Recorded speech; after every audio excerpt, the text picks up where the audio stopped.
in all the children of Israel and lodged there before they passed over. And it came to pass after 3 days that the officers went through the host. And they commanded the people, saying, When ye see the ark of the covenant of the Lord your God, and the priests, the Levites, bearing it, then ye shall remove from your place, and go after it. Yet there shall be a space between you and it, about 2,000 cubits by measure. Come not near unto it, that ye may know the way by which ye must go. For ye have not passed this way heretofore. And Joshua said unto the people, Sanctify yourselves, for tomorrow the Lord will do wonders among you. And Joshua spake unto the priests, saying, Take up the ark of the covenant, and pass over before the people. And they took up the ark of the covenant, and went before the people. And the Lord said unto Joshua, This day will I begin to magnify thee in the sight of all Israel, that they may know that, as I was with Moses, so I will be with thee. And thou shalt command the priests that bear the ark of the covenant, saying, When ye are come to the brink of the water of Jordan, ye shall stand still in Jordan. And Joshua said unto the children of Israel, Come hither, and hear the words of the Lord your God. And Joshua said, Hereby ye shall know that the living God is among you, and that he will without fail drive out from before you the Canaanites and the Hittites, and the Hivites, and the Perizzites, and the Girgashites, and the Amorites, and the Jebusites.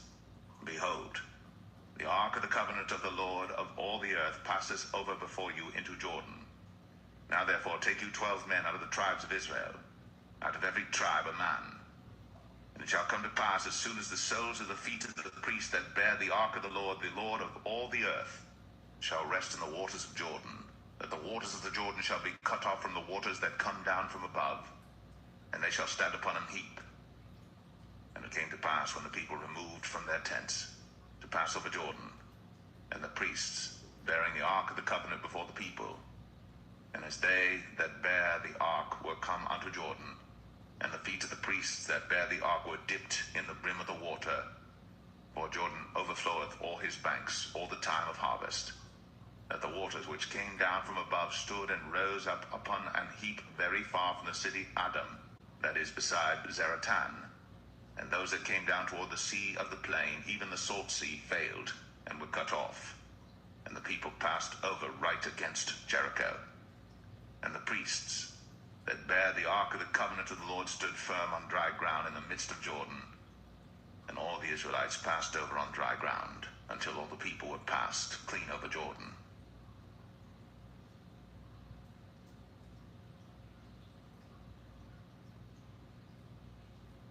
Joshua 4. And it came to pass, when all the people were clean passed over Jordan, that the Lord spake unto Joshua, saying, Take you 12 men out of the people, out of every tribe a man, and command ye them, saying, Take you hence out of the midst of Jordan, out of the place where the priests' feet stood firm, 12 stones, and ye shall carry them over with you, and leave them in the lodging place, where ye shall lodge this night. Then Joshua called the 12 men, whom he had prepared of the children of Israel, out of every tribe of man. And Joshua said unto them, Pass over before the ark of the Lord your God into the midst of Jordan, and take you up every man of you a stone upon his shoulder, according unto the number of the tribes of the children of Israel, that this may be a sign among you, that when your children ask their fathers in time to come, saying, What mean ye by these stones?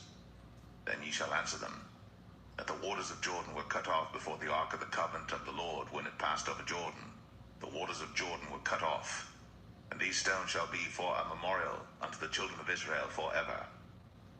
And the children of Israel did so as Joshua commanded, and took up 12 stones out of the midst of Jordan, as the Lord spake unto Joshua, according to the number of the tribes of the children of Israel, and carried them over with them unto the place where they lodged, and laid them down there. And Joshua set up 12 stones in the midst of Jordan, in the place where the feet of the priests which bear the ark of the covenant stood, and they are there unto this day. For the priests which bear the ark stood in the midst of Jordan, until everything was finished, that the Lord commanded Joshua to speak unto the people according to all that Moses commanded Joshua. And the people hasted and passed over.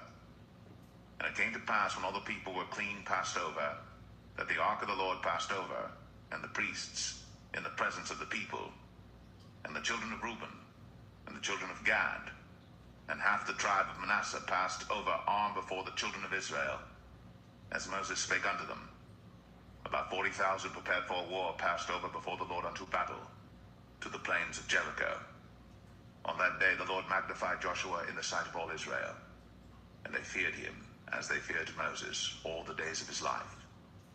And the Lord spake unto Joshua, saying, Command the priests that bear the ark of the testimony, that they come up out of Jordan. Joshua therefore commanded the priests, saying, Come ye up out of Jordan. And it came to pass, when the priests that bear the ark of the covenant of the Lord were come up out of the midst of Jordan, and the soles of the priests' feet were lifted up unto the dry land, that the waters of Jordan returned unto their place, and flowed over all his banks as they did before. And the people came up out of Jordan on the 10th day of the first month, and encamped in Gilgal, in the east border of Jericho. And those 12 stones which they took out of Jordan did Joshua pitch in Gilgal. And he spake unto the children of Israel, saying, When your children shall ask their fathers in time to come, saying, What mean these stones? Then ye shall let your children know, saying, Israel came over this Jordan on dry land. For the Lord your God dried up the waters of Jordan from before you, until you were passed over, as the Lord your God did to the Red Sea, which he dried up from before us, until we were gone over, that all the people of the earth might know the hand of the Lord, that it is mighty, that ye might fear the Lord your God forever.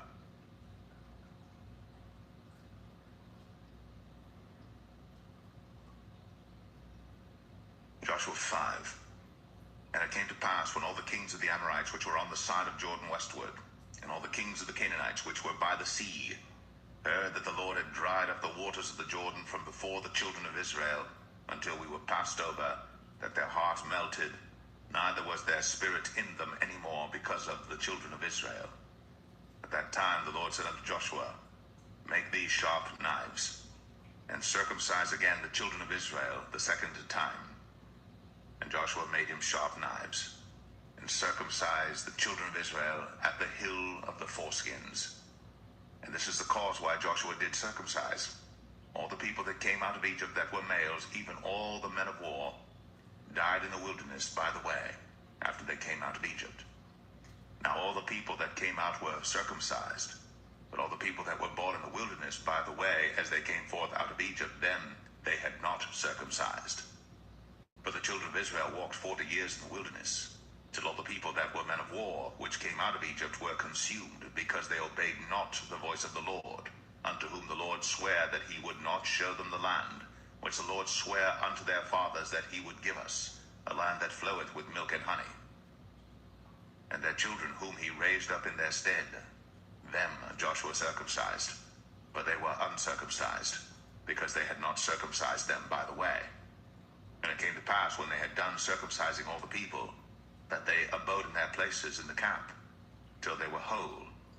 And the Lord said unto Joshua, This day have I rolled away the reproach of Egypt from off you. Wherefore the name of the place is called Gilgal unto this day.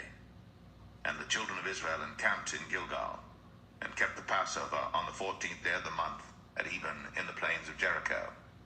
And they did eat of the old corn of the land on the morrow after the Passover, unleavened cakes and parched corn in the selfsame day. And the manna ceased on the morrow after they had eaten of the old corn of the land. Neither had the children of Israel manna any more, but they did eat of the fruit of the land of Canaan that year.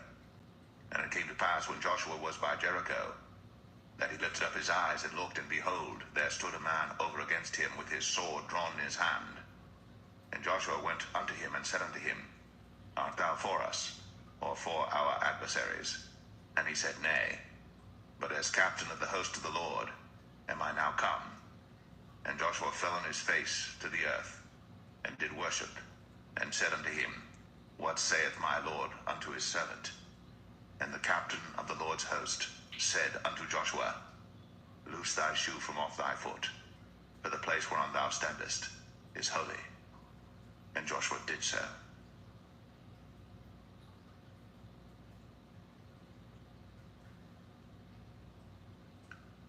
Joshua 6. Now Jericho was straitly shut up because of the children of Israel. None went out, and none came in. Lord said unto Joshua, See, I have given into thine hand Jericho, and the king thereof, and the mighty men of valor. And ye shall compass the city, all ye men of war, and go round about the city once. Thus shalt thou do 6 days. And 7 priests shall bear before the ark 7 trumpets of ram's horns. And the 7th day ye shall compass the city 7 times, and the priests shall blow with the trumpets. And it shall come to pass, that when they make a long blast with the ram's horn, and when ye hear the sound of the trumpet, all the people shall shout with a great shout, and the wall of the city shall fall down flat. And the people shall ascend up every man straight before him. And Joshua the son of Nun called the priests, and said unto them, Take up the ark of the covenant, and let 7 priests bear 7 trumpets of ram's horns before the ark of the Lord. And he said unto the people, Pass on, and compass the city, and let him that is armed pass on before the ark of the Lord. And it came to pass, when Joshua had spoken unto the people, that the 7 priests bearing the 7 trumpets of ram's horns passed on before the Lord, and blew with the trumpets. And the ark of the covenant of the Lord followed them. And the armed men went before the priests that blew with the trumpets. And the rearward came after the ark, the priests going on, and blowing with the trumpets. And Joshua had commanded the people, saying, Ye shall not shout, nor make any noise with your voice, neither shall any word proceed out of your mouth until the day I bid you shout. Then shall ye shout. So the ark of the Lord compassed the city, going about it once. And they came into the camp, and lodged in the camp. And Joshua rose early in the morning, and the priests took up the ark of the Lord. And 7 priests bearing 7 trumpets of ram's horns before the ark of the Lord went on continually, and blew with the trumpets. And the armed men went before them. But the rearward came after the ark of the Lord, the priests going on and blowing with the trumpets. And the 2nd day they compassed the city once, and returned into the camp. So they did 6 days. And it came to pass on the 7th day that they rose early about the dawning of the day, and compassed the city after the same manner 7 times. Only on that day they compassed the city 7 times. And it came to pass at the 7th time, when the priests blew with the trumpets, Joshua said unto the people, Shout, for the Lord hath given you the city, and the city shall be accursed, even it, and all that are therein to the Lord. Only Rahab the harlot shall live, she and all that are with her in the house, because she hid the messengers that we sent. And ye, in any wise, keep yourselves from the accursed thing, lest ye make yourselves accursed, when ye take of the accursed thing, that make the camp of Israel a curse, and trouble it. But all the silver and gold and vessels of brass and iron are consecrated unto the Lord. They shall come into the treasury of the Lord. So the people shouted when the priests blew with the trumpets. And it came to pass, when the people heard the sound of the trumpet, and the people shouted with a great shout, that the wall fell down flat, so that the people went up into the city, every man straight before him, and they took the city. And they utterly destroyed all that was in the city, both man and woman, young and old, and ox and sheep and ass, with the edge of the sword. But Joshua had said unto the 2 men that had spied out the country, Go into the harlot's house, and bring out thence the woman, and all that she hath, as ye swear unto her. And the young men that were spies went in, and brought out Rahab, and her father, and her mother, and her brethren, and all that she had. And they brought out all her kindred, and left them without the camp of Israel. And they burnt the city with fire, and all that was therein, only the silver and the gold, and the vessels of brass and of iron, they put into the treasury of the house of the Lord. And Joshua saved Rahab the harlot alive, and her father's household, and all that she had. And she dwelleth in Israel even unto this day, because she hid the messengers which Joshua sent to spy out Jericho. And Joshua adjured them at that time, saying, Cursed be the man before the Lord that riseth up and buildeth this city Jericho.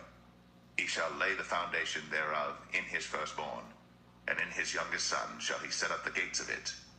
So the Lord was with Joshua, and his fame was noised throughout all the country.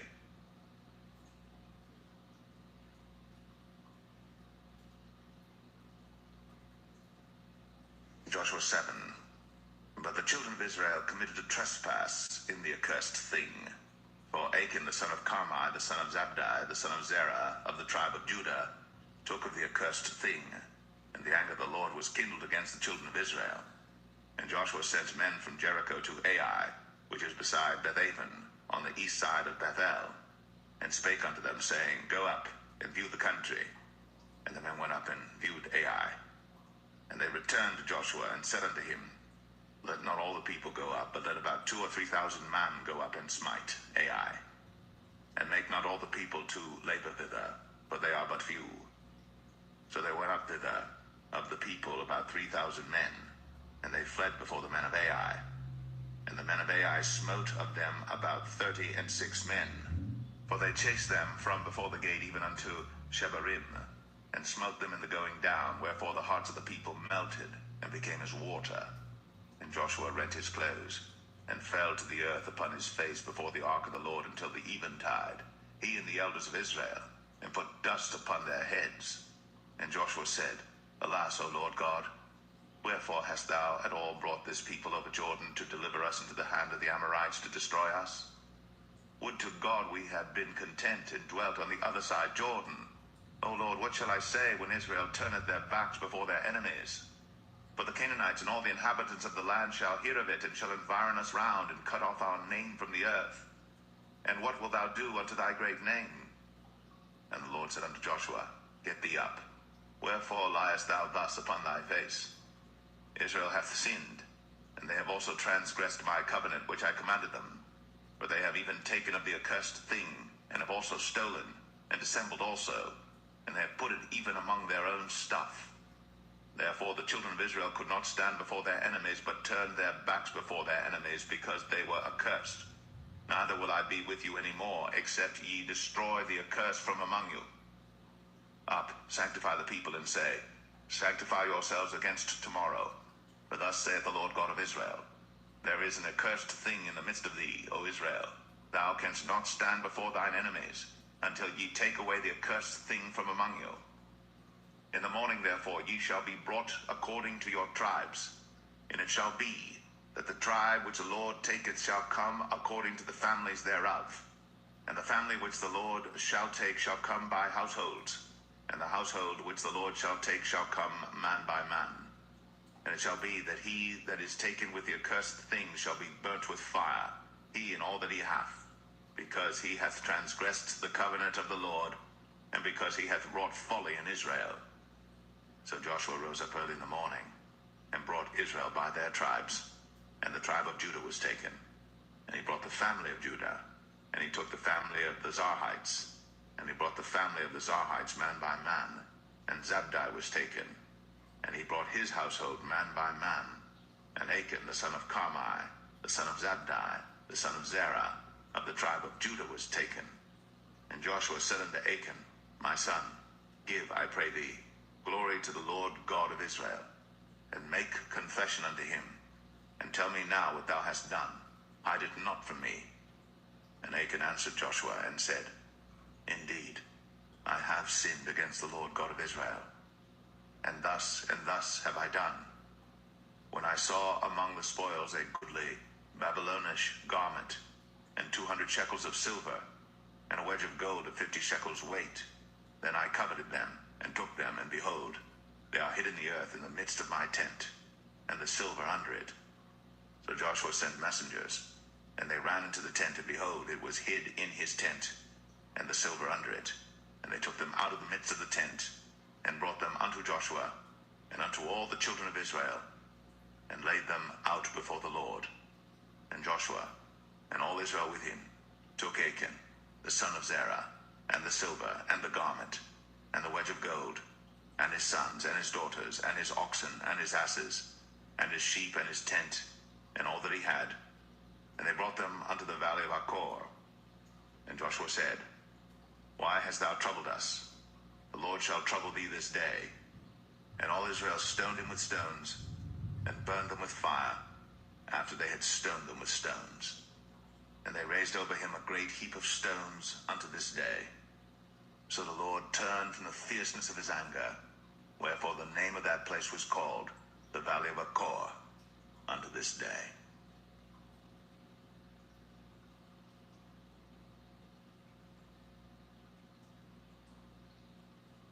Joshua 8. And the Lord said unto Joshua, Fear not, neither be thou dismayed. Take all the people of war with thee, and arise, go up to Ai. See, I have given into thy hand the king of Ai, and his people, and his city, and his land. And thou shalt do to Ai and her king, as thou didst unto Jericho and her king. Only the spoil thereof, and the cattle thereof shall ye take for a prey unto yourselves. Lay thee an ambush for the city behind it. So Joshua rose, and all the people of war, to go up against Ai. And Joshua chose out 30,000 mighty men of valor, and sent them away by night. And he commanded them, saying, Behold, ye shall lie in wait against the city, even behind the city. Go not very far from the city, but be ye all ready. And I, and all the people that are with me, will approach unto the city. And it shall come to pass, when they come out against us, as at the first, that we will flee before them. For they will come out after us, till we have drawn them from the city. But they will say, They flee before us, as at the first. Therefore we will flee before them. Then ye shall rise up from the ambush, and seize upon the city. For the Lord your God will deliver it into your hand. And it shall be, when ye have taken the city, that ye shall set the city on fire. According to the commandment of the Lord shall ye do. See, I have commanded you. Joshua therefore sent them forth. And they went to lie in ambush, and abode between Bethel and Ai, on the west side of Ai. But Joshua lodged that night among the people. And Joshua rose up early in the morning, and numbered the people, and went up, he and the elders of Israel, before the people to Ai. And all the people, even the people of war that were with him, went up, and drew nigh, and came before the city, and pitched on the north side of Ai. Now there was a valley between them and Ai. And he took about 5,000 men, and set them to lie in ambush between Bethel and Ai, on the west side of the city. And when they had set the people, even all the host that was on the north of the city, and their liers in wait on the west of the city, Joshua went that night into the midst of the valley. And it came to pass, when the king of Ai saw it, that they hasted and rose up early. And the men of the city went out against Israel to battle, he and all his people, at a time appointed, before the plain. But he wist not that there were liers in ambush against him behind the city.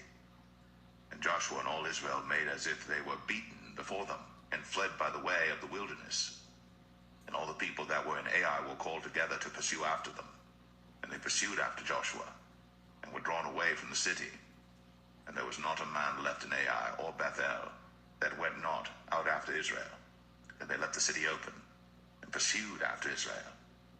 And the Lord said unto Joshua, Stretch out the spear that is in thy hand toward Ai, for I will give it into thine hand. And Joshua stretched out the spear that he had in his hand toward the city. And the ambush arose quickly out of their place. And they ran as soon as he had stretched out his hand. And they entered into the city, and took it, and hasted, and set the city on fire. And when the men of Ai looked behind them, they saw, and behold, the smoke of the city ascended up to heaven. And they had no power to flee this way or that way. And the people that fled to the wilderness turned back upon the pursuers. And when Joshua and all Israel saw that the ambush had taken the city, and that the smoke of the city ascended, then they turned again and slew the men of Ai. And the other issued out of the city against them, so they were in the midst of Israel, some on this side and some on that side. And they smote them, so that they let none of them remain or escape. And the king of Ai they took alive, and brought him to Joshua. And it came to pass, when Israel had made an end of slaying all the inhabitants of Ai in the field, in the wilderness wherein they chased them, and when they were all fallen on the edge of the sword until they were consumed, that all the Israelites returned unto Ai, and smote it with the edge of the sword. And so it was, that all that fell that day, both of men and women, were 12,000, even all the men of Ai. But Joshua drew not his hand back, wherewith he stretched out the spear, until he had utterly destroyed all the inhabitants of Ai. Only the cattle and the spoil of that city Israel took for a prey unto themselves, according unto the word of the Lord which he commanded Joshua. And Joshua burnt Ai, and made it an heap forever, even a desolation unto this day. And the king of Ai he hanged on a tree until eventide.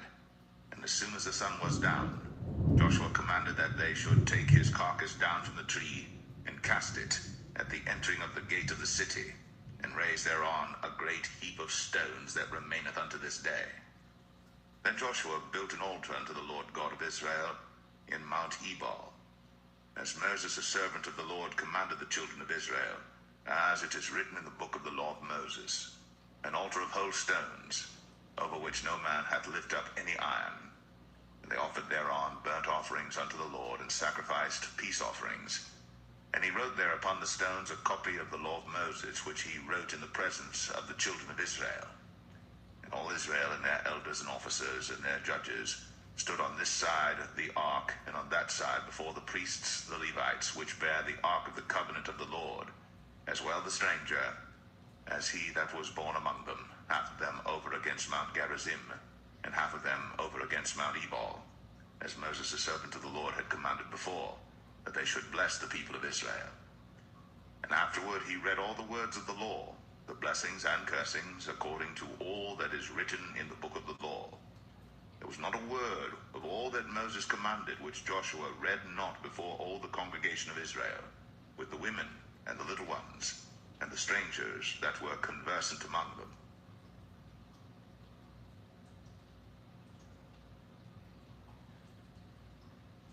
Joshua 9. And it came to pass, when all the kings which were on this side Jordan, in the hills and in the valleys, and in all the coasts of the great sea over against Lebanon, the Hittite and the Amorite, the Canaanite, the Perizzite, the Hivite, and the Jebusite, heard thereof, that they gathered themselves together to fight with Joshua and with Israel, with one accord. And when the inhabitants of Gibeon heard what Joshua had done unto Jericho and to Ai, they did work wilily, and went and made as if they had been ambassadors, and took old sacks upon their asses, and wine bottles old and rent and bound up, and old shoes, and clouted upon their feet, and old garments upon them, and all the bread of their provision was dry and mouldy. And they went to Joshua unto the camp at Gilgal, and said unto him, and to the men of Israel, We be come from a far country, now therefore make ye a league with us. And the men of Israel said unto the Hivites, Peradventure ye dwell among us, and how shall we make a league with you? And they said unto Joshua, We are thy servants. And Joshua said unto them, Who are ye, and from whence come ye? And they said unto him, From a very far country thy servants are come, because of the name of the Lord thy God.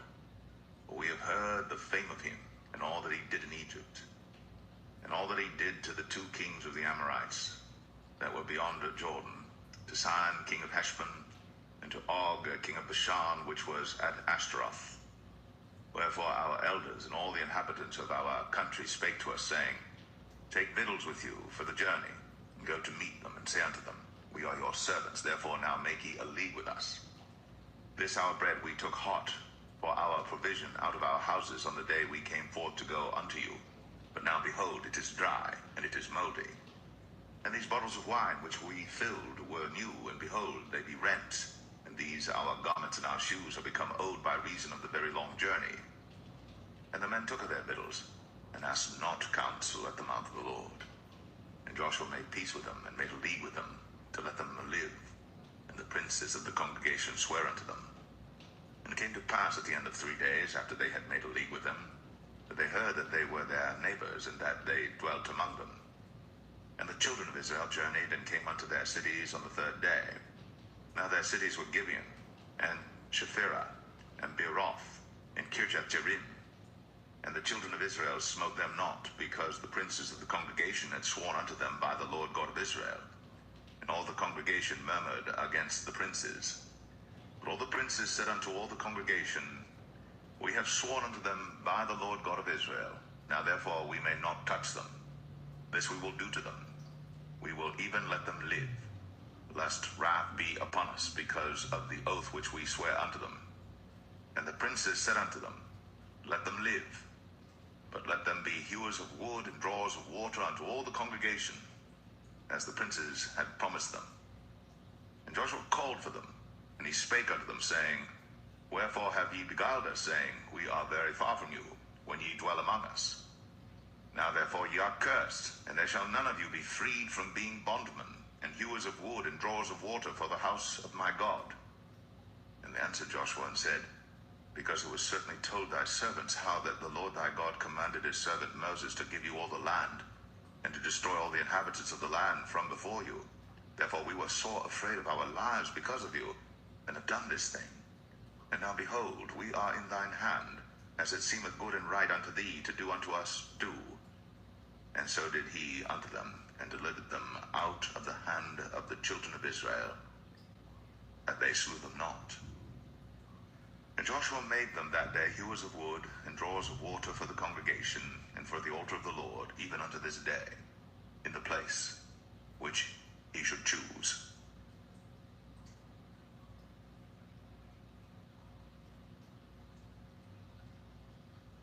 Joshua 10. Now it came to pass, when Adonizedek, king of Jerusalem, had heard how Joshua had taken Ai, and had utterly destroyed it, as he had done to Jericho and her king, so he had done to Ai and her king, and how the inhabitants of Gibeon had made peace with Israel, and were among them. But they feared greatly, because Gibeon was a great city, as one of the royal cities, and because it was greater than Ai, and all the men thereof were mighty.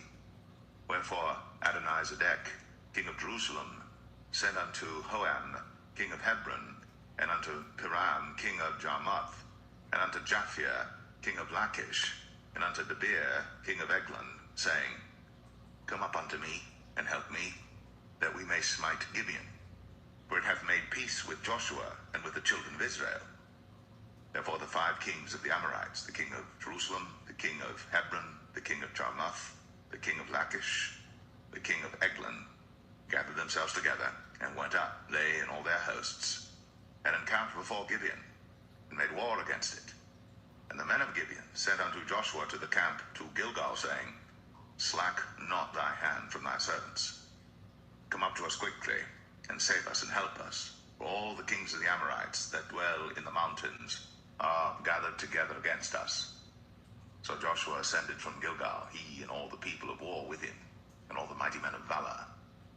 And the Lord said unto Joshua, Fear them not, for I have delivered them into thine hand. There shall not a man of them stand before thee. Joshua therefore came unto them suddenly, and went up from Gilgal all night. And the Lord discomfited them before Israel, and slew them with a great slaughter at Gibeon, and chased them along the way that goeth up to Beth-horon, and smote them to Azekah and unto Makkedah. And it came to pass, as they fled from before Israel, and were in the going down to Beth-horon, that the Lord cast down great stones from heaven upon them unto Azekah, and they died.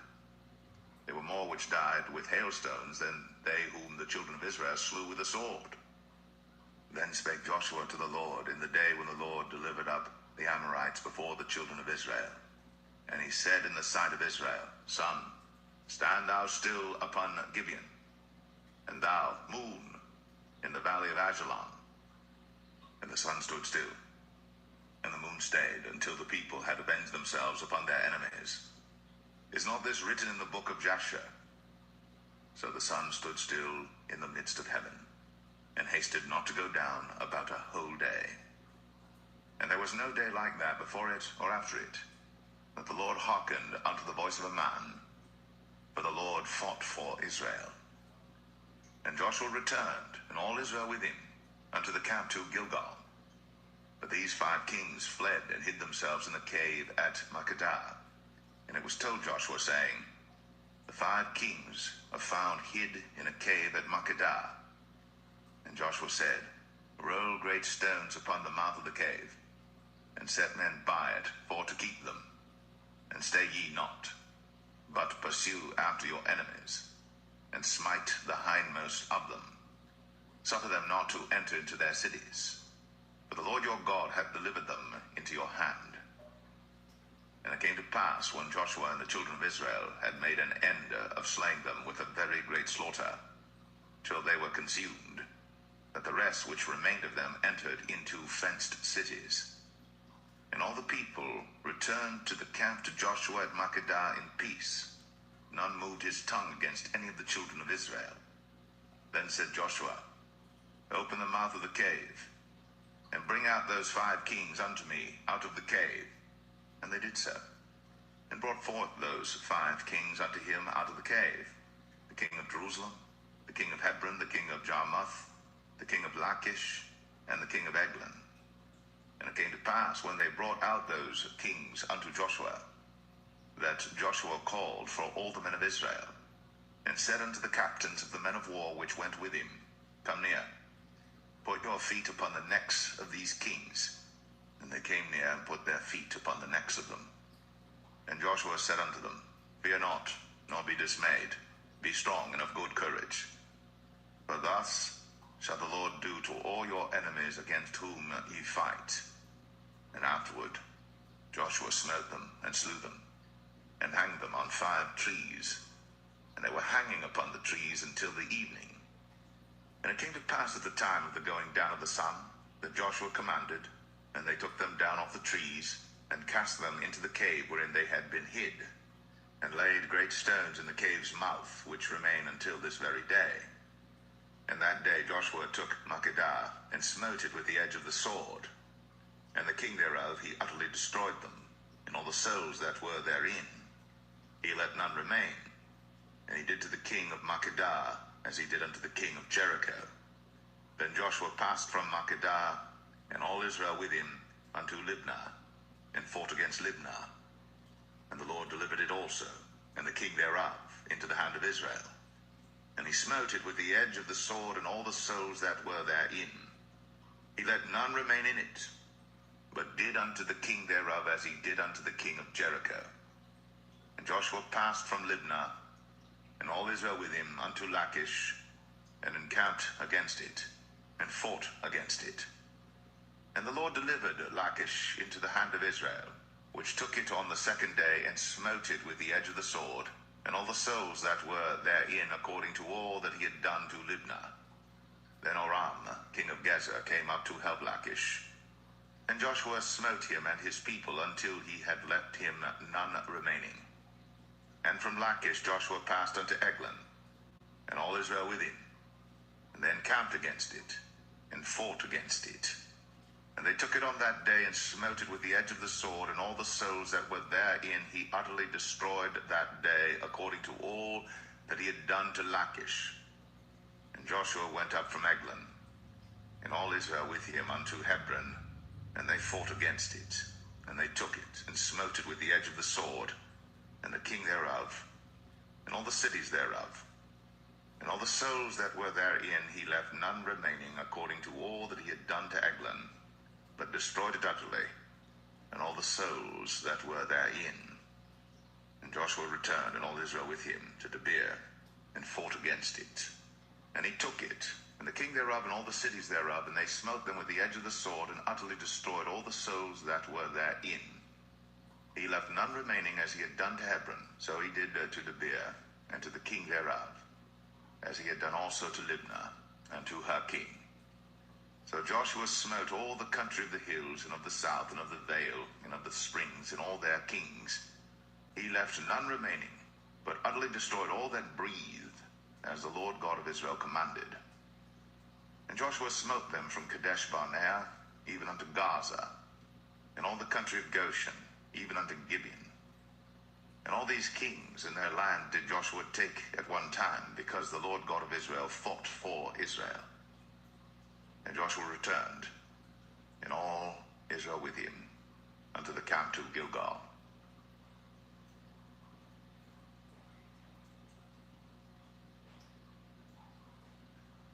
Joshua 11. And it came to pass, when Jabin, king of Hazor, had heard those things, that he sent to Jobab, king of Madon, and to the king of Shimron, and to the king of Akshaph, and to the kings that were on the north of the mountains, and of the plains south of Chinneroth, and in the valley, and in the borders of Dor on the west, and to the Canaanite on the east and on the west, and to the Amorite, and the Hittite, and the Perizzite, and the Jebusite in the mountains, and to the Hivite under Hermon in the land of Mizpeh. And they went out, they and all their hosts with them, much people, even as the sand that is upon the seashore, in multitude, with horses and chariots very many. And all these kings were met together. They came and pitched together at the waters of Merom to fight against Israel. And the Lord said unto Joshua, Be not afraid because of them, for tomorrow about this time I will deliver them up all slain before Israel. Thou shalt hock their horses, and burn their chariots with fire. So Joshua came, and all the people of war with him, against them by the waters of Merom, suddenly, and they fell upon them. And the Lord delivered them into the hand of Israel, who smote them, and chased them unto great Zidon, and unto Mizraphoth-maim, and unto the valley of Mizpeh eastward. And they smote them until they left them none remaining. And Joshua did unto them as the Lord bade him. He hocked their horses, and burned their chariots with fire. And Joshua at that time turned back, and took Hazor, and smote the king thereof with the sword. For Hazor beforetime was the head of all those kingdoms. And they smote all the souls that were therein with the edge of the sword, utterly destroying them. There was not any left to breathe, and he burnt Hazor with fire. And all the cities of those kings, and all the kings of them, did Joshua take, and smote them with the edge of the sword. And he utterly destroyed them, as Moses the servant of the Lord commanded. But as for the cities that stood still in their strength, Israel burned none of them, save Hazor only. That did Joshua burn. And all the spoil of these cities, and the cattle, the children of Israel took for a prey unto themselves. But every man they smote with the edge of the sword until they had destroyed them, neither left they any to breathe, as the Lord commanded Moses his servant. So did Moses command Joshua, and so did Joshua. He left nothing undone of all that the Lord commanded Moses. So Joshua took all that land, the hills and all the south country, and all the land of Goshen, and the valley, and the plain, and the mountain of Israel, and the valley the same, even from the Mount Halak that goeth up to Sire, even unto Baal-gad, in the valley of Lebanon, under Mount Hermon. And all their kings he took, and smote them, and slew them. Joshua made war a long time with all those kings. There was not a city that made peace with the children of Israel, save the Hivites, the inhabitants of Gibeon. All other they took in battle. For it was of the Lord to harden their hearts, that they should come against Israel in battle, that he might destroy them utterly, and that they might have no favor, but that he might destroy them, as the Lord commanded Moses. And at that time came Joshua, and cut off the Anakims, from the mountains, from Hebron, from Debir, from Anab, and from all the mountains of Judah, and from all the mountains of Israel. Joshua destroyed them utterly with their cities. There was none of the Anakims left in the land of the children of Israel. Only in Gaza and Gath and in Ashdod there remained. So Joshua took the whole land, according to all that the Lord said unto Moses. And Joshua gave it for an inheritance unto Israel according to their divisions by their tribes. And the land rested from war.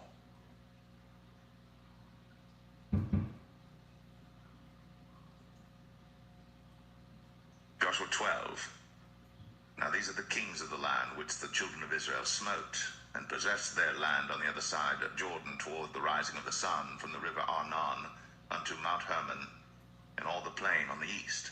Sihon, king of the Amorites, who dwelt in Heshbon, and ruled from Aroer, which is upon the bank of the river Arnon, and from the middle of the river, and from half Gilead, even unto the river Jabbok, which is the border of the children of Ammon, and from the plain of the sea of Chinneroth on the east, and unto the sea of the plain, even the salt sea on the east, the way to Beth Jeshemeth, and from the south under Ashtath Pisgah, and the coast of Og, king of Bashan, which was of the remnant of the giants that dwelt in Ashtaroth, and at Edrei, and reigned in Mount Hermon, and in Salcah, and in all Bashan, unto the border of the Geshurites, and the Maacathites, and half Gilead, the border of Sihon, king of Heshbon.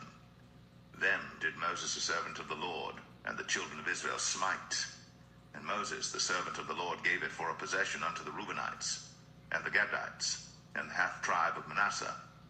And these are the kings of the country which Joshua and the children of Israel smote on this side Jordan on the west, from Baal-gad in the valley of Lebanon, even unto the Mount Halak, that goeth up to Sire, which Joshua gave unto the tribes of Israel for possession according to their divisions, in the mountains, and in the valleys, and in the plains, and in the springs, and in the wilderness, and in the south country, the Hittites, the Amorites, and the Canaanites, the Perizzites, the Hivites, and the Jebusites. The king of Jericho won. The king of Ai, which is beside Bethel, won. The king of Jerusalem won. The king of Hebron won. The king of Jarmuth won. The king of Lachish won. The king of Eglon won. The king of Gezer won. The king of Debir won. The king of Geder won. The king of Hormah won. The king of Arad won. The king of Libnah won. The king of Adullam won. The king of Makkedah won. The king of Bethel won. The king of Tappuah won. The king of Hepher won. The king of Aphek won. The king of Lasharon won. The king of Adon won. The king of Hazor won. The king of Shimron Meron won. The king of Akshaph won. The king of Tanakh won. The king of Megiddo won. The king of Kadesh won. The king of Jokneam of Carmel won. The king of Dor in the coast of Dor won. The king of the nations of Gilgal won. The king of Tirzah won.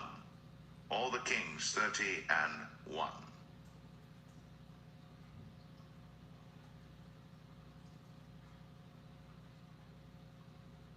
Joshua 13. Now Joshua was old, and stricken in years. And the Lord said unto him, Thou art old and stricken in years, and there remaineth yet very much land to be possessed. This is the land that yet remaineth, all the borders of the Philistines, and all Geshuri, from Sihor, which is before Egypt, even unto the borders of Ekron northward, which is counted to the Canaanite, 5 lords of the Philistines, the Gazathites, and the Ashtothites, the Ashkolonites, the Gittites, and the Ekronites, also the Abites. From the south, all the land of the Canaanites, and Mearah, that is beside the Sidonians, unto Aphek, to the borders of the Amorites, and the land of the Giblites in all Lebanon, toward the sun rising, from Baal-Gad, under Mount Hermon, unto the entering into Hamath. All the inhabitants of the hill country from Lebanon unto Misrephoth-Maim, and all the Sidonians, them will I drive out before the children of Israel. Only divide thou it by lot unto the Israelites for an inheritance, as I have commanded thee. Now therefore, divide this land for an inheritance unto the 9 tribes, and the half-tribe of Manasseh, with whom the Reubenites and the Gadites have received their inheritance which Moses gave them, beyond Jordan eastward, even as Moses the servant of the Lord gave them, from Aroer that is upon the bank of the river Arnon, and the city that is in the midst of the river, and all the plain of Medeba unto Dibon, and all the cities of Sihon, king of the Amorites, which reigned in Heshbon, unto the border of the children of Ammon, and Gilead, and the border of the Geshurites and Maacathites, and all Mount Hermon, and all Bashan unto Salcah, all the kingdom of Og and Bashan, which reigned in Ashtaroth and in Edrei, who remained of the remnant of the giants, for these did Moses smite and cast them out. Nevertheless, the children of Israel expelled not the Geshurites, nor the Maacathites, but the Geshurites and the Maacathites dwell among the Israelites until this day. Only unto the tribe of Levi he gave none inheritance. The sacrifices of the Lord God of Israel, made by fire, are their inheritance, as he said unto them. And Moses gave unto the tribe of the children of Reuben inheritance according to their families. And their coast was from Aroer, that is on the bank of the river Arnon, and the city that is in the midst of the river, and all the plain by Medeba, Heshbon, and all her cities that are in the plain, Dibon, and Bamoth Baal, and Beth Baal Meon, and Jehaza, and Kedemoth, and Mephath, and Kirjathaim, and Sibmah, and Zareth Shahar, in the mount of the valley, and Beth Peor, and Ashdoth Pisgah, and Beth Jeshimoth, and all the cities of the plain, and all the kingdom of Sihon, king of the Amorites, which reigned in Heshbon, whom Moses smote with the princes of Midian, Evi, and Rechem, and Zur, and Hur, and Reba, which were dukes of Sihon, dwelling in the country. Balaam also the son of Beor, the soothsayer, did the children of Israel slay with the sword among them that were slain by them. And the border of the children of Reuben was Jordan, and the border thereof. This was the inheritance of the children of Reuben, after their families, the cities and the villages thereof.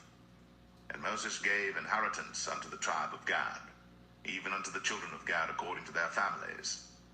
And their coast was Jazer, and all the cities of Gilead, and half the land of the children of Ammon unto Aroer, that is before Rabbah, and from Heshbon unto Ramath Mizpah, and Betonim, and from Mahanaim unto the border of Debir, and in the valley Betharam and Beth-nimrah, and Succoth and Zaphon, the rest of the kingdom of Sihon, king of Heshbon, Jordan and his border, even unto the edge of the sea of Chinnereth, on the other side Jordan eastward.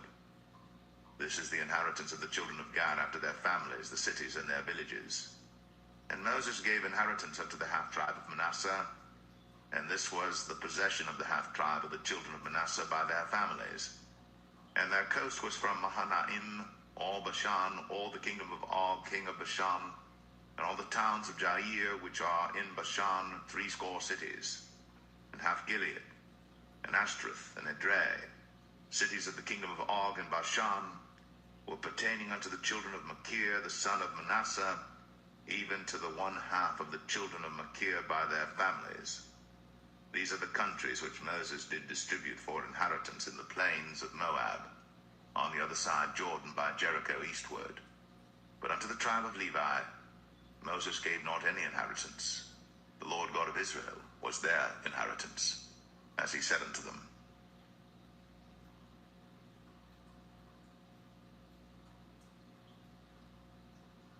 Joshua 14. And these are the countries which the children of Israel inherited in the land of Canaan, which Eleazar the priest, and Joshua the son of Nun, and the heads of the fathers of the tribes of the children of Israel distributed for inheritance to them. By lot was their inheritance, as the Lord commanded by the hand of Moses, for the 9 tribes and for the half-tribe.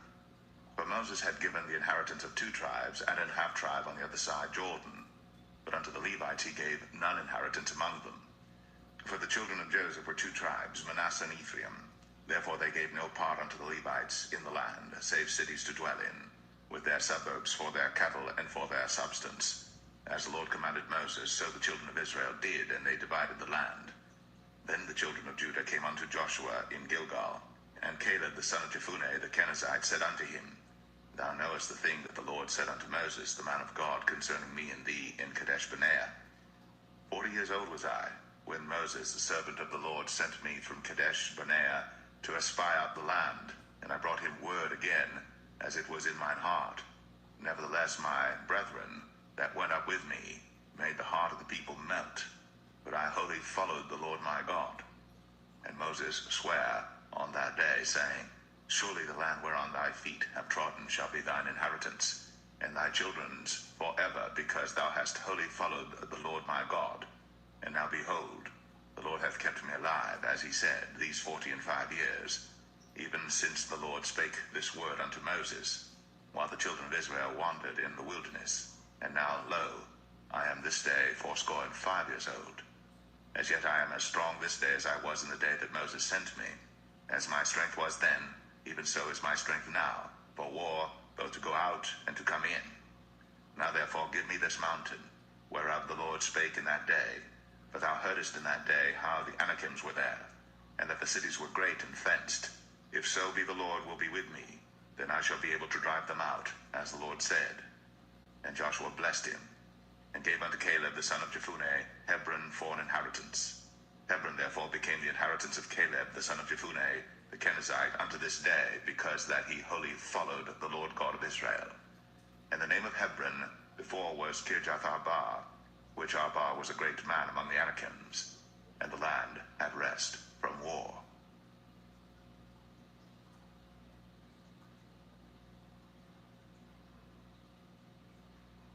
Joshua 15. This then was the lot of the tribe of the children of Judah by their families, even to the border of Edom, the wilderness of Zin. Southward was the uttermost part of the south coast. And their south border was from the shore of the salt sea, from the bay that looketh southward. And it went out to the south side to Male Akrabim, and passed along to Zin, and descended up on the south side unto Kadesh Barnea, and passed along to Hezron, and went up to Adar, and fenced a compass to Karka. From thence it passed toward Asmon, and went out unto the river of Egypt, and the goings out of that coast were at the sea. This shall be your south coast. And the east border was the salt sea, even unto the end of Jordan, and their border in the north quarter was from the bay of the sea at the uttermost part of Jordan. And the border went up to Beth Hoglah, and passed along by the north by Beth Arabah. And the border went up to the stone of Bohan, the son of Reuben. And the border went up toward Debir from the valley of Achor, and so northward, looking toward Gilgal, that is, before the going up to Adamim, which is on the south side of the river. And the border passed toward the waters of En-Shemesh, and the goings out thereof were at En-Rogel. And the border went up by the valley of the son of Hinnom, unto the south side of the Jebusite, the same as Jerusalem. And the border went up to the top of the mountain that lieth before the valley of Hinnom, westward, which is at the end of the valley of the giants northward. And the border was drawn from the top of the hill unto the fountain of the water of Nephtoah, and went out to the cities of Mount Ephron. And the border was drawn to Baal-ah, which is Kirjath-jearim. And the border compassed from Baal-ah westward unto Mount Sire, and passed along unto the side of Mount Jearim, which is Chesalon, on the north side, and went down to Beth-Shemesh, and passed on to Timnah. And the border went out unto the side of Ekron northward, and the border was drawn to Shikron, and passed along to Mount Baalah, and went out unto Jabneel, and the goings out of the border were at the sea. And the west border was to the great sea, and the coasts thereof. This is the coast of the children of Judah, round about according to their families. And unto Caleb the son of Jephunneh he gave a part among the children of Judah, according to the commandment of the Lord to Joshua, even the city of Arba, the father of Anak, which city is Hebron. And Caleb drove thence the three sons of Anak, Sheshai, and Ahiman, and Talmai, the children of Anak. And he went up thence to the inhabitants of Debir, and the name of Debir before was Kirjath-sepher. And Caleb said, He that smiteth Kirjath-sepher, and taketh it, to him will I give Aksah my daughter to wife. And Othniel, the son of Kenaz, the brother of Caleb, took it, and he gave him Aksah, his daughter, to wife. And it came to pass, as she came unto him, that she moved him to ask of her father a field. And she lighted off her ass. And Caleb said unto her, What wouldest thou? Who answered, Give me a blessing, for thou hast given me a south land. Give me also springs of water. And he gave her the upper springs, and the nether springs. This is the inheritance of the tribe of the children of Judah according to their families. And the uttermost cities of the tribe of the children of Judah toward the coast of Edom southward were Kabzeel, and Adair, and Jagur, and Kinnah, and Timnah, and Aradah, and Kadesh, and Hazor, and Ithnan, Ziph, and Telem, and Bealoth, and Hazor, and Haratah, and Kirioth, and Hezron, which is Hazor, Amam, and Shema, and Maladah, and Hazar Gadah, and Heshmon, and Beth Pelet, and Hazar Shual, and Beersheba, and Bizjothjah, Bala, and Aim, and Azem, and El-Talad, and Chesil, and Hormah, and Ziklag, and Madmanah, and Sansannah, and Lebaoth, and Shilhim, and Ain, and Rimmon. All the cities are 29, with their villages.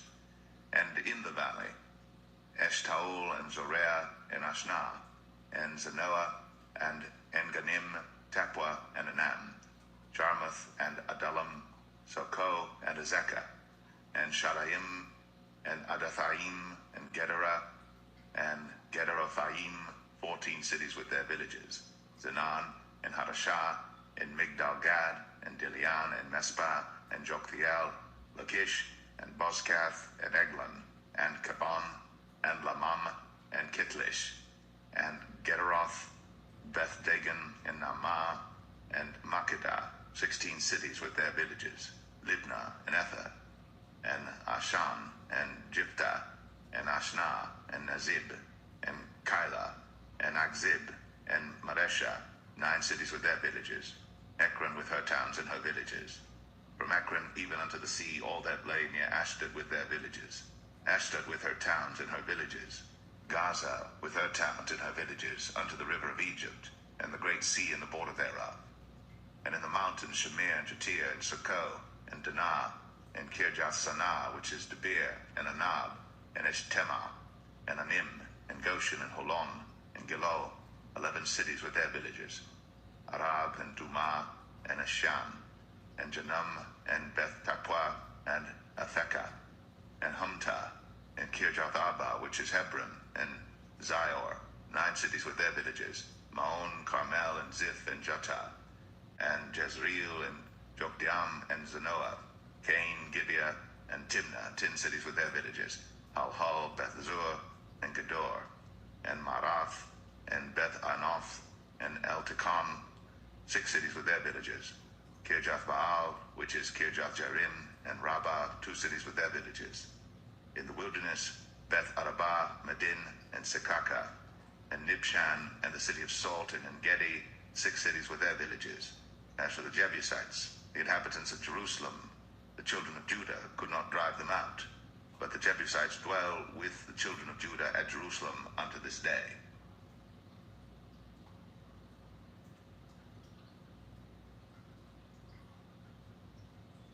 Joshua 16. And the lot of the children of Joseph fell from Jordan by Jericho unto the water of Jericho on the east, to the wilderness that goeth up from Jericho throughout Mount Bethel, and goeth out from Bethel to Luz, and passeth along unto the borders of Archai to Ataroth, and goeth down westward to the coast of Jephletai, unto the coast of Beth-horon, the Nether, and to Gezer, and the goings out thereof are at the sea. So the children of Joseph, Manasseh, and Ephraim took their inheritance. And the border of the children of Ephraim according to their families was thus. Even the border of their inheritance on the east side was Ataroth Adar unto Beth-horon the upper, and the border went out toward the sea to Mikmathah on the north side, and the border went about eastward unto Tanath Shiloh, and passed by it on the east to Janoah. And it went down from Janoah to Ataroth, and to Narath, and came to Jericho, and went out to Jordan. The border went out from Tappuah westward unto the river Kanah, and the goings out thereof were at the sea. This is the inheritance of the tribe of the children of Ephraim by their families. And the separate cities for the children of Ephraim were among the inheritance of the children of Manasseh, all the cities with their villages. And they drave not out the Canaanites that dwelt in Gezer, but the Canaanites dwell among the Ephraimites unto this day, and serve under tribute.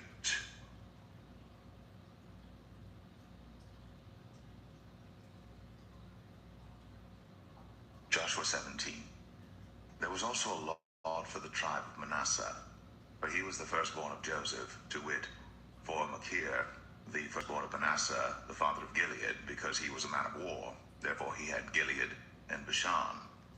There was also a lot for the rest of the children of Manasseh by their families, for the children of Abiezer, and for the children of Helek, and for the children of Azriel, and for the children of Shechem, and for the children of Hepher, and for the children of Shemida. These were the male children of Manasseh, the son of Joseph, by their families. But Zelophehad, the son of Hepher, the son of Gilead, the son of Machir, the son of Manasseh, had no sons, but daughters. And these are the names of his daughters: Mahlah, and Noah, Hoglah, Milcah, and Tirzah. And they came near before Eleazar the priest, and before Joshua the son of Nun, and before the princes, saying, The Lord commanded Moses to give us an inheritance among our brethren. Therefore, according to the commandment of the Lord, he gave them an inheritance among the brethren of their father. And there fell 10 portions to Manasseh, beside the land of Gilead and Bashan, which were on the other side Jordan, because the daughters of Manasseh had an inheritance among his sons, and the rest of Manasseh's sons had the land of Gilead. And the coast of Manasseh was from Asher to Mikmathah, that lieth before Shechem, and the border went along on the right hand unto the inhabitants of En-Tappuah. Now Manasseh had the land of Tappuah, but Tappuah on the border of Manasseh belonged to the children of Ephraim. And the coast descended unto the river Kanah, southward of the river. These cities of Ephraim are among the cities of Manasseh. The coast of Manasseh also was on the north side of the river, and the outgoings of it were at the sea. Southward it was Ephraim's, and northward it was Manasseh's, and the sea is his border. And they met together in Asher on the north, and in Issachar in the east. And Manasseh had in Issachar and in Asher Beth-shean and her towns, and Ibleam and her towns, and the inhabitants of Dor and her towns, and the inhabitants of Endor and her towns, and the inhabitants of Tanakh and her towns, and the inhabitants of Megiddo and her towns, even 3 countries. Yet the children of Manasseh could not drive out the inhabitants of those cities, but the Canaanites would dwell in that land. Yet it came to pass, when the children of Israel were waxen strong, that they put the Canaanites to tribute. but did not utterly drive them out. And the children of Joseph spake unto Joshua, saying, Why hast thou given me but one lot, and one portion to inherit, seeing I am a great people, forasmuch as the Lord hath blessed me hitherto? And Joshua answered them, If thou be a great people, then get thee up to the wood country, and cut down for thyself there in the land of the Perizzites, and of the giants, if Mount Ephraim be too narrow for thee. And the children of Joseph said, The hill is not enough for us. And all the Canaanites that dwell in the land of the valley have chariots of iron, both they who are of Bethshean and her towns, and they who are of the valley of Jezreel. And Joshua spake unto the house of Joseph, even to Ephraim and to Manasseh, saying, Thou art a great people, and hast great power. Thou shalt not have one lot only, but the mountain shall be thine, for it is a wood, and thou shalt cut it down, and the outgoings of it shall be thine. For thou shalt drive out the Canaanites, though they have iron chariots, and though they be strong.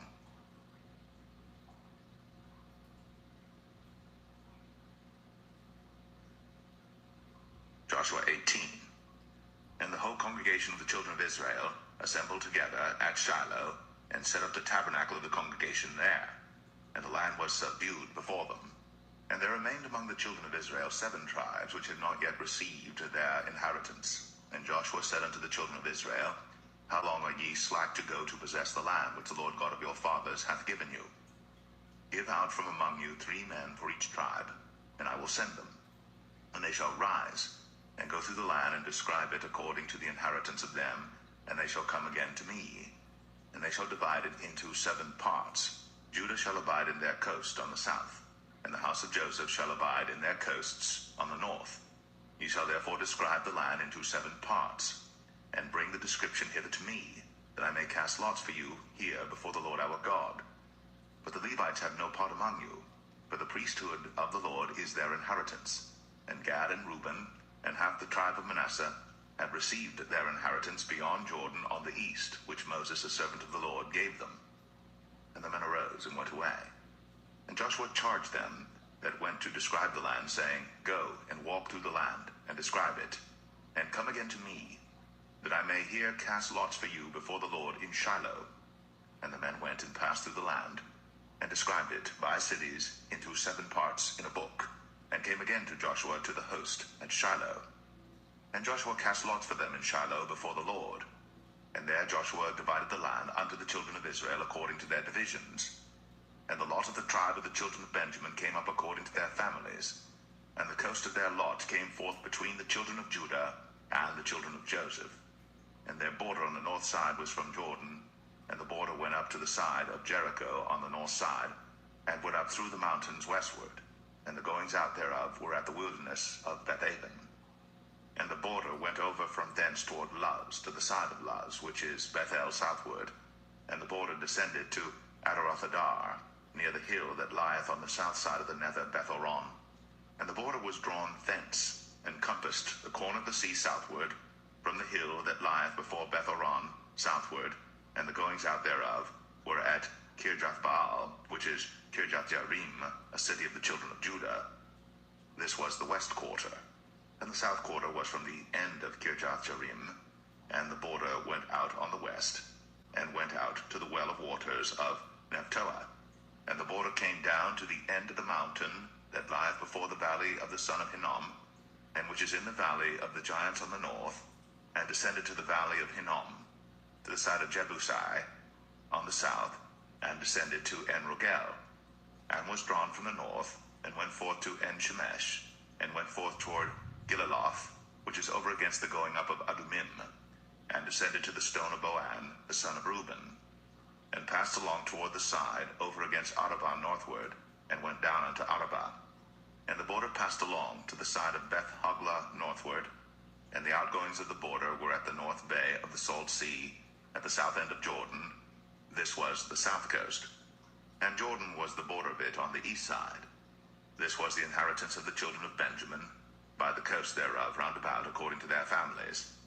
Now the cities of the tribe of the children of Benjamin according to their families were Jericho, and Beth-Hoglah, and the valley of Keziz, and Beth-Arabah, and Zamaraim, and Bethel, and Avim, and Parah, and Ophrah, and Shephar Hammonai, and Ophnai, and Gaba, 12 cities with their villages, Gibeon and Ramah and Beeroth, and Mizpeh, and Shiphrah, and Moza, and Rechem, and Irpeel, and Taralah, and Zelah, Eleph, and Jebusai, which is Jerusalem, Gibeath and Kirjath, 14 cities with their villages.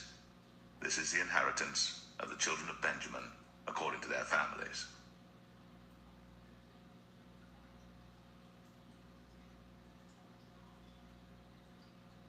Joshua 19. And the second lot came forth to Simeon, even for the tribe of the children of Simeon, according to their families, and their inheritance was within the inheritance of the children of Judah.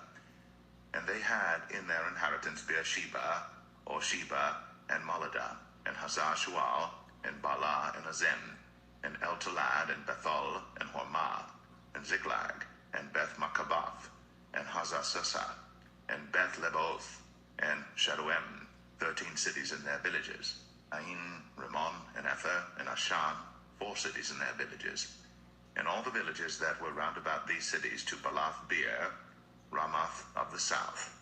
This is the inheritance of the tribe of the children of Simeon according to their families.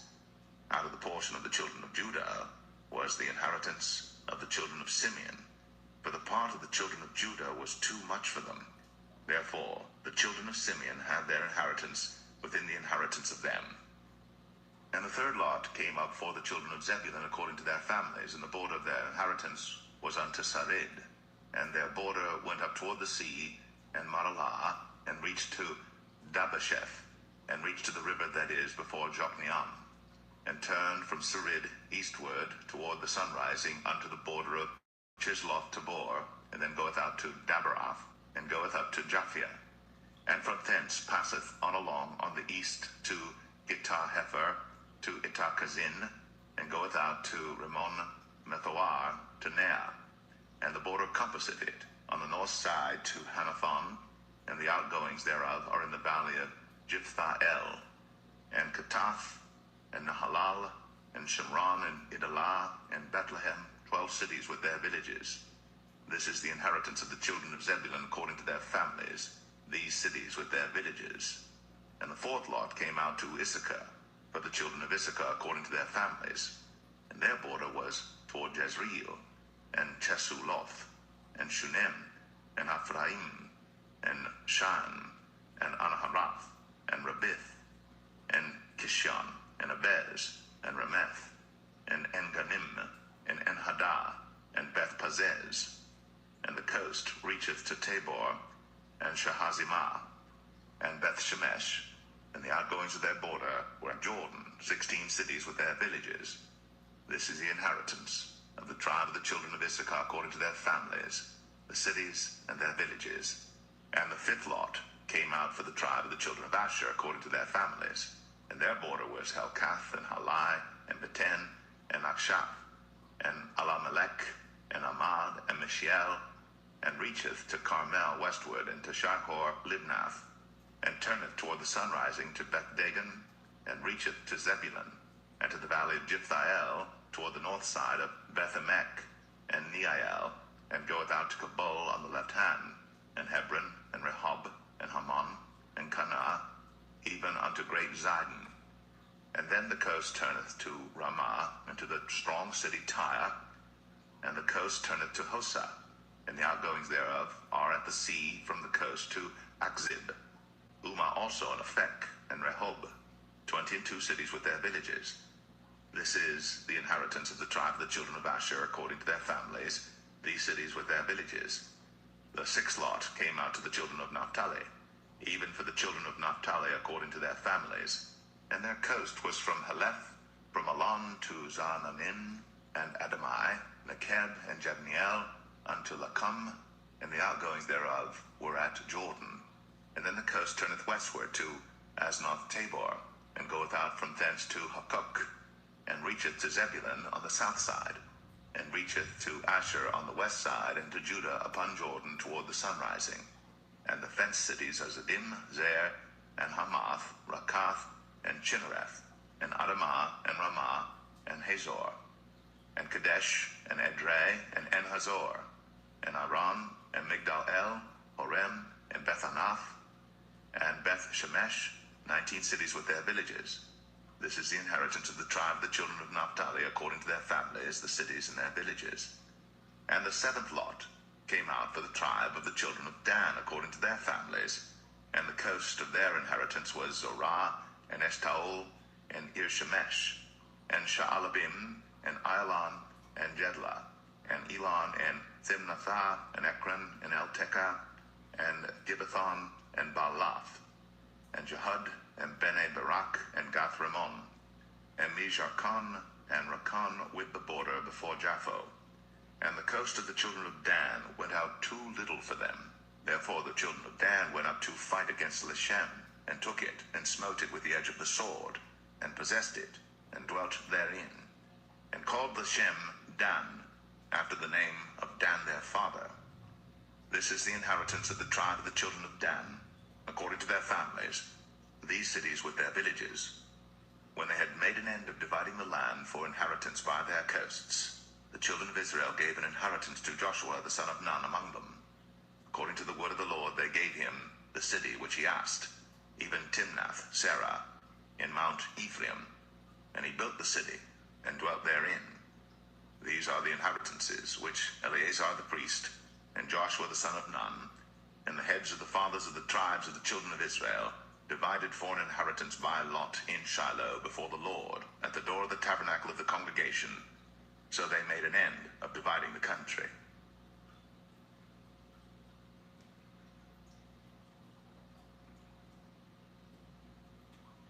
Joshua 20. The Lord also spake unto Joshua, saying, Speak to the children of Israel, saying, Appoint out for you cities of refuge, whereof I spake unto you by the hand of Moses, that the slayer that killeth any person unawares, and unwittingly, may flee thither, and they shall be your refuge from the avenger of blood. And when he that doth flee unto one of those cities shall stand at the entering of the gate of the city, and shall declare his cause in the ears of the elders of that city, they shall take him into the city unto them, and give him a place that he may dwell among them.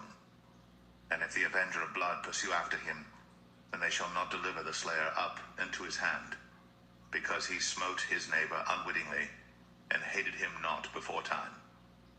And he shall dwell in that city, until he stand before the congregation for judgment, and until the death of the high priest that shall be in those days.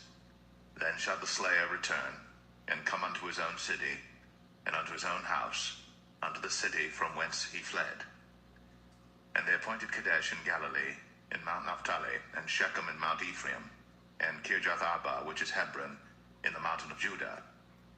And on the other side Jordan by Jericho eastward they assigned Bezer in the wilderness upon the plain, out of the tribe of Reuben, and Ramoth and Gilead, out of the tribe of Gad, and Golan and Bashan, out of the tribe of Manasseh. These were the cities appointed for all the children of Israel, and for the stranger that sojourneth among them, that whosoever killeth any person at unawares might flee thither, and not die by the hand of the avenger of blood, until he stood before the congregation.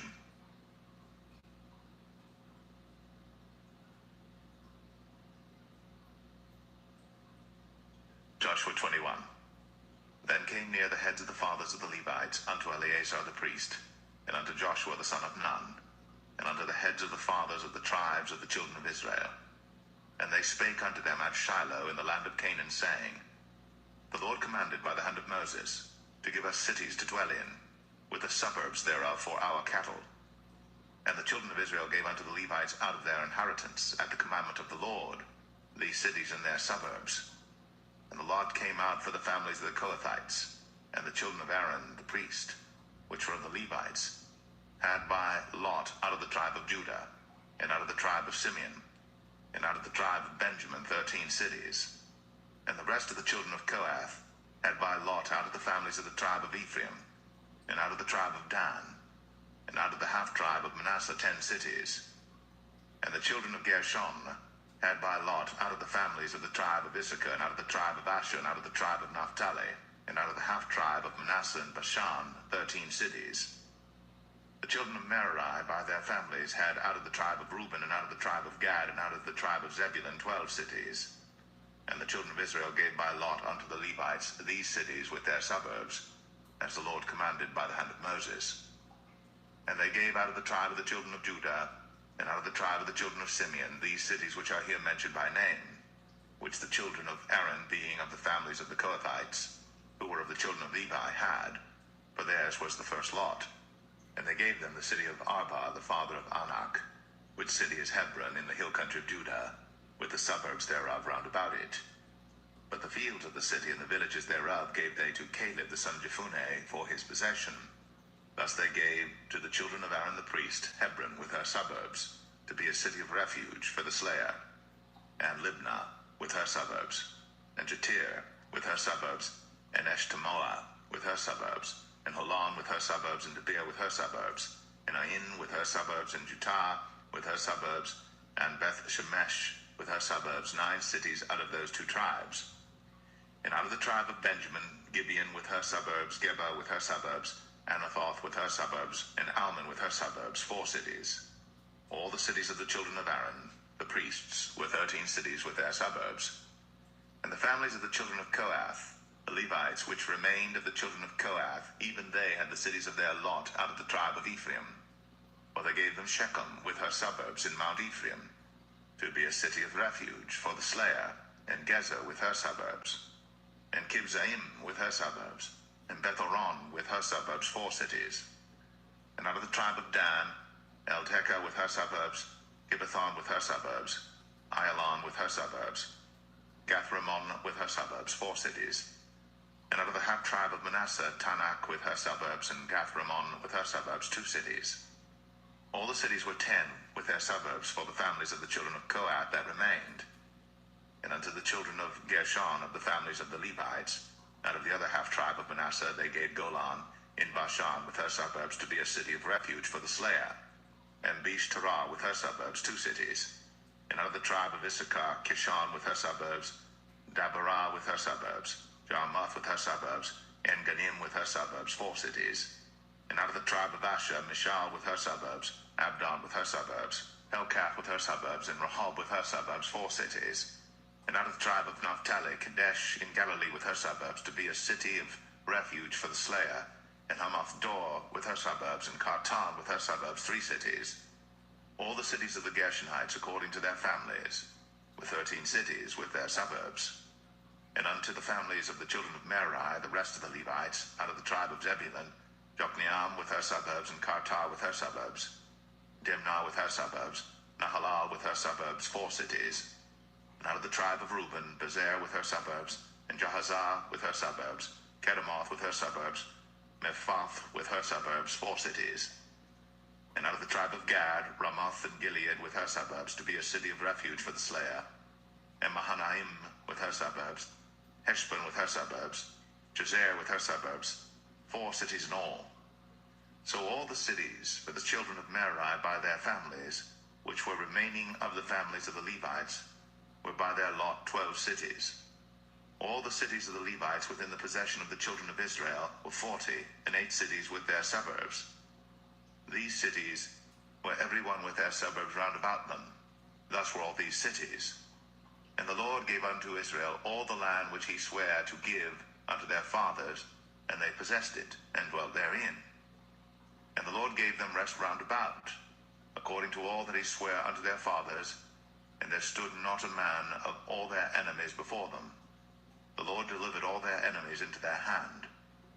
There failed not aught of any good thing which the Lord had spoken unto the house of Israel. All came to pass.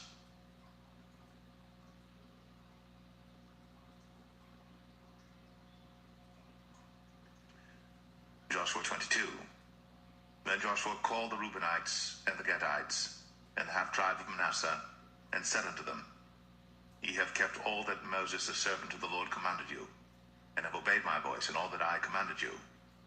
Ye have not left your brethren these many days unto this day, but have kept the charge of the commandment of the Lord your God. And now the Lord your God hath given rest unto your brethren, as he promised them. Therefore now return ye, and get you unto your tents, and unto the land of your possession, which Moses the servant of the Lord gave you on the other side Jordan.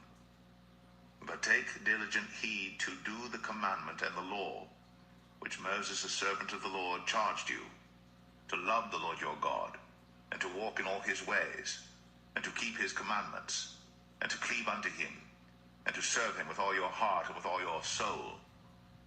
So Joshua blessed them, and sent them away, and they went unto their tents. Now to the one half of the tribe of Manasseh Moses had given possession in Bashan, but unto the other half thereof gave Joshua among their brethren on this side Jordan westward. And when Joshua sent them away also unto their tents, then he blessed them, and he spake unto them, saying, Return with much riches unto your tents, and with very much cattle, with silver, and with gold, and with brass, and with iron, and with very much raiment. Divide the spoil of your enemies with your brethren. And the children of Reuben and the children of Gad, and the half tribe of Manasseh returned, and departed from the children of Israel out of Shiloh, which is in the land of Canaan, to go unto the country of Gilead, to the land of their possession, whereof they were possessed, according to the word of the Lord by the hand of Moses. And when they came unto the borders of Jordan, that are in the land of Canaan, the children of Reuben and the children of Gad, and the half tribe of Manasseh, built there an altar by Jordan, a great altar to see to. And the children of Israel heard say, Behold, the children of Reuben and the children of Gad, and the half tribe of Manasseh, have built an altar over against the land of Canaan, in the borders of Jordan, at the passage of the children of Israel. And when the children of Israel heard of it, the whole congregation of the children of Israel gathered themselves together at Shiloh to go up to war against them. And the children of Israel sent unto the children of Reuben, and to the children of Gad, and to the half tribe of Manasseh, into the land of Gilead, Phinehas the son of Eleazar the priest, and with him 10 princes, of each chief house a prince throughout all the tribes of Israel. And each one was an head of the house of their fathers among the thousands of Israel. And they came unto the children of Reuben, and to the children of Gad, and to the half tribe of Manasseh, unto the land of Gilead. And they spake with them, saying, Thus saith the whole congregation of the Lord, What trespass is this that ye have committed against the God of Israel, to turn away this day from following the Lord, in that ye have builded you an altar, that ye might rebel this day against the Lord? Is the iniquity of Peor too little for us, from which we are not cleansed until this day, although there was a plague in the congregation of the Lord, but that ye must turn away this day from following the Lord? And it will be, seeing ye rebel today against the Lord, that tomorrow he will be wroth with the whole congregation of Israel. Notwithstanding, if the land of your possession be unclean, then pass ye over unto the land of the possession of the Lord, wherein the Lord's tabernacle dwelleth, and take possession among us. But rebel not against the Lord, nor rebel against us, in building you an altar beside the altar of the Lord our God. Did not Achan the son of Zerah commit a trespass in the accursed thing, and wrath fell on all the congregation of Israel? And that man perished not alone in his iniquity. Then the children of Reuben, and the children of Gad, and the half tribe of Manasseh answered and said unto the heads of the thousands of Israel, The Lord God of gods, the Lord God of gods, he knoweth, and Israel he shall know, if it be in rebellion, or if in transgression against the Lord, save us not this day, that we have built us an altar to turn from following the Lord, or if to offer thereon burnt offering, or meat offering, or if to offer peace offerings thereon, let the Lord himself require it. And if we have not rather done it for fear of this thing, saying, In time to come your children might speak unto our children, saying, What have ye to do with the Lord God of Israel? For the Lord hath made Jordan a border between us and you. Ye children of Reuben, and children of Gad, ye have no part in the Lord. So shall your children make our children cease from fearing the Lord. Therefore we said, Let us now prepare to build us an altar, not for burnt offering, nor for sacrifice, but that it may be a witness between us and you and our generations after us, that we might do the service of the Lord before him with our burnt offerings, and with our sacrifices, and with our peace offerings, that your children may not say to our children in time to come, Ye have no part in the Lord. Therefore said we, that it shall be, when they should so say to us, or to our generations in time to come, that we may say again, Behold, the pattern of the altar of the Lord, which our fathers made, not for burnt offerings, nor for sacrifices, but it is a witness between us and you. God forbid that we should rebel against the Lord, and turn this day from following the Lord, to build an altar for burnt offerings, for meat offerings, or for sacrifices beside the altar of the Lord our God, that is before his tabernacle. And when Phinehas the priest, and the princes of the congregation, and heads of the thousands of Israel which were with him, heard the words that the children of Reuben, and the children of Gad, and the children of Manasseh spake, it pleased them. And Phinehas the son of Eleazar the priest said unto the children of Reuben, and to the children of Gad, and to the children of Manasseh, this day we perceive that the Lord is among us, because ye have not committed this trespass against the Lord. Now ye have delivered the children of Israel out of the hand of the Lord. And Phinehas the son of Eleazar the priest, and the princes, returned from the children of Reuben, and from the children of Gad, out of the land of Gilead, unto the land of Canaan, to the children of Israel, and brought them word again. And the thing pleased the children of Israel.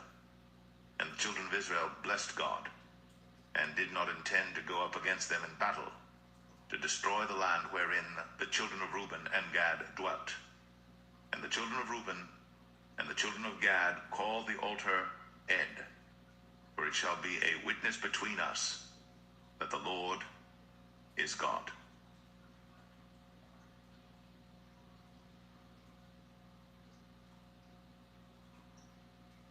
Joshua 23. And it came to pass a long time after that the Lord had given rest unto Israel from all their enemies round about, that Joshua waxed old and stricken in age. And Joshua called for all Israel, and for their elders, and for their heads, and for their judges, and for their officers, and said unto them, I am old and stricken in age, and ye have seen all that the Lord your God hath done unto all these nations because of you.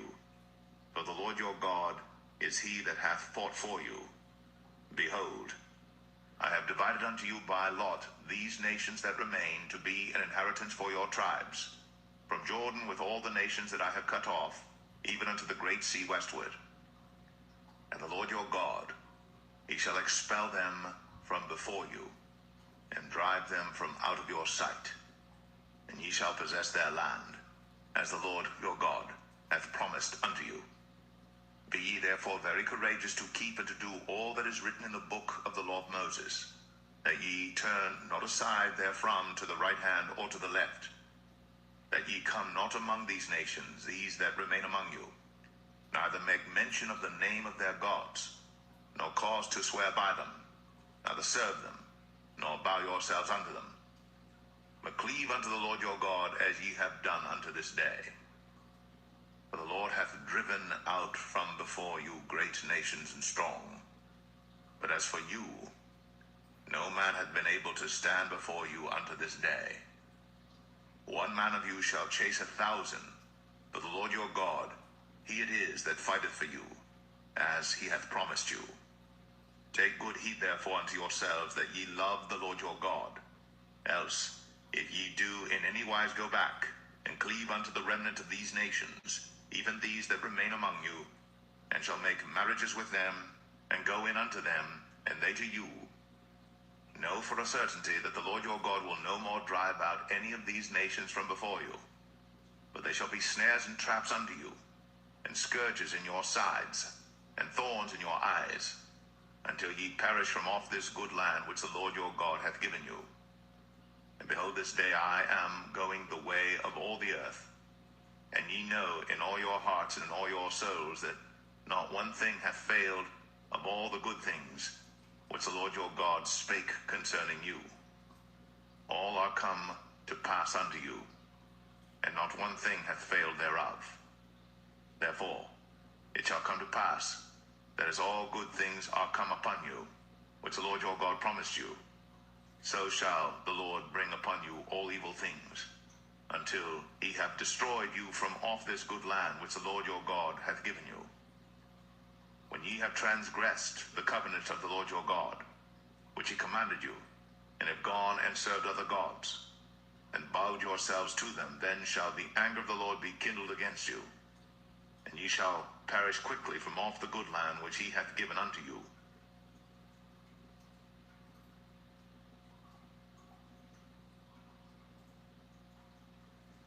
Joshua 24. And Joshua gathered all the tribes of Israel to Shechem, and called for the elders of Israel, and for their heads, and for their judges, and for their officers, and they presented themselves before God. And Joshua said unto all the people, Thus saith the Lord God of Israel, Your fathers dwelt on the other side of the flood in old time, even Terah, the father of Abraham, and the father of Nachor, and they served other gods. And I took your father Abraham from the other side of the flood, and led him throughout all the land of Canaan, and multiplied his seed, and gave him Isaac. And I gave unto Isaac Jacob and Esau, and I gave unto Esau Mount Seir to possess it. But Jacob and his children went down into Egypt. I sent Moses also, and Aaron, and I plagued Egypt, according to that which I did among them. And afterward I brought you out. And I brought your fathers out of Egypt, and ye came unto the sea. And the Egyptians pursued after your fathers with chariots and horsemen unto the Red Sea. And when they cried unto the Lord, he put darkness between you and the Egyptians, and brought the sea upon them, and covered them. And your eyes have seen what I have done in Egypt, and ye dwelt in the wilderness a long season. And I brought you into the land of the Amorites, which dwelt on the other side Jordan, and they fought with you. And I gave them into your hand, that ye might possess their land, and I destroyed them from before you. Then Balak the son of Zippor, king of Moab, arose and warred against Israel, and sent and called Balaam the son of Beor to curse you. But I would not hearken unto Balaam, therefore he blessed you still. So I delivered you out of his hand. And ye went over Jordan, and came unto Jericho, and the men of Jericho fought against you, the Amorites, and the Perizzites, and the Canaanites, and the Hittites, and the Girgashites, the Hivites, and the Jebusites, and I delivered them into your hand. And I sent the hornets before you, which drave them out from before you, even the 2 kings of the Amorites, but not with thy sword, nor with thy bow. And I have given you a land for which ye did not labor, and cities which ye built not, and ye dwell in them. Of the vineyards and olive yards which ye planted not, do ye eat. Now therefore fear the Lord, and serve him in sincerity and in truth. And put away the gods which your fathers served on the other side of the flood and in Egypt, and serve ye the Lord. And if it seem evil unto you to serve the Lord, choose you this day whom ye will serve, whether the gods which your fathers served that were on the other side of the flood, or the gods of the Amorites, in whose land ye dwell. But as for me and my house, we will serve the Lord. And the people answered and said, God forbid that we should forsake the Lord, to serve other gods. For the Lord our God, he it is that brought us up and our fathers out of the land of Egypt, from the house of bondage, and which did those great signs in our sight, and preserved us in all the way wherein we went, and among all the people through whom we passed. And the Lord drave out from before us all the people, even the Amorites which dwelt in the land. Therefore will we also serve the Lord, for he is our God. And Joshua said unto the people, Ye cannot serve the Lord, for he is an holy God. He is a jealous God. He will not forgive your transgressions nor your sins. If ye forsake the Lord, and serve strange gods, then he will turn and do you hurt, and consume you. After that he hath done you good. And the people said unto Joshua, Nay, but we will serve the Lord. And Joshua said unto the people, Ye are witnesses against yourselves, that ye have chosen you the Lord to serve him. And they said, We are witnesses. Now therefore put away, said he, the strange gods which are among you. And the Lord our God will we serve, and his voice will we obey. So Joshua made a covenant with the people that day, and set them a statute and an ordinance in Shechem. And Joshua wrote these words in the book of the law of God, and took a great stone, and set it up there under an oak that was by the sanctuary of the Lord.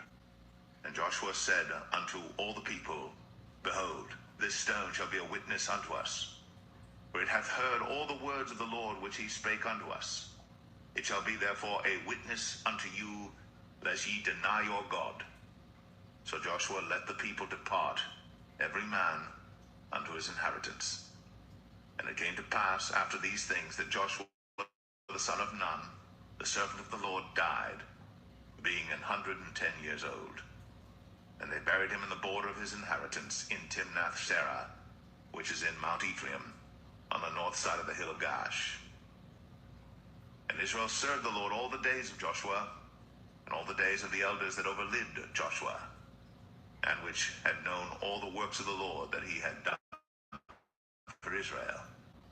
And the bones of Joseph, which the children of Israel brought up out of Egypt, buried they in Shechem in a parcel of ground, which Jacob bought of the sons of Hamor, the father of Shechem, for 100 pieces of silver. And it became the inheritance of the children of Joseph.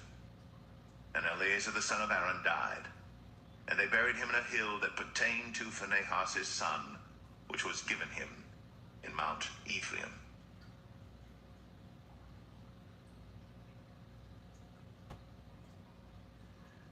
The book of Judges, chapter 1. Now after the death of Joshua, it came to pass that the children of Israel asked the Lord, saying, Who shall go up for us against the Canaanites first, to fight against them? And the Lord said, Judah shall go up.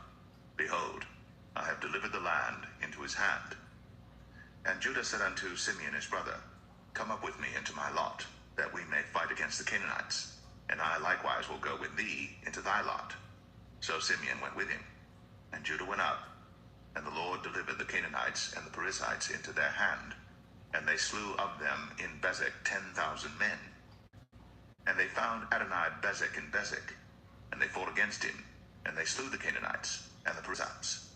But Adonai-Bezek fled, and they pursued after him, and caught him, and cut off his thumbs and his great toes.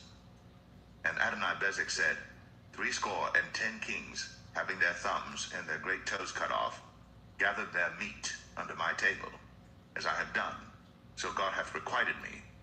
And they brought him to Jerusalem, and there he died. Now the children of Judah had fought against Jerusalem, and had taken it, and smitten it with the edge of the sword, and set the city on fire. And afterward the children of Judah went down to fight against the Canaanites, that dwelt in the mountain, and in the south, and in the valley. And Judah went against the Canaanites that dwelt in Hebron. Now the name of Hebron before was Kirjath-Arba. And they slew Sheshai, and Ahiman, and Talmai. And from thence he went against the inhabitants of Debir. And the name of Debir before was Kirjath-Sepher. And Caleb said, He that smiteth Kirjath-Sepher, and taketh it, to him will I give Achsah my daughter to wife. And Othniel the son of Kenaz, Caleb's younger brother, took it. And he gave him Achsah his daughter to wife. And it came to pass, when she came to him, that she moved him to ask of her father a field. And she lighted from off her ass. And Caleb said unto her, What wilt thou? And she said unto him, Give me a blessing, for thou hast given me a southland. Give me also springs of water. And Caleb gave her the upper springs and the nether springs. And the children of the Kenite, Moses' father-in-law, went up out of the city of palm trees with the children of Judah into the wilderness of Judah, which lieth in the south of Arad. And they went and dwelt among the people. And Judah went with Simeon his brother, and they slew the Canaanites that inhabited Zephath, and utterly destroyed it. And the name of the city was called Hormah. Also Judah took Gaza with the coast thereof, and Askelon with the coast thereof, and Ekron with the coast thereof. And the Lord was with Judah, and he drave out the inhabitants of the mountain, but could not drive out the inhabitants of the valley, because they had chariots of iron. And they gave Hebron unto Caleb, as Moses said. And he expelled thence the 3 sons of Anak. And the children of Benjamin did not drive out the Jebusites that inhabited Jerusalem, but the Jebusites dwell with the children of Benjamin in Jerusalem unto this day. And the house of Joseph, they also went up against Bethel, and the Lord was with them. And the house of Joseph sent to describe Bethel. Now the name of the city before was Luz. And the spies saw a man come forth out of the city, and they said unto him, Show us, we pray thee, the entrance into the city, and we will show thee mercy. And when he showed them the entrance into the city, they smote the city with the edge of the sword, but they let go the man and all his family. And the man went into the land of the Hittites, and built a city, and called the name thereof Luz, which is the name thereof unto this day. Neither did Manasseh drive out the inhabitants of Beth-shan and her towns, nor Taanach and her towns, nor the inhabitants of Dor and her towns, nor the inhabitants of Ibleam and her towns, nor the inhabitants of Megiddo and her towns, but the Canaanites would dwell in that land. And it came to pass, when Israel was strong, that they put the Canaanites to tribute, and did not utterly drive them out.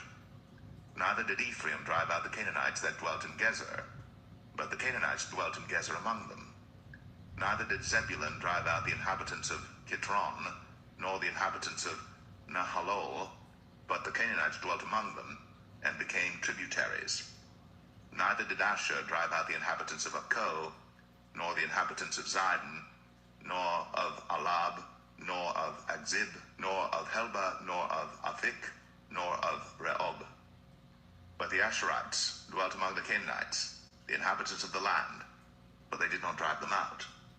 Neither did Naphtali drive out the inhabitants of Beth-shemesh, nor the inhabitants of Beth-anath, but he dwelt among the Canaanites, the inhabitants of the land. Nevertheless, the inhabitants of Beth-shemesh and of Beth-anath became tributaries unto them. And the Amorites forced the children of Dan into the mountain, for they would not suffer them to come down to the valley. But the Amorites would dwell in Mount Eris, in Ayalon, and in Shaalbim. Yet the hand of the house of Joseph prevailed, so that they became tributaries. And the coast of the Amorites was from the going up to Akrabim, from the rock and upward.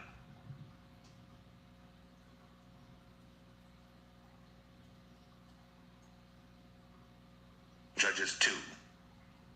And an angel of the Lord came up from Gilgal to Bochim, and said, I made you to go up out of Egypt, and have brought you unto the land which I swear unto your fathers. And I said, I will never break my covenant with you. And ye shall make no league with the inhabitants of this land. Ye shall throw down their altars. But ye have not obeyed my voice. Why have ye done this? Wherefore I also said, I will not drive them out from before you, but they shall be as thorns in your sides, and their gods shall be a snare unto you.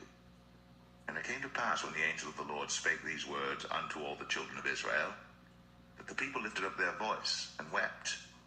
And they called the name of that place Bochim, and they sacrificed there unto the Lord. And when Joshua had let the people go, the children of Israel went every man unto his inheritance to possess the land. And the people served the Lord all the days of Joshua, and all the days of the elders that outlived Joshua, who had seen all the great works of the Lord that he did for Israel.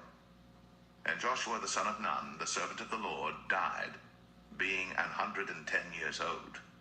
And they buried him in the border of his inheritance, in Timnath-Eres, in the mount of Ephraim, on the north side of the hill Gaash.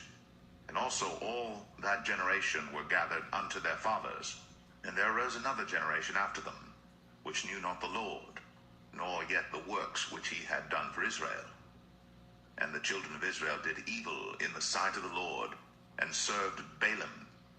And they forsook the Lord God of their fathers, which brought them out of the land of Egypt, and followed other gods of the gods of the people that were round about them, and bowed themselves unto them, and provoked the Lord to anger.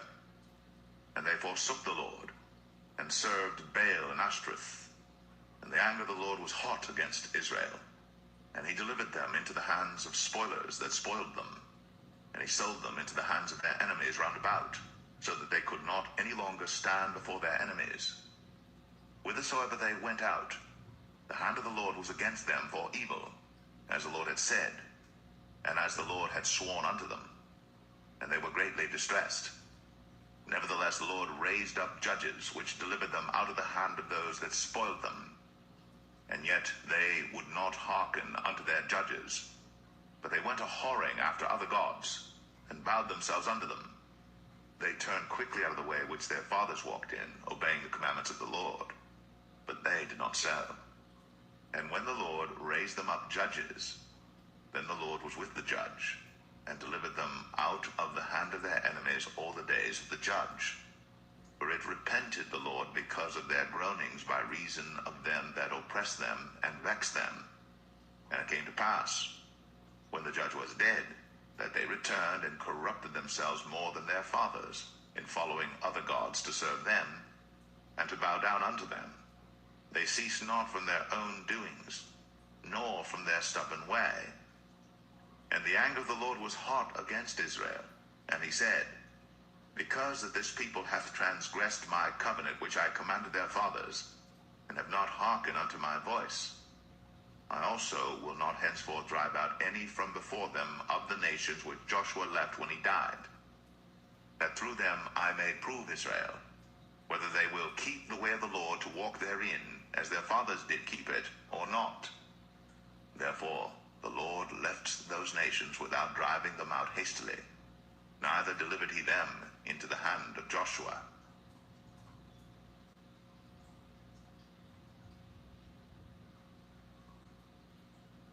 Judges 3. Now these are the nations which the Lord left to prove Israel by them, even as many of Israel as had not known all the wars of Canaan, only that the generations of the children of Israel might know, to teach them war, at the least such as before knew nothing thereof. Namely, 5 lords of the Philistines, and all the Canaanites, and the Sidonians, and the Hivites that dwelt in Mount Lebanon, from Mount Baal-Hermon unto the entering in of Hamath. And they were to prove Israel by them, to know whether they would hearken unto the commandments of the Lord, which he commanded their fathers by the hand of Moses. And the children of Israel dwelt among the Canaanites, Hittites, and Amorites, and Perizzites, and Hivites, and Jebusites. And they took their daughters to be their wives, and gave their daughters to their sons, and served their gods. And the children of Israel did evil in the sight of the Lord, and forgat the Lord their God, and served Baalim and the groves. Therefore the anger of the Lord was hot against Israel, and he sold them into the hand of Shushan-Rishathaim, king of Mesopotamia. And the children of Israel served Shushan-Rishathaim 8 years. And when the children of Israel cried unto the Lord raised up a deliverer to the children of Israel, who delivered them, even Othniel, the son of Kenaz, Caleb's younger brother. And the Spirit of the Lord came upon him, and he judged Israel, and went out to war. And the Lord delivered Shushan-Rishathaim, king of Mesopotamia, into his hand. And his hand prevailed against Shushan-Rishathaim. And the land had rest 40 years. And Othniel, the son of Kenaz, died. And the children of Israel did evil again in the sight of the Lord. And the Lord strengthened Eglon, the king of Moab, against Israel, because they had done evil in the sight of the Lord. And he gathered unto him the children of Ammon and Amalek, and went and smote Israel, and possessed the city of palm trees. So the children of Israel served Eglon, the king of Moab, 18 years. But when the children of Israel cried unto the Lord raised them up a deliverer, Ehud the son of Gera, a Benjamite, a man left-handed. And by him the children of Israel sent a present unto Eglon, the king of Moab. But Ehud made him a dagger, which had 2 edges of a cubit length, and he did gird it under his raiment, upon his right thigh. And he brought the present unto Eglon, king of Moab. And Eglon was a very fat man. And when he had made an end to offer the present, he sent away the people that bare the present. But he himself turned again from the quarries that were by Gilgal, and said, I have a secret errand unto thee, O king. Who said, Keep silence. And all that stood by him went out from him. And Ehud came unto him, and he was sitting in a summer parlor, which he had for himself alone. And Ehud said, I have a message from God unto thee. And he rose out of his seat. And Ehud put forth his left hand, and took the dagger from his right thigh, and thrust it into his belly. And the haft also went in after the blade, and the fat closed upon the blade, so that he could not draw the dagger out of his belly, and the dirt came out. Then Ehud went forth through the porch, and shut the doors of the parlor upon him, and locked them. When he was gone out, his servants came, and when they saw that, behold, the doors of the parlor were locked, they said, Surely he covereth his feet in his summer chamber. And they tarried till they were ashamed, and behold, he opened not the doors of the parlor. Therefore they took a key and opened them, and behold, their lord was fallen down dead on the earth. And Ehud escaped while they tarried, and passed beyond the quarries, and escaped unto Seirath. And it came to pass, when he was come, that he blew a trumpet in the mountain of Ephraim, and the children of Israel went down with him from the mount, and he before them. And he said unto them, Follow after me, for the Lord hath delivered your enemies, the Moabites, into your hand. And they went down after him, and took the fords of Jordan toward Moab, and suffered not a man to pass over. And they slew of Moab at that time about 10,000 men, all lusty, and all men of valor, and there escaped not a man. So Moab was subdued that day under the hand of Israel, and the land had rest 80 years. And after him was Shamgar the son of Anath, which slew the Philistines, 600 men with an ox goad, and he also delivered Israel.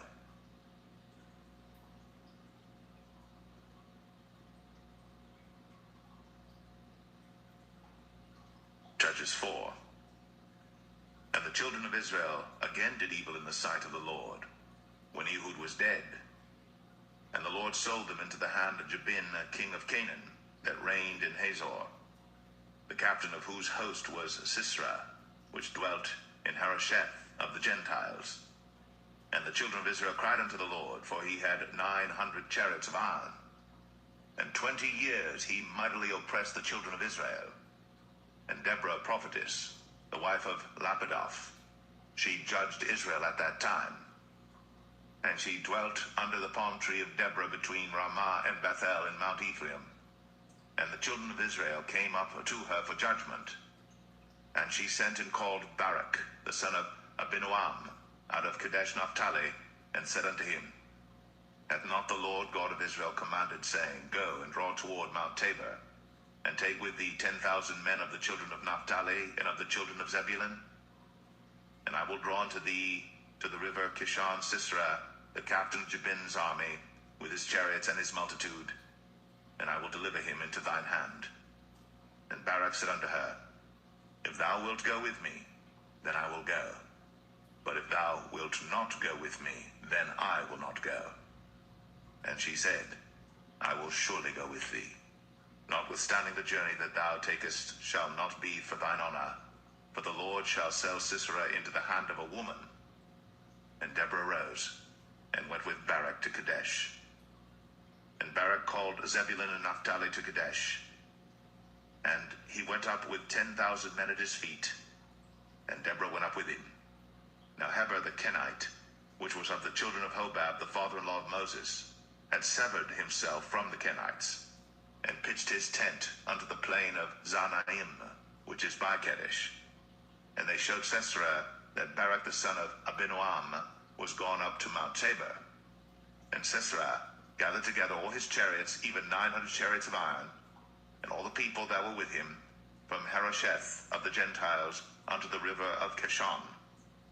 And Deborah said unto Barak, Up, for this is the day in which the Lord hath delivered Sisera into thine hand. Is not the Lord gone out before thee? So Barak went down from Mount Tabor, and 10,000 men after him. And the Lord discomfited Sisera and all his chariots and all his host with the edge of the sword before Barak, so that Sisera lighted down off his chariot, and fled away on his feet. But Barak pursued after the chariots and after the host, unto Harosheth of the Gentiles, and all the host of Sisera fell upon the edge of the sword, and there was not a man left. Howbeit Sisera fled away on his feet to the tent of Jael, the wife of Heber the Kenite. For there was peace between Jabin, the king of Hazor, and the house of Heber the Kenite. And Jael went out to meet Sisera, and said unto him, Turn in, my lord, turn in to me, fear not. And when he had turned in unto her into the tent, she covered him with a mantle. And he said unto her, Give me, I pray thee, a little water to drink, for I am thirsty. And she opened a bottle of milk, and gave him drink, and covered him. Again he said to her, Stand in the door of the tent. And it shall be, when any man doth come and inquire of thee, and say, Is there any man here? That thou shalt say, No. Then Jael, Heber's wife, took a nail of the tent, and took an hammer in her hand, and went softly unto him, and smote the nail into his temples, and fastened it into the ground. For he was fast asleep and weary. So he died. And behold, as Barak pursued Sisera, Jael came out to meet him, and said unto him, Come, and I will show thee the man whom thou seekest. And when he came into her tent, behold, Sisera lay dead, and the nail was in his temples. So God subdued on that day Jabin, the king of Canaan, before the children of Israel. And the hand of the children of Israel prospered, and prevailed against Jabin, the king of Canaan, until they had destroyed Jabin, king of Canaan.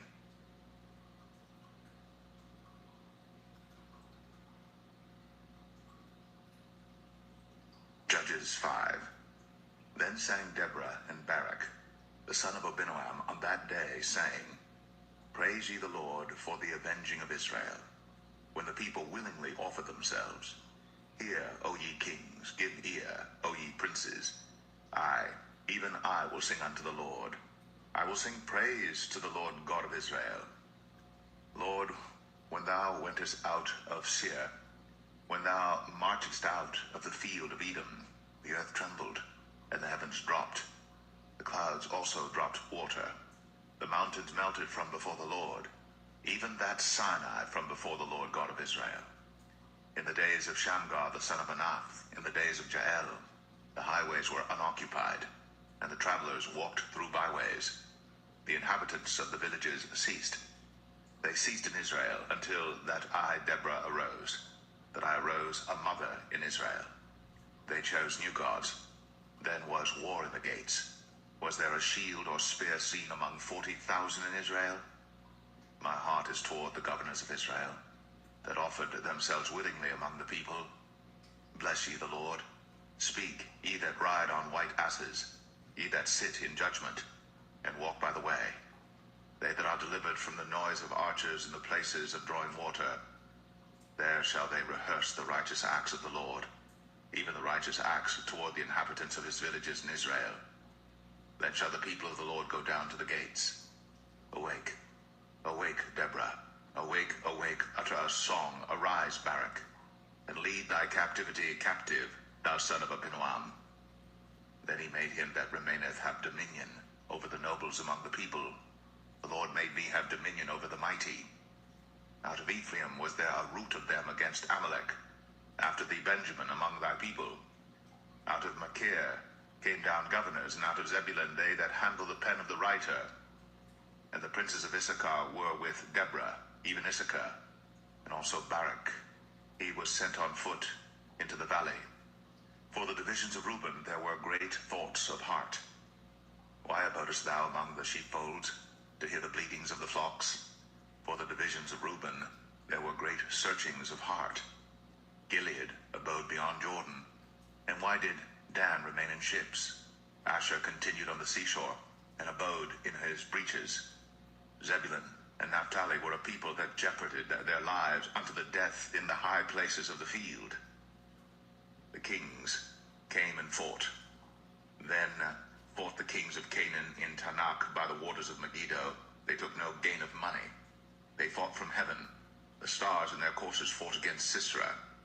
The river of Kishon swept them away, that ancient river, the river Kishon. O my soul, thou hast trodden down strength. Then were the horse hoofs broken by the means of the prancings of their mighty ones. Curse ye Maros, said the angel of the Lord. Curse ye bitterly the inhabitants thereof, because they came not to the help of the Lord, to the help of the Lord against the mighty.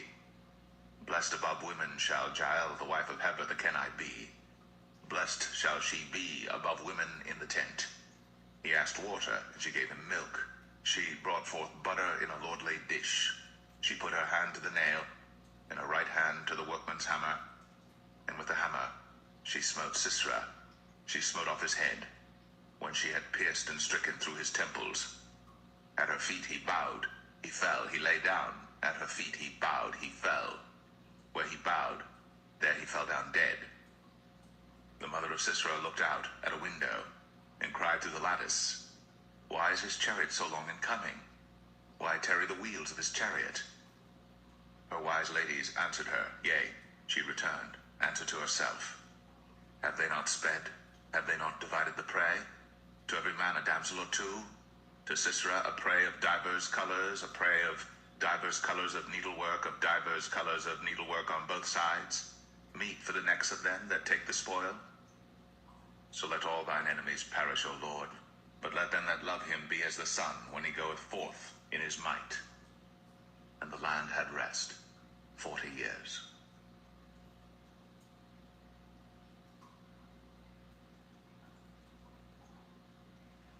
Judges 6. And the children of Israel did evil in the sight of the Lord, and the Lord delivered them into the hand of Midian 7 years. And the hand of Midian prevailed against Israel, and because of the Midianites, the children of Israel made them the dens which are in the mountains and caves and strongholds.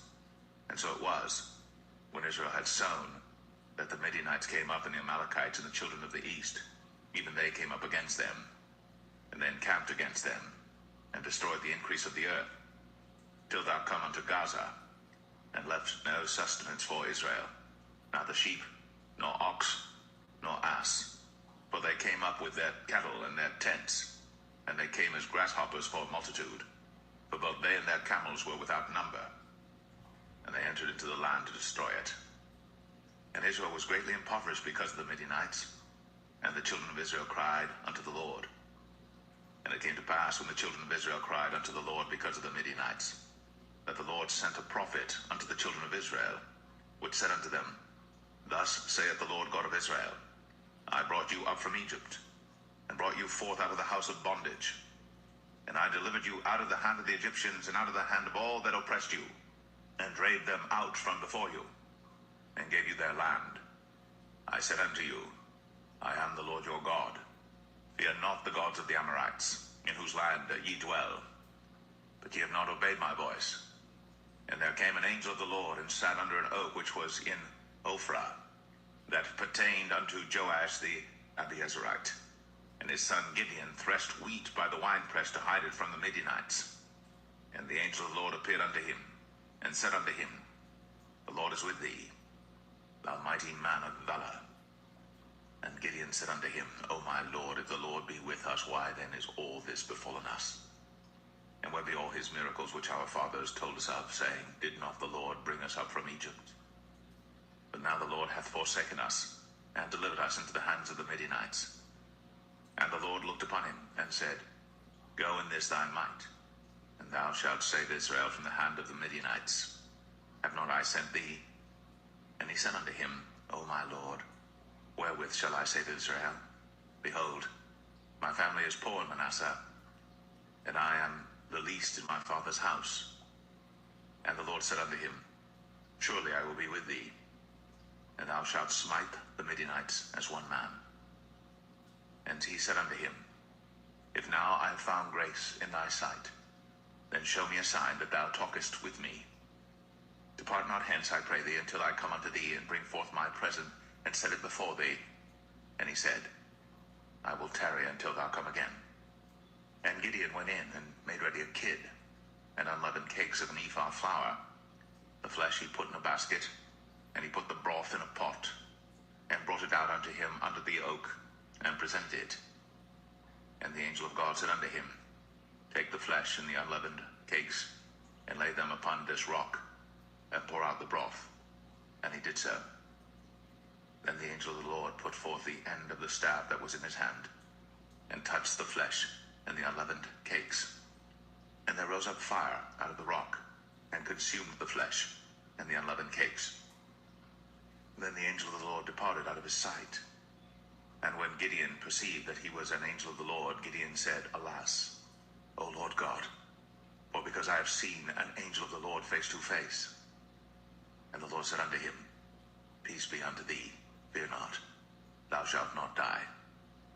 Then Gideon built an altar there unto the Lord, and called it Jehovah Shalom. Until this day it is yet an Ophrah of the Abiezerites. And it came to pass the same night, that the Lord said unto him, Take thy father's young bullock, even the second bullock of 7 years old, and throw down the altar of Baal that thy father hath, and cut down the grove that is by it. And build an altar unto the Lord thy God upon the top of this rock, in the ordered place. And take the second bullock, and offer a burnt sacrifice with the wood of the grove which thou shalt cut down. Then Gideon took 10 men of his servants, and did as the Lord had said unto him. And so it was, because he feared his father's household and the men of the city, that he could not do it by day, that he did it by night. And when the men of the city arose early in the morning, behold, the altar of Baal was cast down, and the grove was cut down that was by it, and the second bullock was offered upon the altar that was built. And they said one to another, Who hath done this thing? And when they inquired and asked, they said, Gideon the son of Joash hath done this thing. Then the men of the city said unto Joash, Bring out thy son, that he may die, because he hath cast down the altar of Baal, and because he hath cut down the grove that was by it. And Joash said unto all that stood against him, Will ye plead for Baal? Will ye save him? He that will plead for him, let him be put to death, whilst it is yet morning. If he be a god, let him plead for himself, because one hath cast down his altar. Therefore on that day he called him Jerubbaal, saying, Let Baal plead against him, because he hath thrown down his altar. Then all the Midianites and the Amalekites, and the children of the east were gathered together, and went over and pitched in the valley of Jezreel. But the Spirit of the Lord came upon Gideon, and he blew a trumpet, and Abiezer was gathered after him. And he sent messengers throughout all Manasseh, who also was gathered after him. And he sent messengers unto Asher, and unto Zebulun, and unto Naphtali, and they came up to meet them. And Gideon said unto God, If thou wilt save Israel by mine hand, as thou hast said, behold, I will put a fleece of wool in the floor. And if the dew be on the fleece only, and it be dry upon all the earth beside, then shall I know that thou wilt save Israel by mine hand, as thou hast said. And it was so. For he rose up early on the morrow, and thrust the fleece together, and wringed the dew out of the fleece, a bowl full of water. And Gideon said unto God, Let not thine anger be hot against me, and I will speak but this once. Let me prove, I pray thee, but this once with the fleece. Let it now be dry only upon the fleece, and upon all the ground let there be dew. And God did so that night, for it was dry upon the fleece only, and there was dew on all the ground.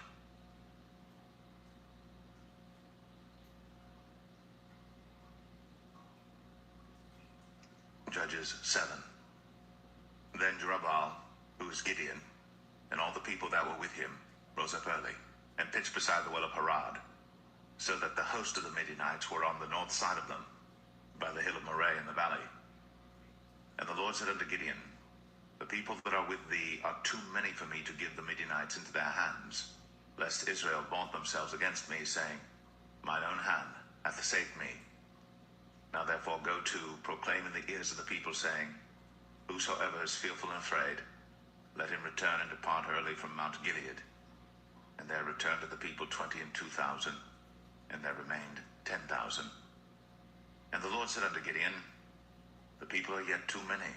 Bring them down unto the water, and I will try them for thee there. And it shall be that of whom I say unto thee, This shall go with thee, the same shall go with thee. And of whomsoever I say unto thee, This shall not go with thee, the same shall not go. So he brought down the people unto the water. And the Lord said unto Gideon, Every one that lappeth of the water with his tongue, as a dog lappeth, him shalt thou set by himself. Likewise every one that boweth down upon his knees to drink. And the number of them that lapped, putting their hand to their mouth, were 300 men. But all the rest of the people bowed down upon their knees to drink water. And the Lord said unto Gideon, By the 300 men that lapped will I save you, and deliver the Midianites into thine hand. And let all the other people go every man unto his place. So the people took victuals in their hand, and their trumpets, and he sent all the rest of Israel every man unto his tent, and retained those 300 men, and the host of Midian was beneath him in the valley. And it came to pass the same night that the Lord said unto him, Arise, get thee down unto the host, for I have delivered it into thine hand. But if thou fear to go down, go thou with Phurah thy servant down to the host, and thou shalt hear what they say, and afterwards shall thine hands be strengthened to go down unto the host. Then went he down with Phurah his servant unto the outside of the armed men that were in the host. And the Midianites and the Amalekites and all the children of the east lay along in the valley like grasshoppers for multitude, and their camels were without number, as the sand by the seaside for multitude.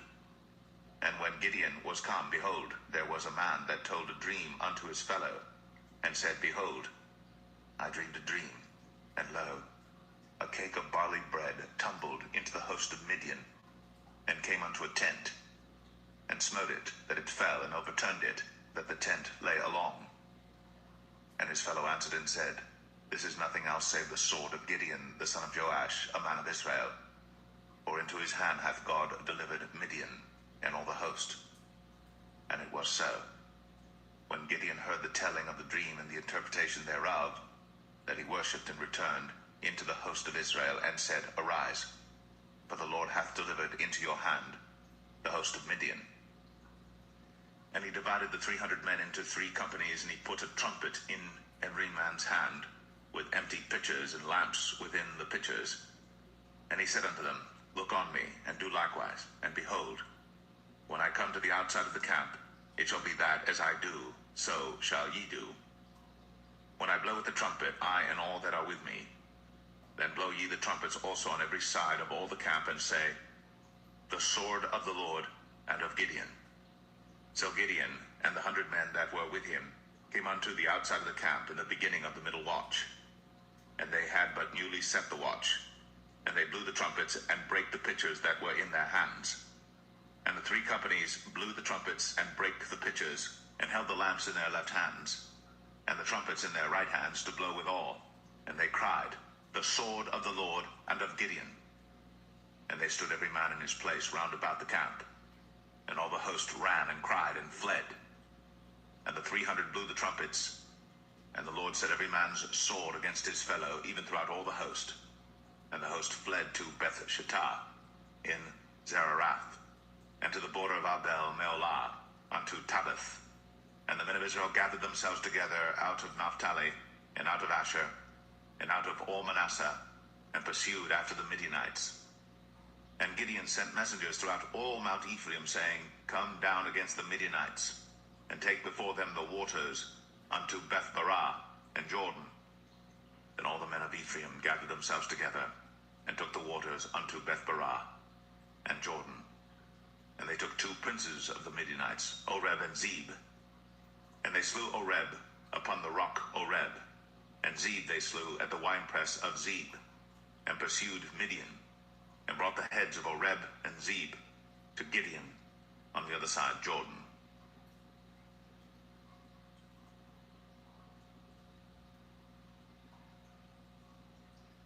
Judges 8. And the men of Ephraim said unto him, Why hast thou served us thus, that thou callest us not, when thou wentest to fight with the Midianites? And they did chide with him sharply. And he said unto them, What have I done now in comparison of you? Is not the gleaning of the grapes of Ephraim better than the vintage of Abiezer? God hath delivered into your hands the princes of Midian, Oreb, and Zeb. And what was I able to do in comparison of you? Then their anger was abated toward him, when he had said that. And Gideon came to Jordan and passed over, he and the 300 men that were with him, faint yet pursuing them. And he said unto the men of Succoth, Give, I pray you, loaves of bread unto the people that follow me, for they be faint, and I am pursuing after Zebah and Zalmunna, kings of Midian. And the princes of Succoth said, Are the hands of Zebah and Zalmunna now in thine hand, that we should give bread unto thine army? And Gideon said, Therefore, when the Lord hath delivered Zebah and Zalmunna into mine hand, then I will tear your flesh with the thorns of the wilderness and with briars. And he went up thence to Penuel, and spake unto them likewise. And the men of Penuel answered him as the men of Succoth had answered him. And he spake also unto the men of Penuel, saying, When I come again in peace, I will break down this tower. Now Zebah and Zalmunna were in Karkor, and their hosts with them, about 15,000 men, all that were left of all the hosts of the children of the east. But there fell 120,000 men that drew sword. And Gideon went up by the way of them that dwelt in tents on the east of Nobah and Jogbeah, and smote the host, for the host was secure. And when Zebah and Zalmunna fled, he pursued after them, and took the 2 kings of Midian, Zebah and Zalmunna, and discomfited all the host. And Gideon the son of Joash returned from battle before the sun was up, and caught a young man of the men of Succoth, and inquired of him. And he described unto him the princes of Succoth and the elders thereof, even 17 men. And he came unto the men of Succoth, and said, Behold, Zebah and Zalmunna, with whom ye did upbraid me, saying, Are the hands of Zebah and Zalmunna now in thine hand, that we should give bread unto thy men that are weary? And he took the elders of the city, and thorns of the wilderness and briars, and with them he taught the men of Succoth. And he beat down the tower of Penuel, and slew the men of the city. Then said he unto Zebah and Zalmunna, What manner of men were they whom ye slew at Tabor? And they answered, As thou art, so were they. Each one resembled the children of a king. And he said, They were my brethren, even the sons of my mother. As the Lord liveth, if ye had saved them alive, I would not slay you. And he said unto Jether, his firstborn, Up, and slay them. But the youth drew not his sword, for he feared, because he was yet a youth. Then Zebah and Zalmunna said, Rise thou, and fall upon us, for as the man is, so is his strength. And Gideon arose, and slew Zebah and Zalmunna, and took away the ornaments that were on their camels' necks. Then the men of Israel said unto Gideon, Rule thou over us, both thou and thy son, and thy son's son also, for thou hast delivered us from the hand of Midian. And Gideon said unto them, I will not rule over you, neither shall my son rule over you. The Lord shall rule over you. And Gideon said unto them, I would desire a request of you, that ye would give me every man the earrings of his prey. For they had golden earrings, because they were Ishmaelites. And they answered, We will willingly give them. And they spread a garment, and did cast therein every man the earrings of his prey. And the weight of the golden earrings that he requested was 1,700 shekels of gold, beside ornaments and collars and purple raiment that was on the king of Midian, and beside the chains that were about their camels' necks. And Gideon made an ephod thereof, and put it in his city, even in Ophrah. And all Israel went thither a whoring after it, which thing became a snare unto Gideon and to his house. Thus was Midian subdued before the children of Israel, so that they lifted up their heads no more. And the country was in quietness 40 years in the days of Gideon. And Jerubbaal the son of Joash went and dwelt in his own house. And Gideon had 70 sons of his body begotten, for he had many wives. And his concubine that was in Shechem, she also bare him a son, whose name he called Abimelech. And Gideon the son of Joash died in a good old age, and was buried in the sepulchre of Joash his father, in Ophrah of the Abiezerites. And it came to pass, as soon as Gideon was dead, that the children of Israel turned again, and went a whoring after Baalim, and made Baal-berith their god. And the children of Israel remembered not the Lord their God, who had delivered them out of the hands of all their enemies on every side. Neither showed they kindness to the house of Jerubbaal, namely Gideon, according to all the goodness which he had shown unto Israel.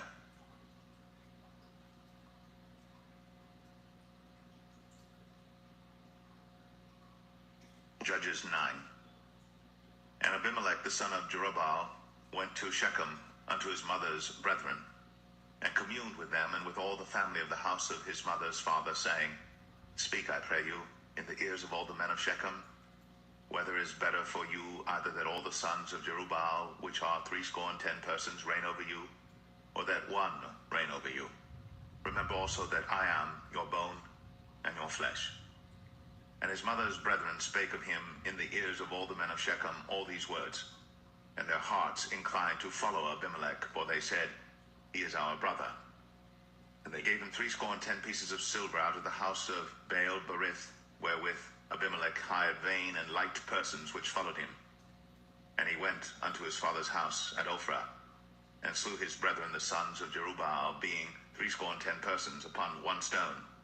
Notwithstanding yet Jotham, the youngest son of Jerubbaal, was left, for he hid himself. And all the men of Shechem gathered together, and all the house of Millo, and went, and made Abimelech king by the plain of the pillar that was in Shechem. And when they told it to Jotham, he went and stood in the top of Mount Gerizim, and lifted up his voice, and cried and said unto them, Hearken unto me, ye men of Shechem, that God may hearken unto you. The trees went forth on a time to anoint a king over them, and they said unto the olive tree, Reign thou them. Should I leave my fatness, wherewith by me they honor God and man, and go to be promoted over the trees? And the trees said to the fig tree, Come thou, and reign over us. But the fig tree said unto them, Should I forsake my sweetness and my good fruit, and go to be promoted over the trees?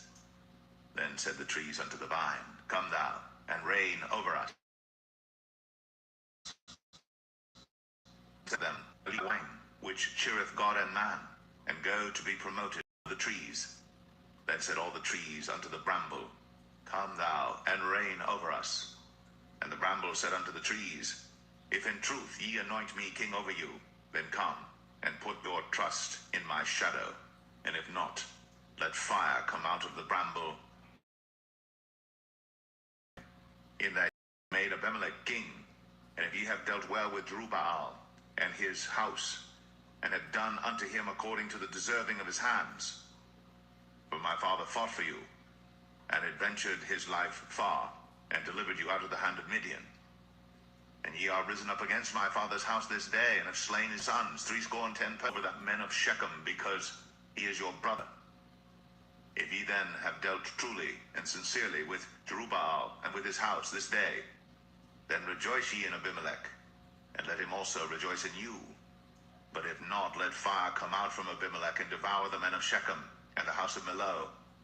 And let fire come out from the and fled, and went to Beer, and dwelt there for fear of Abimelech his brother. When Abimelech had reigned 3 years over Israel, then God sent an evil spirit between Abimelech and the men of Shechem. And the men of Shechem dealt treacherously with Abimelech, that the cruelty done to the 70 sons of Jerubbaal might blood be laid upon Abimelech their brother, which slew them, and upon the men of Shechem, which aided him in the killing of his brethren. And the men of Shechem set liers in wait for him in the top of the mountains, and they robbed all that came along that way by them. And it was told Abimelech. And Gaal, the son of Ebed, came with his brethren, and went over to Shechem. And the men of Shechem put their confidence in him. And they went out into the fields, and gathered their vineyards, and trod the grapes, and made merry, and went to the house of their God, and did eat and drink, and cursed Abimelech. And Gaal the son of Ebed said, Who is Abimelech, and who is Shechem, that we should serve him? Is not he the son of Jerubbaal, and Zebul his officer? Serve the men of Hamor, the father of Shechem, for why should we serve him? And would to God this people were under my hand, then would I remove Abimelech. And he said to Abimelech, Increase thine army, and come out. And when Zebul, the ruler of the city, heard the words of Gaal the son of Ebed, his anger was kindled. And he sent messengers unto Abimelech privily, saying, Behold, Gaal the son of Ebed and his brethren be come to Shechem, and behold, they fortify the city against thee. Now therefore up by night, thou and the people that is with thee, and lie in wait in the field. And it shall be that in the morning, as soon as the sun is up, thou shalt rise early, and set upon the city, and behold, when he and the people that is with him come out against thee, then mayest thou do to them as thou shalt find occasion. And Abimelech rose up, and all the people that were with him by night, and they laid wait against Shechem in 4 companies. And Gaal the son of Ebed went out and stood in the entering of the gate of the city. And Abimelech rose up, and the people that were with him, from lying in wait. And when Gaal saw the people, he said to Zebul, Behold, there come people down from the top of the mountains. And Zebul said unto him, Thou seest the shadow of the mountains, as if they were men. And Gaal spake again and said, See, there come people down by the middle of the land, and another company come along by the plain of Meonim. Then said Zebul unto him, Where is now thy mouth wherewith thou saidst, Who is Abimelech, that we should serve him? Is not this the people that thou hast despised? Go out, I pray now, and fight with them. And Gaal went out before the men of Shechem, and fought with Abimelech. And Abimelech chased him, and he fled before him, and many were overthrown and wounded, even unto the entering of the gate. And Abimelech dwelt at Arumah. And Zebul thrust out Gaal and his brethren, that they should not dwell in Shechem. And it came to pass on the morrow that the people went out into the field, and they told Abimelech. And he took the people and divided them into 3 companies, and laid wait in the field, and looked, and behold, the people were come forth out of the city. And he rose up against them, and smote them. And Abimelech and the company that was with him rushed forward, and stood in the entering of the gate of the city. And the 2 other companies ran upon all the people that were in the fields, and slew them. And Abimelech fought against the city all that day, and he took the city, and slew the people that was therein, and beat down the city, and sowed it with salt. And when all the men of the tower of Shechem heard that, they entered into an hold of the house of the god Berith. And it was told Abimelech that all the men of the tower of Shechem were gathered together. And Abimelech gat him up to Mount Zalmon, he and all the people that were with him. And Abimelech took an axe in his hand, and cut down a bough from the trees, and took it, and laid it on his shoulder, and said unto the people that were with him, What ye have seen me do, make haste, and do as I have done. And all the people likewise cut down every man his bough, and followed Abimelech, and put them to the hold, and set the hold on fire upon them, so that all the men of the tower of Shechem died also, about 1,000 men and women. Then went Abimelech to Thebez, and encamped against Thebez, and took it. But there was a strong tower within the city, and thither fled all the men and women, and all they of the city, and shut it to them, and gat them up to the top of the tower. And Abimelech came unto the tower, and fought against it, and went hard unto the door of the tower to burn it with fire. And a certain woman cast a piece of a millstone upon Abimelech's head, and all to break his skull. Then he called hastily unto the young man his armor-bearer, and said unto him, Draw thy sword, and slay me, that men say not of me, A woman slew him. And his young man thrust him through, and he died. And when the men of Israel saw that Abimelech was dead, they departed every man unto his place. Thus God rendered the wickedness of Abimelech, which he did unto his father, in slaying his 70 brethren. And all the evil of the men of Shechem did God render upon their heads. And upon them came the curse of Jotham, the son of Jerubbaal.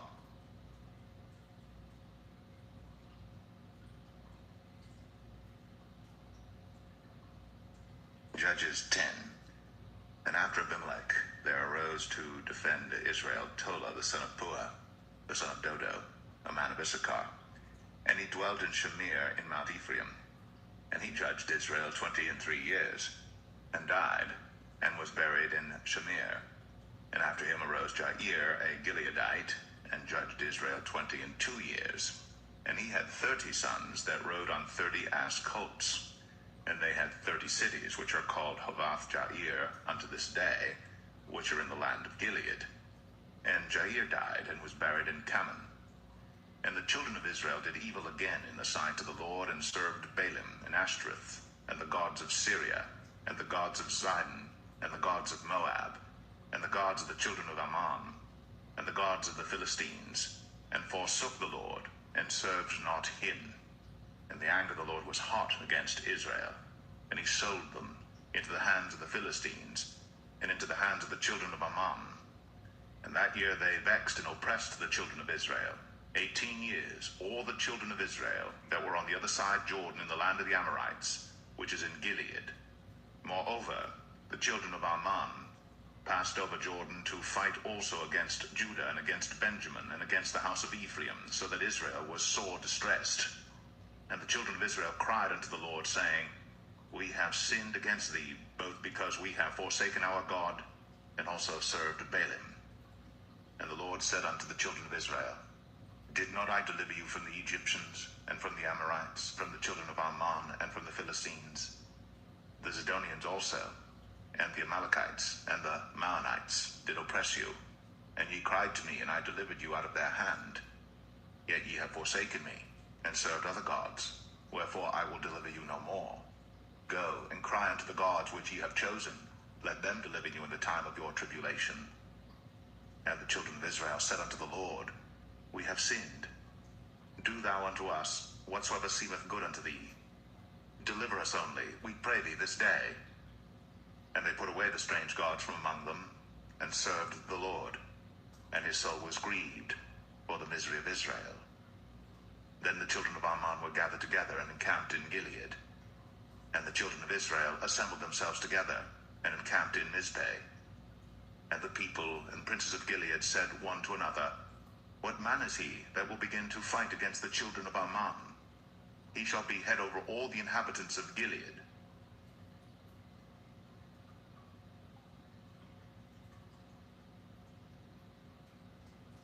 Judges 11. Now Jephthah, the Gileadite, was a mighty man of valor, and he was the son of an harlot. And Gilead begat Jephthah. And Gilead's wife bare him sons, and his wife's sons grew up. And they thrust out Jephthah, and said unto him, Thou shalt not inherit in our father's house, for thou art the son of a strange woman. Then Jephthah fled from his brethren, and dwelt in the land of Tob. And there were gathered vain men to Jephthah, and went out with him. And it came to pass in process of time, that the children of Ammon made war against Israel. And it was so that when the children of Ammon made war against Israel, the elders of Gilead went to fetch Jephthah out of the land of Tob. And they said unto Jephthah, Come, and be our captain, that we may fight with the children of Ammon. And Jephthah said unto the elders of Gilead, Did not ye hate me, and expel me out of my father's house? And why are ye come unto me now, when ye are in distress? And the elders of Gilead said unto Jephthah, Therefore we turn again to thee now, that thou mayest go with us, and fight against the children of Ammon, and be our head over all the inhabitants of Gilead. And Jephthah said unto the elders of Gilead, If ye bring me home again to fight against the children of Ammon, and the Lord deliver them before me, shall I be your head? And the elders of Gilead said unto Jephthah, The Lord be witness between us, if we do not so according to thy words. Then Jephthah went with the elders of Gilead, and the people made him head and captain over them. And Jephthah uttered all his words before the Lord in Mizpeh. And Jephthah sent messengers unto the king of the children of Ammon, saying, What hast thou to do with me, that thou art come against me to fight in my land? And the king of the children of Ammon answered unto the messengers of Jephthah, Because Israel took away my land when they came up out of Egypt, from Arnon even unto Jabbok, and unto Jordan. Now therefore restore those lands again peaceably. And Jephthah sent messengers again unto the king of the children of Ammon, and said unto him, Thus saith Jephthah, Israel took not away the land of Moab, nor the land of the children of Ammon. But when Israel came up from Egypt, and walked through the wilderness unto the Red Sea, and came to Kadesh, then Israel sent messengers unto the king of Edom, saying, Let me, I pray thee, pass through thy land. But the king of Edom would not hearken thereto. And in like manner they sent unto the king of Moab, but he would not consent. And Israel abode in Kadesh. Then they went along through the wilderness, and compassed the land of Edom, and the land of Moab, and came by the east side of the land of Moab, and pitched on the other side of Arnon, but came not within the border of Moab. For Arnon was the border of Moab. And Israel sent messengers unto Sihon, king of the Amorites, the king of Heshbon. And Israel said unto him, Let us pass, we pray thee, through thy land into my place. But Sihon trusted not Israel to pass through his coast. But Sihon gathered all his people together, and pitched in Jahaz, and fought against Israel. And the Lord God of Israel delivered Sihon and all his people into the hand of Israel, and they smote them. So Israel possessed all the land of the Amorites, the inhabitants of that country. And they possessed all the coasts of the Amorites, from Arnon even unto Jabbok, and from the wilderness even unto Jordan. So now the Lord God of Israel hath dispossessed the Amorites from before his people Israel. And shouldst thou possess it? Wilt not thou possess that which Chemosh thy God giveth thee to possess? So, whomsoever the Lord our God shall drive out from before us, then will we possess. And now, art thou anything better than Balak the son of Zippor, king of Moab? Did he ever strive against Israel, or did he ever fight against them? While Israel dwelt in Heshbon and her towns, and in Aroer and her towns, and in all the cities that be along by the coasts of Arnon, 300 years? Why therefore did ye not recover them within that time? Wherefore I have not sinned against thee, but thou dost me wrong to war against me. The Lord, the judge, be judged this day between the children of Israel and the children of Ammon. Albeit the king of the children of Ammon hearkened not unto the words of Jephthah, which he sent him. Then the Spirit of the Lord came upon Jephthah, and he passed over Gilead and Manasseh, and passed over Mizpeh of Gilead, and from Mizpeh of Gilead he passed over unto the children of Ammon. And Jephthah vowed a vow unto the Lord, and said, If thou shalt without fail deliver the children of Ammon into mine hands, then it shall be, that whatsoever cometh forth of the doors of my house to meet me, when I return in peace from the children of Ammon, shall surely be the Lord's, and I will offer it up for a burnt offering. So Jephthah passed over unto the children of Ammon to fight against them, and the Lord delivered them into his hands. And he smote them from Aroer, even till thou come to Minnith, even 20 cities, and unto the plain of the vineyards, with a very great slaughter. Thus the children of Ammon were subdued before the children of Israel. And Jephthah came to Mizpeh unto his house, and behold, his daughter came out to meet him, with timbrels and with dances, and she was his only child. Beside her he had neither son nor daughter. And it came to pass, when he saw her, that he rent his clothes, and said, Alas, my daughter, thou hast brought me very low, and thou art one of them that trouble me. For I have opened my mouth unto the Lord, and I cannot go back. And she said unto him, My father, if thou hast opened thy mouth unto the Lord, do to me according to that which hath proceeded out of thy mouth.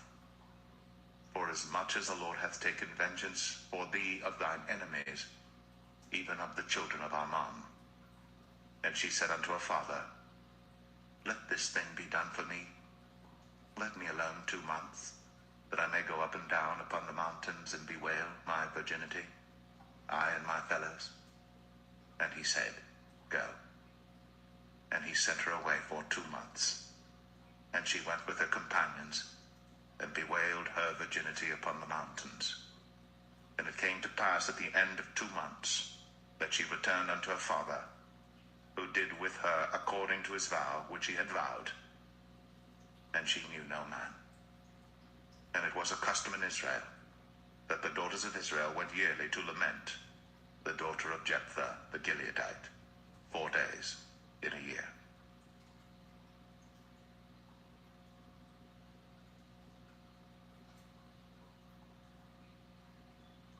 Judges 12. And the men of Ephraim gathered themselves together, and went northward, and said unto Jephthah, Wherefore passedst thou over to fight against the children of Ammon, and didst not call us to go with thee? We will burn thine house upon thee with fire. And Jephthah said unto them, I and my people were at great strife with the children of Ammon. And when I called you, ye delivered me not out of their hands. And when I saw that ye delivered me not, I put my life in my hands, and passed over against the children of Ammon. And the Lord delivered them into my hand. Wherefore then are ye come up unto me this day to fight against me? Then Jephthah gathered together all the men of Gilead, and fought with Ephraim. And the men of Gilead smote Ephraim, because they said, Ye Gileadites are fugitives of Ephraim among the Ephraimites, and among the Manassites. And the Gileadites took the passages of Jordan before the Ephraimites. And it was so that when those Ephraimites which were escaped said, Let me go over, that the men of Gilead said unto him, Art thou an Ephraimite? If he said, Nay, then said they unto him, Say now, Shibboleth. And he said, Sibboleth, for he could not frame to pronounce it right. Then they took him, and slew him at the passages of Jordan. And there fell at that time of the Ephraimites 42,000. And Jephthah judged Israel 6 years. Then died Jephthah the Gileadite, and was buried in one of the cities of Gilead. And after him Ibzan of Bethlehem judged Israel. And he had 30 sons and 30 daughters, whom he sent abroad, and took in 30 daughters from abroad for his sons. And he judged Israel 7 years. Then died Ibzan, and was buried at Bethlehem. And after him Elon, a Zebulunite, judged Israel. And he judged Israel 10 years. And Elon the Zebulunite died, and was buried in Ailon in the country of Zebulun. And after him Abdon, the son of Hillel, a Pirathonite, judged Israel. And he had 40 sons and 30 nephews, that rode on 60 ass colts. And he judged Israel 8 years. And Abdon, the son of Hillel, the Pirathonite, died, and was buried in Pirathon, in the land of Ephraim, in the mount of the Amalekites.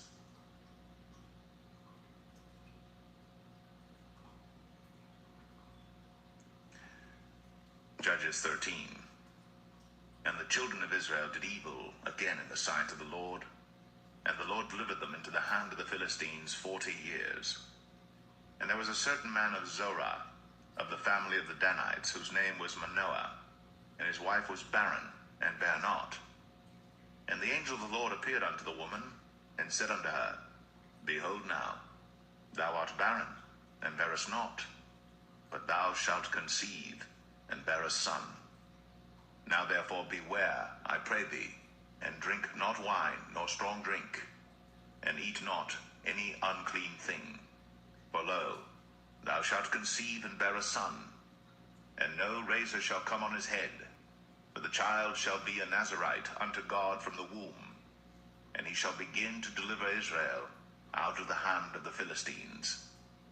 Then the woman came and told her husband, saying, A man of God came unto me, and his countenance was like the countenance of an angel of God, very terrible. But I asked him not whence he was, neither told he me his name.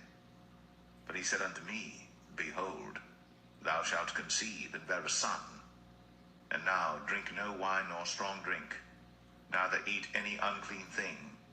For the child shall be a Nazarite to God from the womb to the day of his death. Then Manoah entreated the Lord and said, O my Lord, let the man of God which thou didst send come again unto us, and teach us what we shall do unto the child that shall be born. And God hearkened to the voice of Manoah. And the angel of God came again unto the woman as she sat in the field. But Manoah, her husband, was not with her. And the woman made haste, and ran, and showed her husband, and said unto him, Behold, the man hath appeared unto me, that came unto me the other day. And Manoah arose, and went after his wife, and came to the man, and said unto him, Art thou the man that spakest unto the woman? And he said, I am.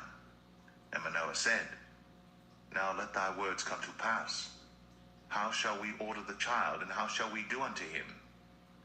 And the angel of the Lord said unto Manoah, Of all that I said unto the woman, let her beware. She may not eat of anything that cometh of the vine, neither let her drink wine or strong drink, nor eat any unclean thing. All that I commanded her, let her observe. And Manoah said unto the angel of the Lord, I pray thee, let us detain thee until we shall have made ready a kid for thee? And the angel of the Lord said unto Manoah, Though thou detain me, I will not eat of thy bread. And if thou wilt offer a burnt offering, thou must offer it unto the Lord. For Manoah knew not that he was an angel of the Lord. And Manoah said unto the angel of the Lord, What is thy name, that when thy sayings come to pass, we may do thee honor?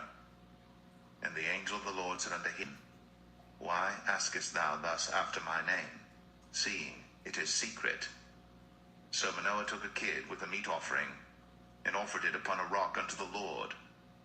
And the angel did wondrously. And Manoah and his wife looked on.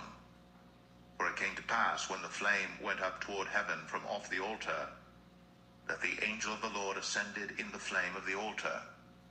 And Manoah and his wife looked on it, and fell on their faces to the ground. But the angel of the Lord did no more appear to Manoah and to his wife. Then Manoah knew that he was an angel of the Lord. And Manoah said unto his wife, We shall surely die, because we have seen God. But his wife said unto him, If the Lord were pleased to kill us, he would not have received a burnt offering and a meat offering at our hands, neither would he have shown us all these things, nor would, as at this time, have told us such things as these. And the woman bare a son, and called his name Samson. And the child grew, and the Lord blessed him. And the Spirit of the Lord began to move him at times in the camp of Dan, between Zorah and Eshtaol.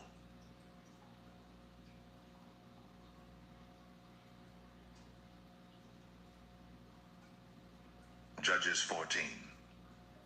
And Samson went down to Timnath, and saw a woman in Timnath of the daughters of the Philistines. And he came up and told his father and his mother, and said, I have seen a woman in Timnath of the daughters of the Philistines. Now therefore, get her for me to wife. Then his father and his mother said unto him, Is there never a woman among the daughters of thy brethren, or among all my people, that thou goest to take a wife of the uncircumcised Philistines? And Samson said unto his father, Get her for me, for she pleaseth me well. But his father and his mother knew not that it was of the Lord that he sought an occasion against the Philistines, for at that time the Philistines had dominion over Israel. Then went Samson down, and his father and his mother, to Timnath, and came to the vineyards of Timnath. And behold, a young lion roared against him. And the Spirit of the Lord came mightily upon him, and he rent him as he would have rent a kid, and he had nothing in his hand. But he told not his father or his mother what he had done. And he went down, and talked with the woman, and she pleased Samson well. And after a time he returned to take her. And he turned aside to see the carcass of the lion, and behold, there was a swarm of bees and honey in the carcass of the lion. And he took thereof in his hands, and went on eating, and came to his father and mother, and he gave them, and they did eat. But he told not them that he had taken the honey out of the carcass of the lion. So his father went down unto the woman, and Samson made there a feast, for so used the young men to do. And it came to pass, when they saw him, that they brought 30 companions to be with him. And Samson said unto them, I will now put forth a riddle unto you. If ye can certainly declare it me within the 7 days of the feast, and find it out, then I will give you 30 sheets, and 30 change of garments. But if ye cannot declare it me, then shall ye give me 30 sheets, and 30 change of garments. And they said unto him, Put forth thy riddle, that we may hear it. And he said unto them, Out of the eater came forth meat, and out of the strong came forth sweetness. And they could not in 3 days expound the riddle. And it came to pass on the 7th day, that they said unto Samson's wife, Entice thy husband, that he may declare unto us the riddle, lest we burn thee and thy father's house with fire. Have ye called us to take that we have? Is it not so? And Samson's wife wept before him, and said, Thou dost but hate me, and lovest me not. Thou hast put forth a riddle unto the children of my people, and hast not told it me. And he said unto her, Behold, I have not told it my father nor my mother, and shall I tell it thee? And she wept before him the 7 days, while their feast lasted. And it came to pass on the 7th day, that he told her, because she lay sore upon him, and she told the riddle to the children of her people. And the men of the city said unto him on the 7th day before the sun went down, What is sweeter than honey? And what is stronger than a lion? And he said unto them, If ye had not plowed with my heifer, ye had not found out my riddle. And the Spirit of the Lord came upon him, and he went down to Ashkelon, and slew 30 men of them, and took their spoil, and gave change of garments unto them which expounded the riddle. And his anger was kindled, and he went up to his father's house. But Samson's wife was given to his companion, whom he had used as his friend.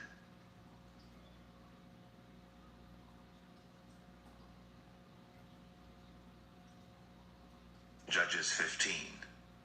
But it came to pass within a while after, in the time of wheat harvest, that Samson visited his wife with a kid, and he said, I will go in to my wife into the chamber. But her father would not suffer him to go in.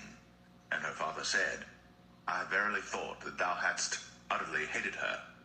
Therefore I gave her to thy companion. Is not her younger sister fairer than she? Take her, I pray thee, instead of her.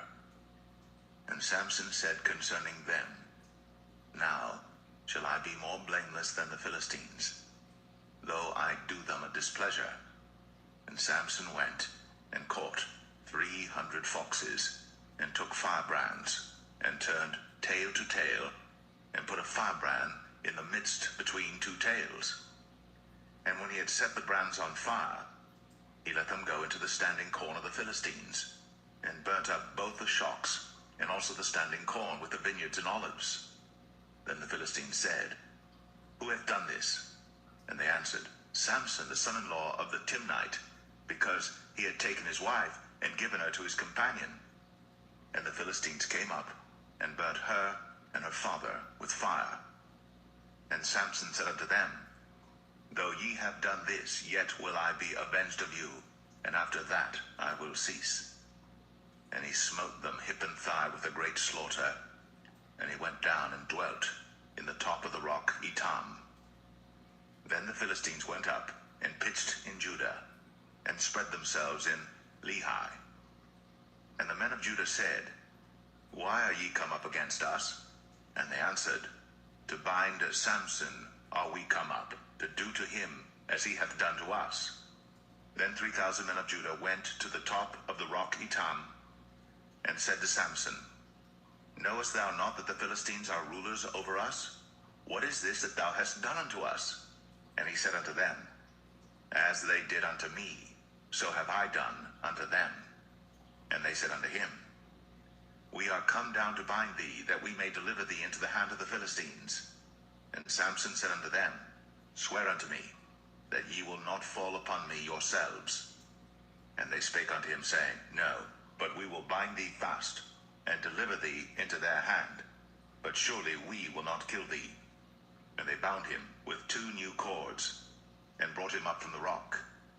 And when he came unto Lehi, the Philistines shouted against him, and the Spirit of the Lord came mightily upon him, and the cords that were upon his arms became as flax that was burnt with fire, and his bands loosed from off his hands. And he found a new jawbone of an ass, and put forth his hand, and took it, and slew 1,000 men therewith. And Samson said, With the jawbone of an ass, heaps upon heaps, with the jaw of an ass have I slain 1,000 men.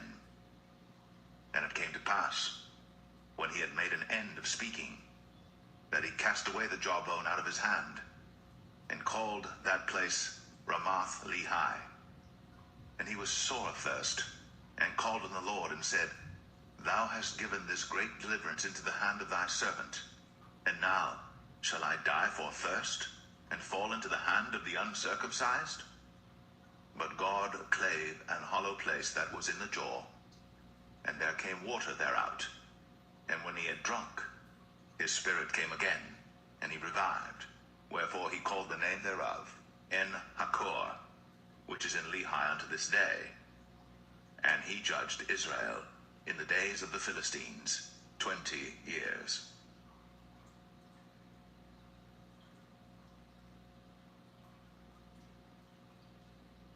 Judges 16. Then went Samson to Gaza, and saw there an harlot, and went in unto her. And it was told the Gazites, saying, Samson is come hither.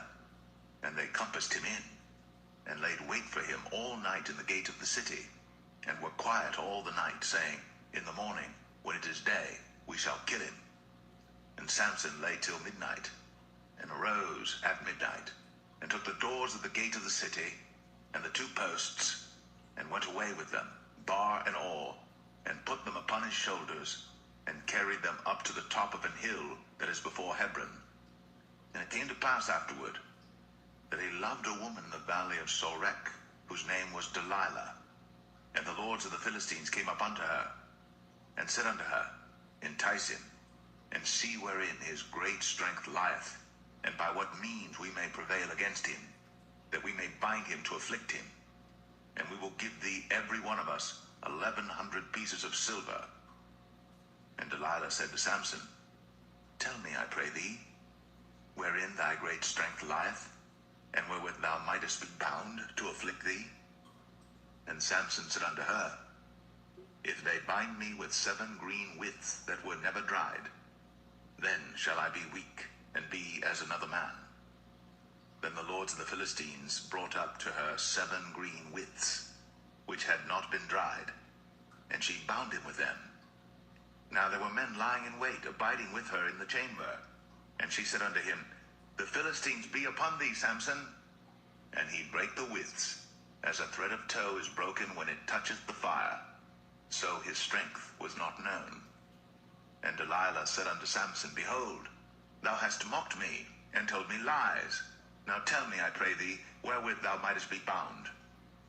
And he said unto her, If they bind me fast with new ropes, that never were occupied, then shall I be weak, and be as another man.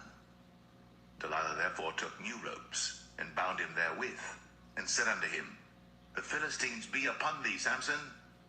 And there were liers in wait, abiding in the chamber. And he brake them from off his arms like a thread.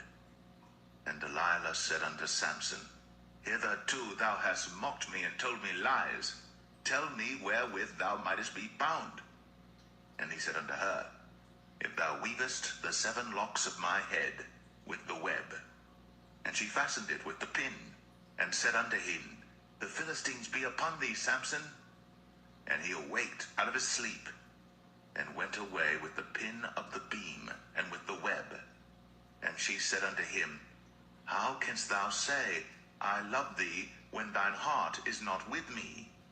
Thou hast mocked me these 3 times, and hast not told me wherein thy great strength lieth.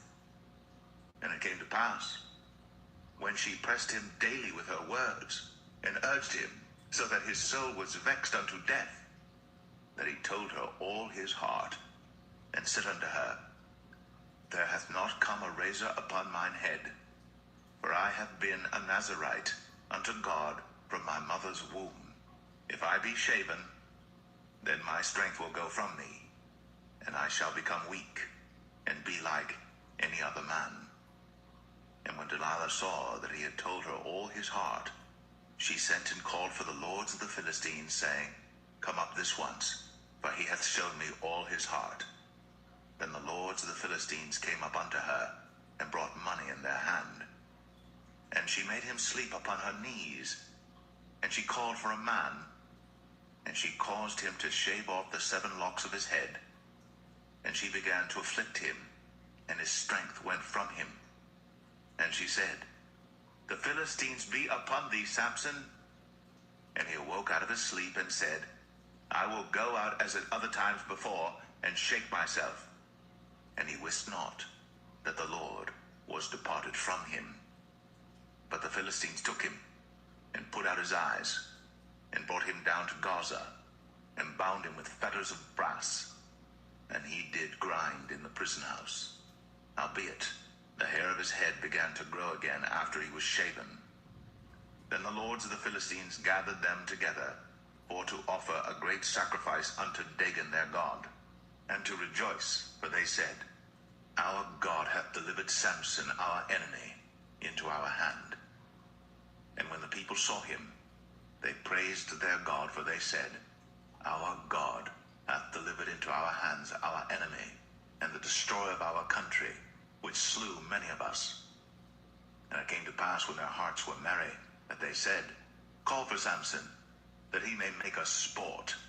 And they called for Samson out of the prison house, and he made them sport, and they set him between the pillars.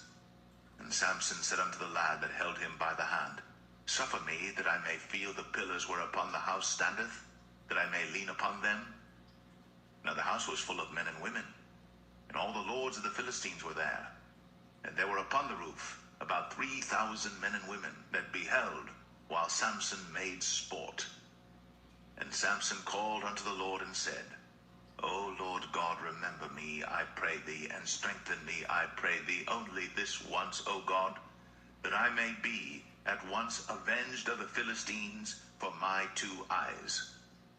And Samson took hold of the 2 middle pillars upon which the house stood, and on which it was borne up, of the one with his right hand, and of the other with his left. And Samson said, Let me die with the Philistines. And he bowed himself with all his might, and the house fell upon the lords, and upon all the people that were therein. So the dead which he slew at his death were more than they which he slew in his life. Then his brethren and all the house of his father came down, and took him, and brought him up, and buried him between Zorah and Eshtaol, in the burying place of Manoah his father. And he judged Israel 20 years.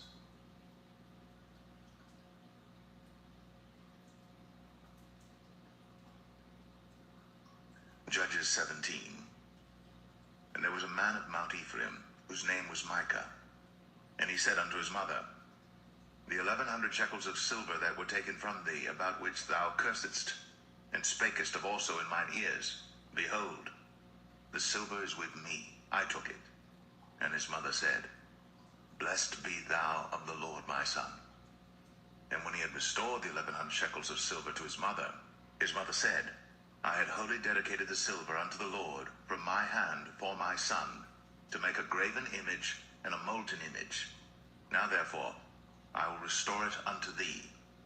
Yet he restored the money unto his mother, and his mother took 200 shekels of silver, and gave them to the founder, who made thereof a graven image and a molten image.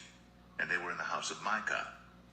And the man Micah had an house of gods, and made an ephod and teraphim, and consecrated one of his sons, who became his priest.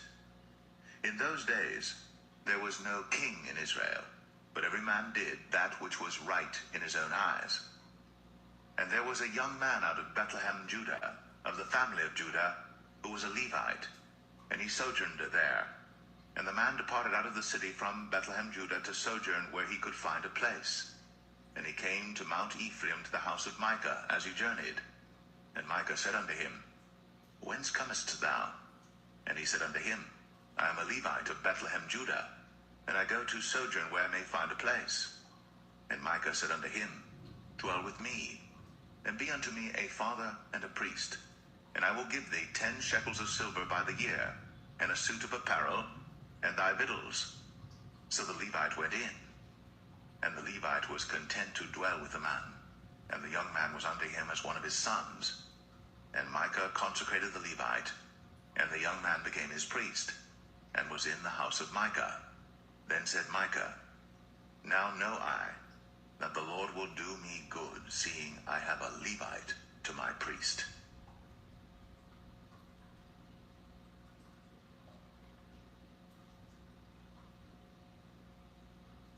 Judges 18. In those days there was no king in Israel, and in those days the tribe of the Danites sought them an inheritance to dwell in. For unto that day all their inheritance had not fallen unto them among the tribes of Israel. And the children of Dan sent of their family 5 men from their coasts, men of valor, from Zorah and from Eshtaol, to spy out the land, and to search it. And they said unto them, Go, search the land. Who, when they came to Mount Ephraim, to the house of Micah, they lodged there. When they were by the house of Micah, they knew the voice of the young man, the Levite. And they turned in thither, and said unto him, Who brought thee hither? And what makest thou in this place? And what hast thou here? And he said unto them, Thus and thus dealeth Micah with me, and hath hired me, and I am his priest. And they said unto him, Ask counsel, we pray thee, of God, that we may know whether our way which we go shall be prosperous. And the priest said unto them, Go in peace, before the Lord is your way wherein ye go. Then the 5 men departed, and came to Laish, and saw the people that were therein, how they dwelt careless, after the manner of the Zidonians, quiet and secure, and there was no magistrate in the land that might put them to shame in anything. And they were far from the Zidonians, and had no business with any man. And they came unto their brethren to Zoar and Eshtaol, and their brethren said unto them, What say ye? And they said, Arise, that we may go up against them.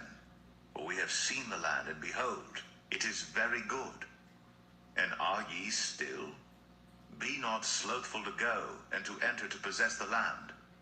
When ye go, ye shall come unto a people secure, and to a large land. For God hath given it into your hands, a place where there is no want of anything that is in the earth. And there went from thence of the family of the Danites, out of Zorah and out of Eshtaol, 600 men appointed with weapons of war. And they went up and pitched in Kirjath Jearim, in Judah. Wherefore they called that place Mahane Dan unto this day. Behold, it is behind Kirjath Jearim. And they passed thence unto Mount Ephraim, and came unto the house of Micah. That answered the 5 men that went to spy out the country of Laish, and said unto their brethren, Do ye know that there is in these houses an ephod, and teraphim, and a graven image, and a molten image? Now therefore consider what ye have to do. And they turned thitherward, and came to the house of the young man the Levite, even unto the house of Micah, and saluted him. And the 600 men appointed with their weapons of war, which were of the children of Dan, stood by the entering of the gate. And the 5 men that went to spy out the land went up, and came in thither, and took the graven image, and the ephod, and the teraphim, and the molten image. And the priest stood in the entering of the gate, with the 600 men that were appointed with weapons of war. And these went into Micah's house, and fetched the carved image, the ephod, and the teraphim, and the molten image. Then said the priest unto them, What do ye? And they said unto him, Hold thy peace, lay thine hand upon thy mouth, and go with us, and be to us a father and a priest. Is it better for thee to be a priest unto the house of one man, or that thou be a priest unto a tribe and a family in Israel? And the priest's heart was glad, and he took the ephod, and the teraphim, and the graven image, and went in the midst of the people. So they turned and departed, and put the little ones and the cattle in the carriage before them. And when they were a good way from the house of Micah, the men that were in the houses near to Micah's house were gathered together, and overtook the children of Dan. And they cried unto the children of Dan, and they turned their faces, and said unto Micah, What aileth thee, that thou comest with such a company? And he said, Ye have taken away my gods which I made, and the priest and ye are gone away. And what have I more? And what is this that ye say unto me? What aileth thee? And the children of Dan said unto him, Let not thy voice be heard among us, lest angry fellows run upon thee, and thou lose thy life, with the lives of thy household. And the children of Dan went their way. And when Micah saw that they were too strong for him, he turned, and went back unto his house. And they took the things which Micah had made, and the priest which he had, and came unto Laish, unto a people that were at quiet and secure. And they smote them with the edge of the sword, and burnt the city with fire. And there was no deliverer, because it was far from Zidon, and they had no business with any man. And it was in the valley that lieth by Beth Rehob, and they built a city, and dwelt therein. And they called the name of the city Dan, after the name of Dan their father, who was born unto Israel. Howbeit, the name of the city was Laish at the first. And the children of Dan set up the graven image, and Jonathan the son of Gershom, the son of Manasseh, he and his sons were priests to the tribe of Dan, until the day of the captivity of the land. And they set them up, Micah's graven image, which he made, all the time that the house of God was in Shiloh.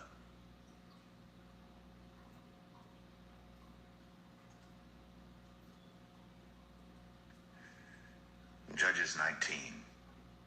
And it came to pass in those days, when there was no king in Israel, that there was a certain Levite sojourning on the side of Mount Ephraim, who took to him a concubine out of Bethlehem, Judah.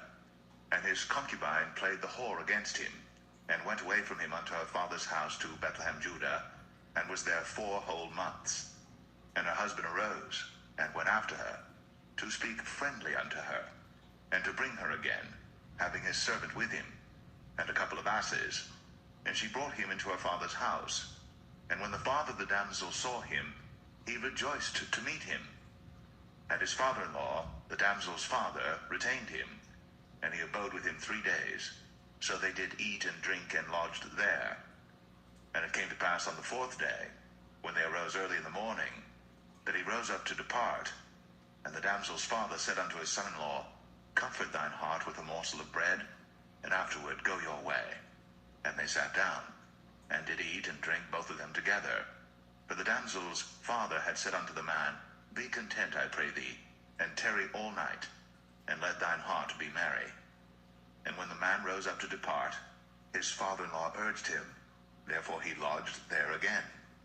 And he rose early in the morning on the 5th day to depart. And the damsel's father said, Comfort thine heart, I pray thee. And they tarried until afternoon, and they did eat both of them.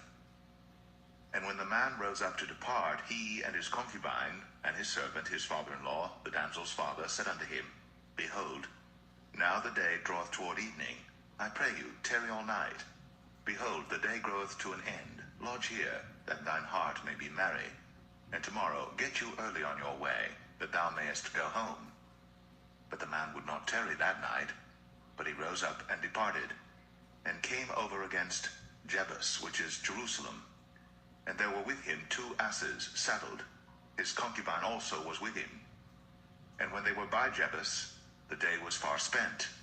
And the servant said unto his master, Come, I pray thee, and let us turn in into this city of the Jebusites, and lodge in it. And his master said unto him, We will not turn aside hither into the city of a stranger, that is not of the children of Israel. We will pass over to Gibeah. And he said unto his servant, Come, and let us draw near to one of these places to lodge all night in Gibeah, or in Ramah. And they passed on, and went their way. And the sun went down upon them when they were by Gibeah, which belongeth to Benjamin. And they turned aside thither, to go in and to lodge in Gibeah. And when he went in, he sat him down in a street of the city, but there was no man that took them into his house to lodging. And behold, there came an old man from his work out of the field at even, which was also of Mount Ephraim, and he sojourned in Gibeah. But the men of the place were Benjamites. And when he had lifted up his eyes, he saw a wayfaring man in the street of the city. And the old man said, Whither goest thou? And whence comest thou? And he said unto him, We are passing from Bethlehem, Judah, toward the side of Mount Ephraim. From thence am I. And I went to Bethlehem, Judah, but I am now going to the house of the Lord, and there is no man that receiveth me to house.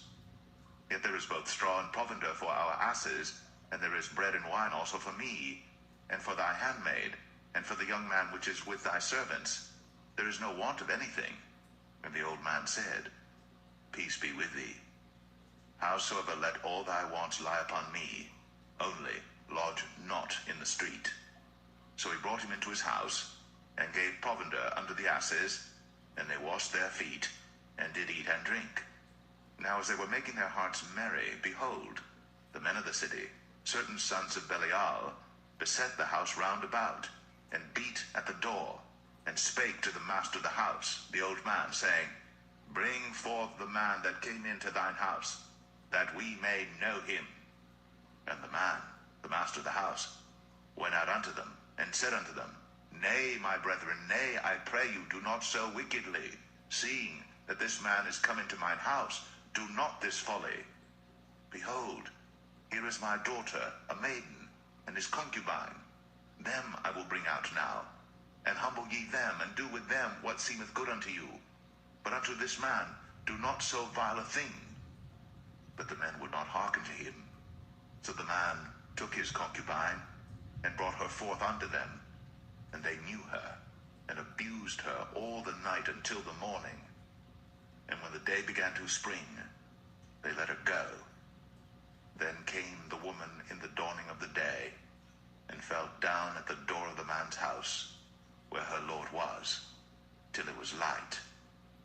And her lord rose up in the morning, and opened the doors of the house, and went out to go his way. And behold, the woman, his concubine, was fallen down at the door of the house, and her hands were upon the threshold. And he said unto her, Up, and let us be going. But none answered. Then the man took her up upon an ass, and the man rose up, and gat him unto his place. And when he was come into his house, he took a knife, and laid hold on his concubine, and divided her, together with her bones, into 12 pieces, and sent her into all the coasts of Israel. And it was so, that all that saw it said, There was no such deed done, nor seen from the day that the children of Israel came up out of the land of Egypt, unto this day. Consider of it, take advice, and speak your minds.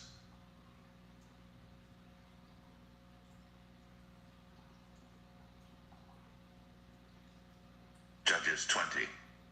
Then all the children of Israel went out, and the congregation was gathered together as one man, from Dan even to Beersheba, with the land of Gilead, unto the Lord in Mizpeh.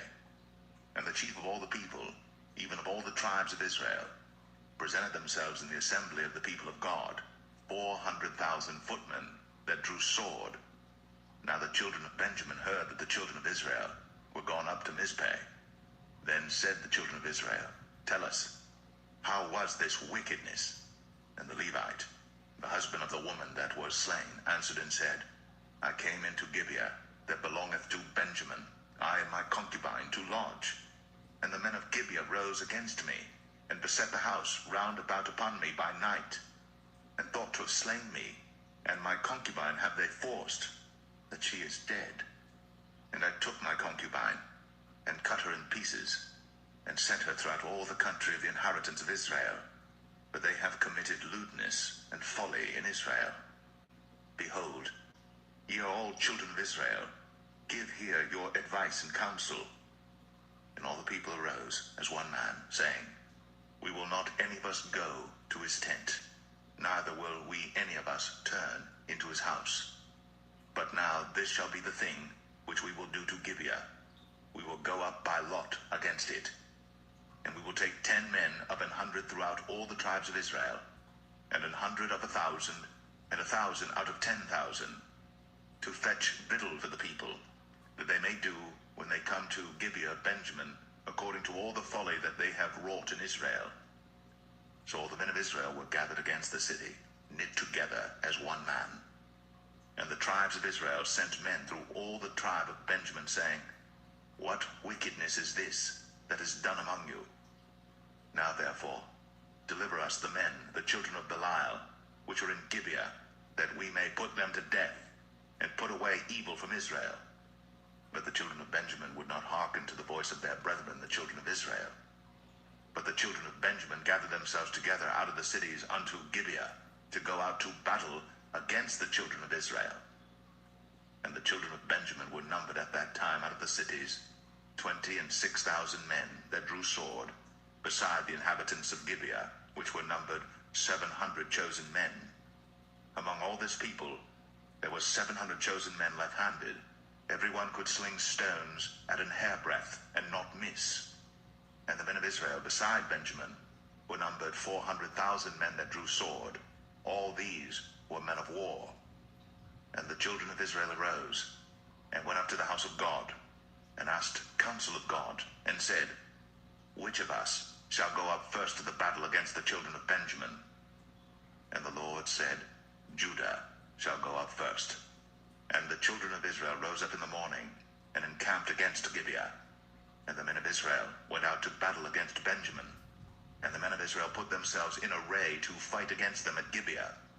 And the children of Benjamin came forth out of Gibeah, and destroyed down to the ground of the Israelites that day 22,000 men. And the people, the men of Israel, encouraged themselves, and set their battle again in array in the place where they put themselves in array the first day. And the children of Israel went up and wept before the Lord until even, and asked counsel of the Lord, saying, Shall I go up again to battle against the children of Benjamin my brother? And the Lord said, Go up against him. And the children of Israel came near against the children of Benjamin the second day. And Benjamin went forth against them out of Gibeah the second day, and destroyed down to the ground of the children of Israel again 18,000 men. All these drew the sword. Then all the children of Israel and all the people went up, and came unto the house of God, and wept, and sat there before the Lord, and fasted that day until even, and offered burnt offerings and peace offerings before the Lord. And the children of Israel inquired of the Lord, for the ark of the covenant of God was there in those days. And Phinehas, the son of Eleazar, the son of Aaron, stood before it in those days, saying, Shall I yet again go out to battle against the children of Benjamin my brother, or shall I cease?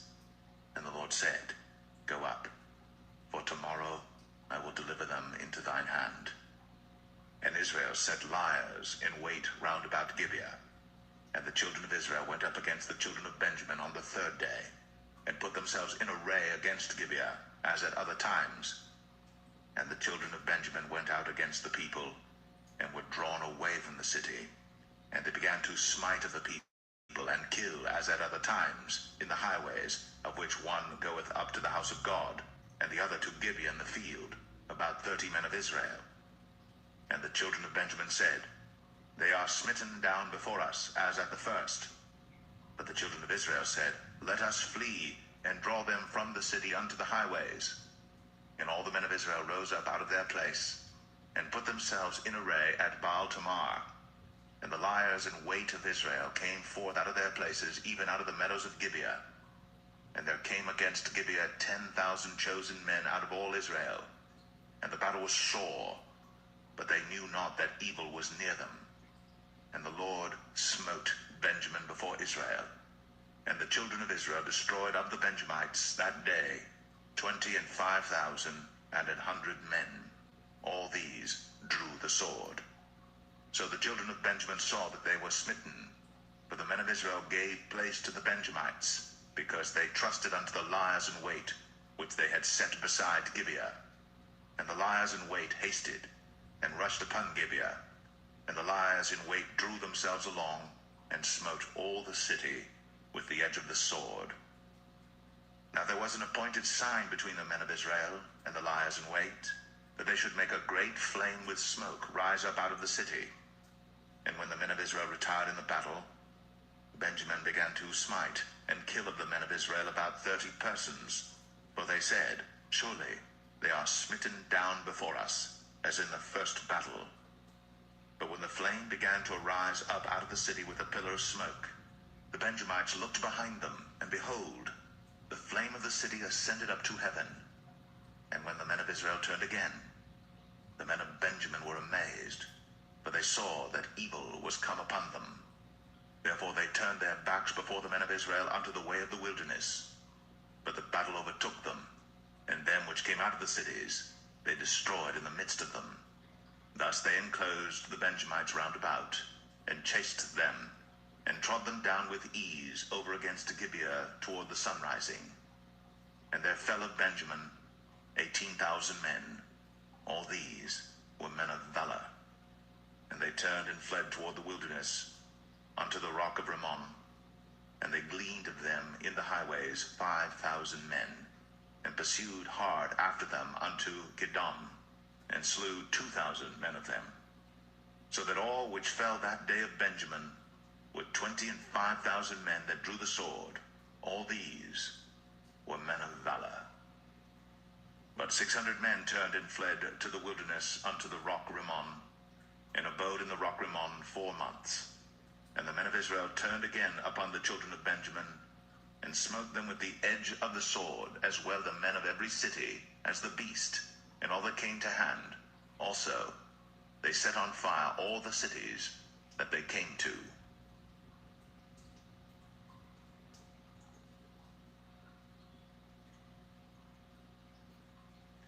Judges 21.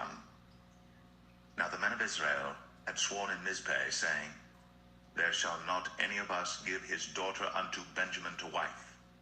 And the people came to the house of God, and abode there till even before God, and lifted up their voices, and wept sore, and said, O Lord God of Israel, why is this come to pass in Israel, that there should be today one tribe lacking in Israel? And it came to pass on the morrow, that the people rose early, and built there an altar, and offered burnt offerings and peace offerings. And the children of Israel said, Who is there among all the tribes of Israel that came not up with the congregation unto the Lord? For they had made a great oath concerning him that came not up to the Lord to Mizpeh, saying, He shall surely be put to death. And the children of Israel repented them for Benjamin their brother, and said, There is one tribe cut off from Israel this day. How shall we do for wives for them that remain, seeing we have sworn by the Lord that we will not give them of our daughters to wives? And they said, What one is there of the tribes of Israel that came not up to Mizpeh to the Lord? And behold, there came none to the camp from Jabesh Gilead to the assembly. For the people were numbered, and behold, there were none of the inhabitants of Jabesh Gilead there. And the congregation sent thither 12,000 men of the valiantest, and commanded them, saying, Go and smite the inhabitants of Jabesh Gilead with the edge of the sword, with the women and the children. And this is the thing that ye shall do. Ye shall utterly destroy every male and every woman that hath lain by man. And they found among the inhabitants of Jabesh Gilead 400 young virgins that had known no man by lying with any male. And they brought them unto the camp to Shiloh, which is in the land of Canaan. And the whole congregation sent some to speak to the children of Benjamin that were in the rock Rimmon, and to call peaceably unto them. And Benjamin came again at that time, and they gave them wives which they had saved alive of the women of Jabesh Gilead, and yet so they sufficed them not.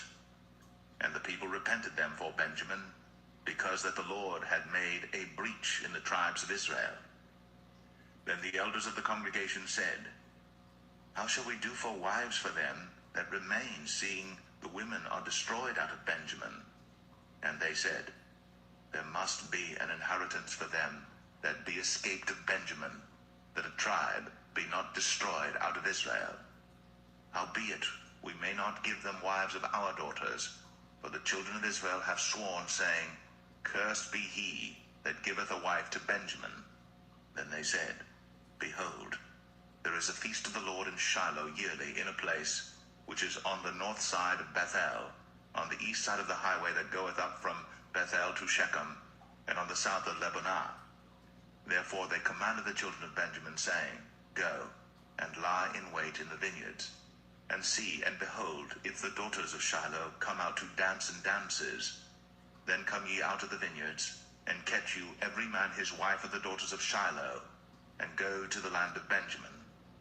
And it shall be, when their fathers or their brethren come unto us to complain, that we will say unto them, Be favorable unto them for our sakes, because we reserved not to each man his wife in the war.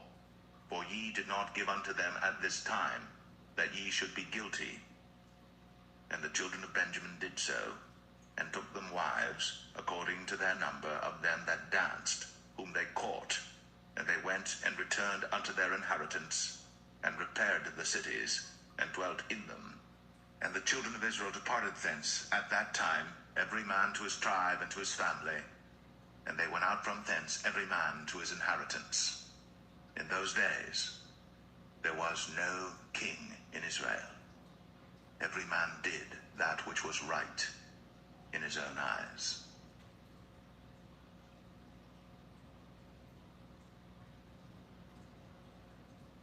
The Book of Ruth, chapter 1. Now it came to pass in the days when the judges ruled, that there was a famine in the land. And a certain man of Bethlehem, Judah, went to sojourn in the country of Moab, he and his wife, and his 2 sons. And the name of the man was Elimelech, and the name of his wife, Naomi. And the name of his 2 sons, Mahlon and Chilion, Ephrathites of Bethlehem, Judah. And they came into the country of Moab, and continued there. And Elimelech, Naomi's husband, died, and she was left, and her 2 sons.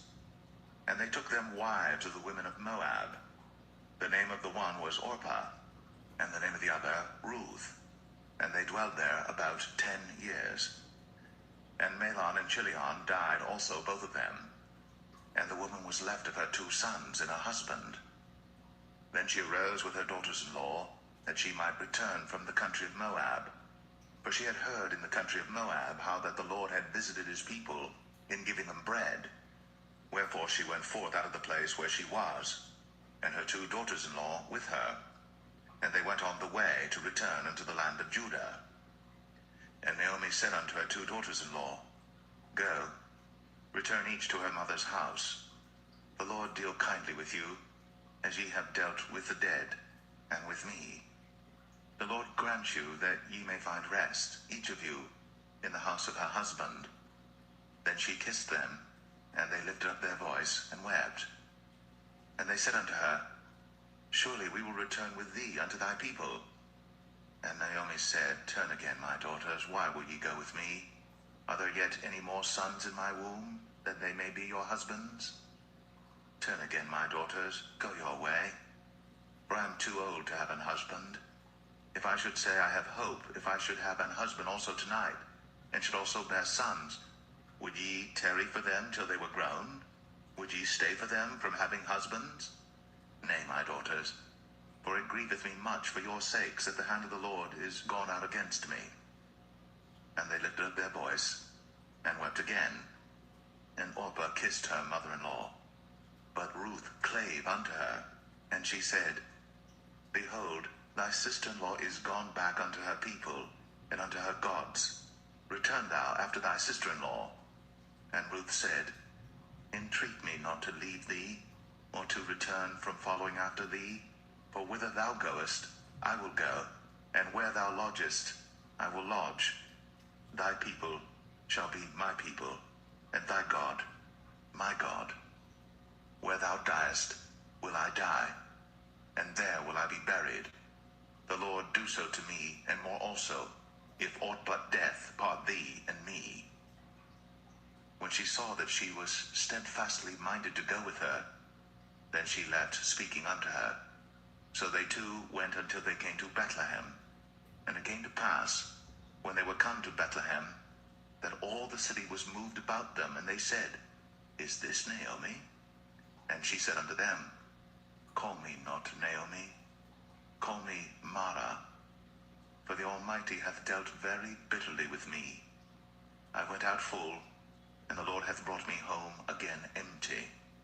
Why then call ye me Naomi, seeing the Lord hath testified against me, and the Almighty hath afflicted me?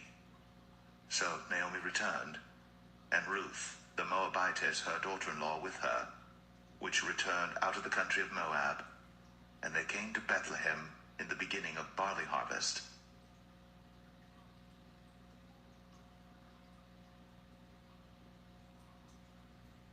Ruth 2. And Naomi had a kinsman of her husband's, a mighty man of wealth, of the family of Elimelech, and his name was Boaz. And Ruth the Moabitess said unto Naomi, Let me now go to the field, and glean ears of corn after him in whose sight I shall find grace. And she said unto her, Go, my daughter. And she went and came and gleaned in the field after the reapers, and her hap was to light on a part of the field belonging unto Boaz, who was of the kindred of Elimelech. And behold, Boaz came from Bethlehem, and said unto the reapers, The Lord be with you. And they answered him, The Lord bless thee. Then said Boaz unto his servant that was set over the reapers, Whose damsel is this? And the servant that was set over the reapers answered and said, It is the Moabitish damsel that came back with Naomi out of the country of Moab.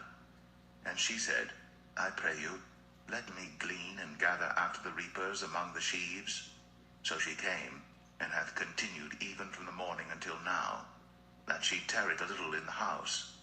Then said Boaz unto Ruth, Hearest thou not, my daughter? Go not to glean in another field, neither go from hence, but abide here fast by my maidens. Let thine eyes be on the field that they do reap, and go thou after them. Have I not charged the young men that they shall not touch thee? And when thou art athirst, go unto the vessels, and drink of that which the young men have drawn. Then she fell on her face, and bowed herself to the ground, and said unto him, Why have I found grace in thine eyes, that thou shouldst take knowledge of me, seeing I am a stranger? And Boaz answered and said unto her, It hath fully been shown me all that thou hast done unto thy mother-in-law since the death of thine husband, and how thou hast left thy father and thy mother, and the land of thy nativity, and art come unto a people which thou knewest not heretofore. The Lord recompense thy work, and a full reward be given thee of the Lord God of Israel, under whose wings thou art come to trust. Then she said, Let me find favor in thy sight, my Lord, for that thou hast comforted me, and for that thou hast spoken friendly unto thine handmaid, though I be not like unto one of thine handmaidens. And Boaz said unto her, At mealtime come thou hither, and eat of the bread, and dip thy morsel in the vinegar. And she sat beside the reapers, and he reached her parched corn, and she did eat, and was sufficed, and left. And when she was risen up to glean, Boaz commanded his young men, saying, Let her glean even among the sheaves, and reproach her not. And let fall also some of the handfuls of purpose for her, and leave them, that she may glean them, and rebuke her not. So she gleaned in the field until even, and beat out that she had gleaned, and it was about an ephah of barley. And she took it up, and went into the city, and her mother-in-law saw what she had gleaned, and she brought forth, and gave to her that she had reserved after she was sufficed. And her mother-in-law said unto her, Where hast thou gleaned today? And where wroughtest thou? Blessed be he that did take knowledge of thee. And she showed her mother-in-law with whom she had wrought, and said, The man's name with whom I wrought today is Boaz. And Naomi said unto her daughter-in-law, Blessed be he of the Lord, who hath not left off his kindness to the living and to the dead. And Naomi said unto her, The man is near of kin unto us, one of our next kinsmen. And Ruth the Moabitess said, He said unto me also, Thou shalt keep fast by my young men, until they have ended all my harvest. And Naomi said unto Ruth her daughter-in-law, It is good, my daughter, that thou go out with his maidens, that they meet thee not in any other field. So she kept fast by the maidens of Boaz to glean unto the end of barley harvest and of wheat harvest, and dwelt with her mother-in-law.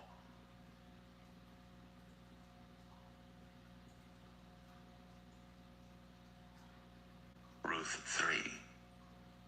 Then Naomi her mother-in-law said unto her, My daughter, shall I not seek rest for thee, that it may be well with thee? And now is not Boaz of our kindred, with whose maidens thou wast? Behold, he winnoweth barley tonight in the threshing floor. Wash thyself therefore, and anoint thee, and put thy raiment upon thee, and get thee down to the floor. But make not thyself known unto the man until he shall have done eating and drinking. And it shall be, when he lieth down, that thou shalt mark the place where he shall lie, and thou shalt go in, and uncover his feet, and lay thee down, and he will tell thee what thou shalt do. And she said unto her, All that thou sayest unto me, I will do. And she went down unto the floor, and did according to all that her mother-in-law bade her. And when Boaz had eaten and drunk, and his heart was merry, he went to lie down at the end of the heap of corn. And she came softly, and uncovered his feet, and laid her down. And it came to pass at midnight, that the man was afraid, and turned himself, and behold, a woman lay at his feet. And he said, Who art thou? And she answered, I am Ruth thine handmaid. Spread therefore thy skirt over thine handmaid, for thou art a near kinsman. And he said, Blessed be thou the Lord, my daughter, for thou hast shown more kindness in the latter end than at the beginning, inasmuch as thou followest not young men, whether poor or rich. And now, my daughter, fear not. I will do to thee all that thou requirest. For all the city of my people doth know that thou art a virtuous woman. And now it is true that I am thy near kinsman. Howbeit, there is a kinsman nearer than I. Tarry this night, and it shall be in the morning that if he will perform unto thee the part of a kinsman, well, let him do the kinsman's part. But if he will not do the part of a kinsman to thee, then will I do the part of a kinsman to thee, as the Lord liveth. Lie down until the morning. And she lay at his feet until the morning, and she rose up before one could know another. And he said, Let it not be known that a woman came into the floor. Also he said, Bring the veil that thou hast upon thee, and hold it. And when she held it, he measured 6 measures of barley, and laid it on her. And she went into the city. And when she came to her mother-in-law, she said, Who art thou, my daughter? And she told her all that the man had done to her. And she said, These 6 measures of barley gave he me. For he said to me, Go not empty unto thy mother-in-law. Then said she, Sit still, my daughter, until thou know how the matter will fall. For the man will not be in rest until he have finished the thing this day.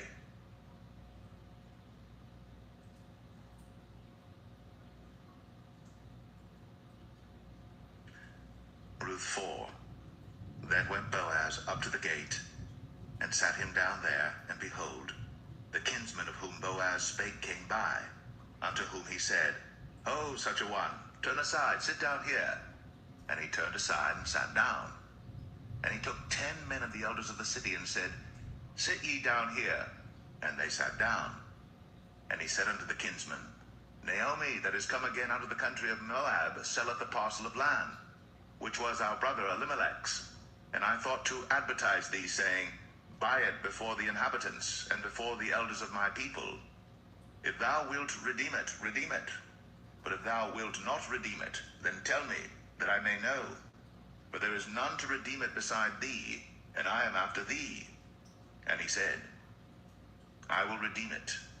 Then said Boaz, What day thou buyest the field of the hand of Naomi, thou must buy it also of Ruth the Moabitess, the wife of the dead, to raise up the name of the dead upon his inheritance. And the kinsman said, I cannot redeem it for myself, lest I mar mine own inheritance. Redeem thou my right to thyself, for I cannot redeem it.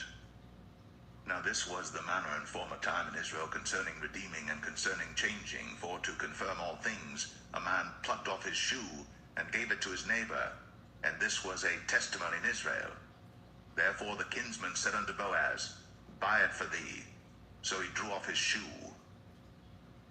And Boaz said unto the elders, and unto all the people, Ye are witnesses this day, that I have bought all that was Elimelech's, and all that was Chilion's and Mahlon's of the hand of Naomi. Moreover, Ruth the Moabitess, the wife of Mahlon, have I purchased to be my wife, to raise up the name of the dead upon his inheritance, that the name of the dead be not cut off from among his brethren, and from the gate of his place. Ye are witnesses this day.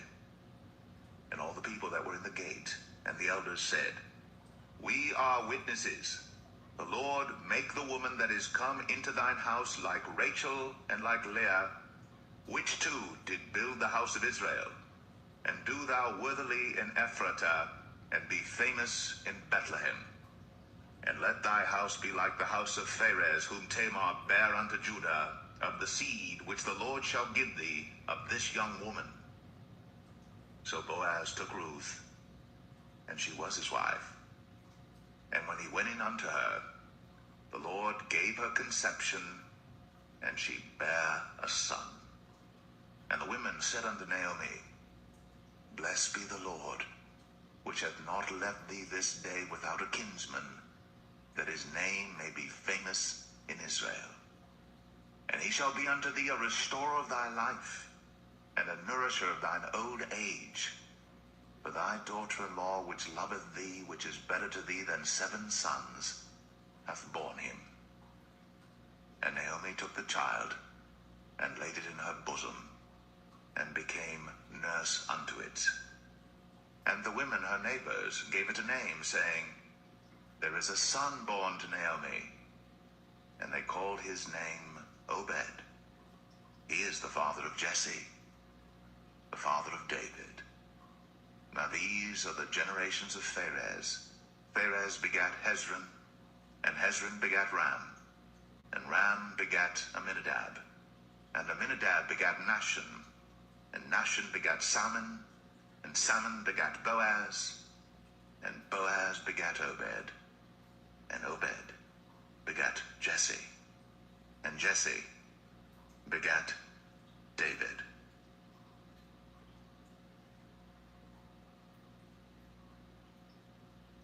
The first book of Samuel, chapter 1. Now there was a certain man of Ramathaim, Zophim, of Mount Ephraim, and his name was Elkanah, the son of Jeroham, the son of Elihu, the son of Tohu, the son of Zoph, an Ephrathite. And he had 2 wives. The name of the one was Hannah, and the name of the other was Peninnah. And Peninnah had children, but Hannah had no children. And this man went up out of his city yearly to worship and to sacrifice unto the Lord of hosts in Shiloh. And the 2 sons of Eli, Hophni and Phinehas, the priests of the Lord, were there. And when the time was that Elkanah offered, he gave to Peninnah his wife and to all her sons and her daughters portions. But unto Hannah he gave a worthy portion, for he loved Hannah. But the Lord had shut up her womb. And her adversary also provoked her sore, for to make her fret, because the Lord had shut up her womb. And as he did so year by year, when she went up to the house of the Lord, so she provoked her. Therefore she wept, and did not eat. Then said Elkanah her husband to her, Hannah, why weepest thou? And why eatest thou not? And why is thy heart grieved? Am not I better to thee than 10 sons? So Hannah rose up after they had eaten in Shiloh, and after they had drunk. Now Eli the priest sat upon a seat by a post of the temple of the Lord. And she was in bitterness of soul, and prayed unto the Lord, and wept sore. And she vowed a vow, and said, O Lord of hosts, if thou wilt indeed look on the affliction of thine handmaid, and remember me, and not forget thine handmaid, but wilt give unto thine handmaid a man-child, then I will give him unto the Lord all the days of his life, and there shall no razor come upon his head. And it came to pass, as she continued praying before the Lord, that Eli marked her mouth. Now Hannah, she spake in her heart, only her lips moved, but her voice was not heard. Therefore Eli thought she had been drunken. And Eli said unto her, How long wilt thou be drunken? Put away thy wine from thee. And Hannah answered and said, No, my lord, I am a woman of a sorrowful spirit. I have drunk neither wine nor strong drink, but have poured out my soul before the Lord. Count not thine handmaid for a daughter of Belial. For out of the abundance of my complaint and grief have I spoken hitherto. Then Eli answered and said, Go in peace, and the God of Israel grant thee thy petition that thou hast asked of him. And she said, Let thine handmaid find grace in thy sight. So the woman went her way and did eat, and her countenance was no more sad. And they rose up in the morning early, and worshipped before the Lord, and returned and came to their house to Ramah. And Elkanah knew Hannah his wife, and the Lord remembered her.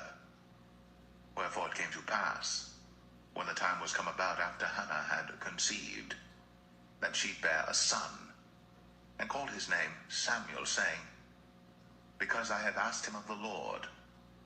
And the man Elkanah and all his house went up to offer unto the Lord the yearly sacrifice and his vow. But Hannah went not up. For she said unto her husband, I will not go up until the child be weaned, and then I will bring him, that he may appear before the Lord, and there abide forever. And Elkanah her husband said unto her, Do what seemeth thee good. Tarry until thou have weaned him. Only the Lord establish his word.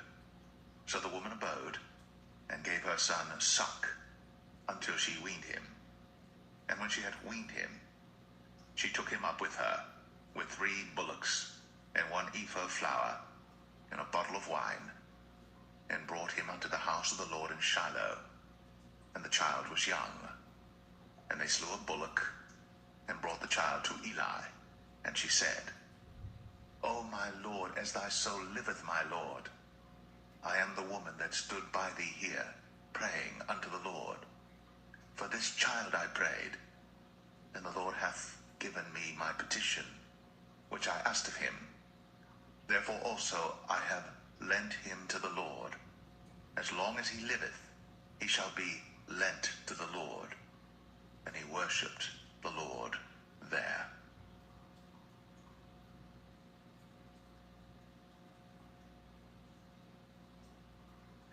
1 Samuel chapter 2. And Hannah prayed and said, My heart rejoiceth in the Lord. Mine horn is exalted in the Lord. My mouth is enlarged over mine enemies, because I rejoice in thy salvation. There is none holy as the Lord, for there is none beside thee. Neither is there any rock like our God. Talk no more so exceeding proudly. Let not arrogancy come out of your mouth. For the Lord is a God of knowledge, and by him actions are weighed. The bows of the mighty men are broken, and they that stumbled are girded with strength.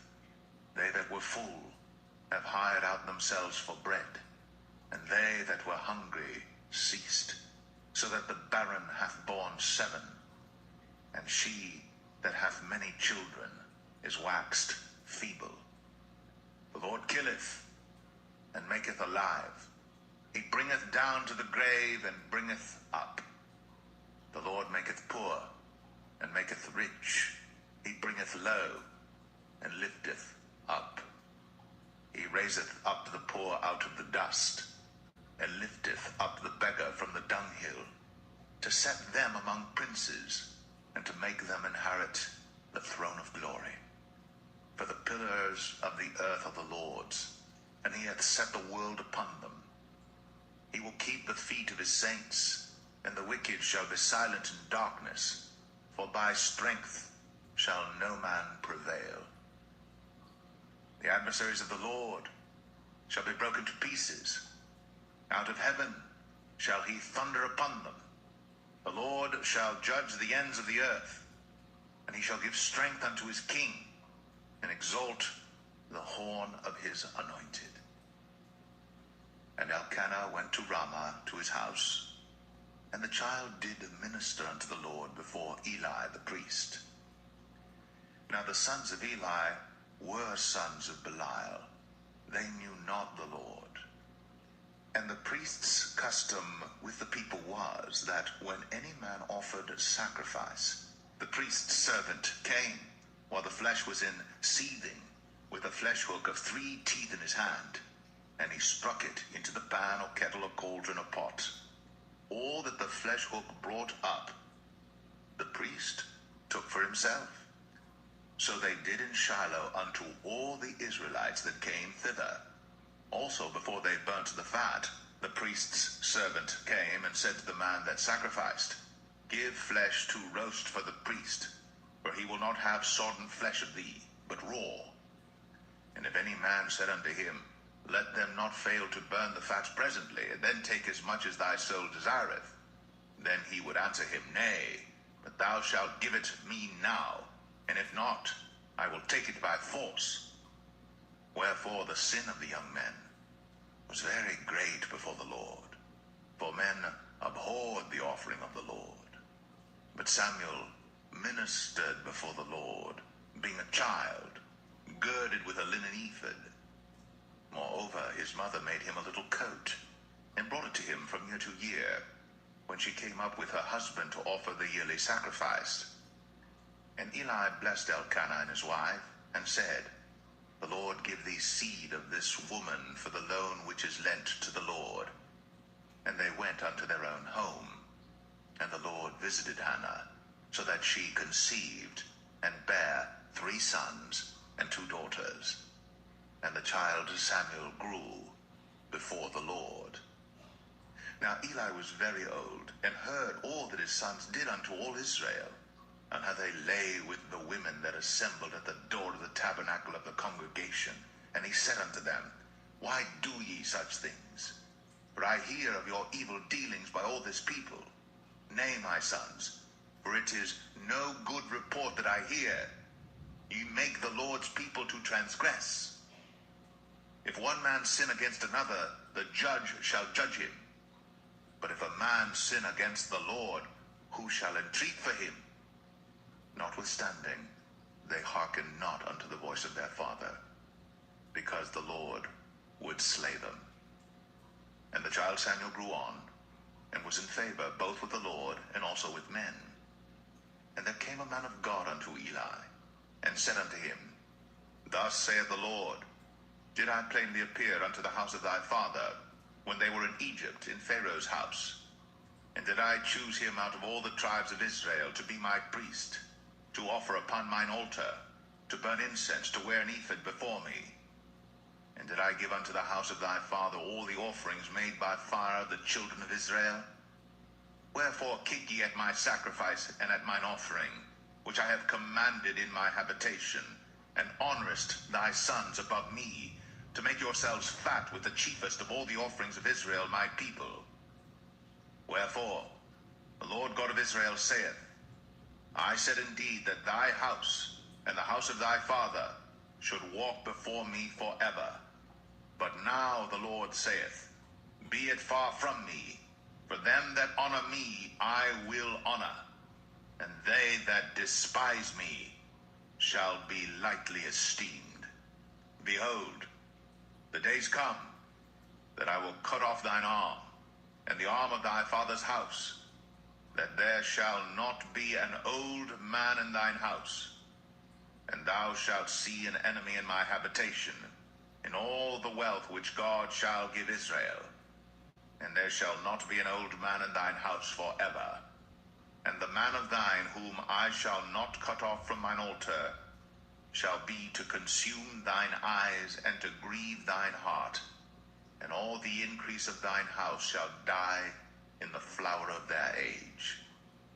And this shall be a sign unto thee, that shall come upon thy 2 sons, on Hophni and Phinehas, in one day. They shall die, both of them. And I will raise me up a faithful priest, that shall do according to that which is in mine heart and in my mind. And I will build him a sure house, and he shall walk before mine anointed forever. And it shall come to pass, that every one that is left in thine house shall come and crouch to him for a piece of silver and a morsel of bread, and shall say, Put me, I pray thee, into one of the priest's offices, that I may eat a piece of bread.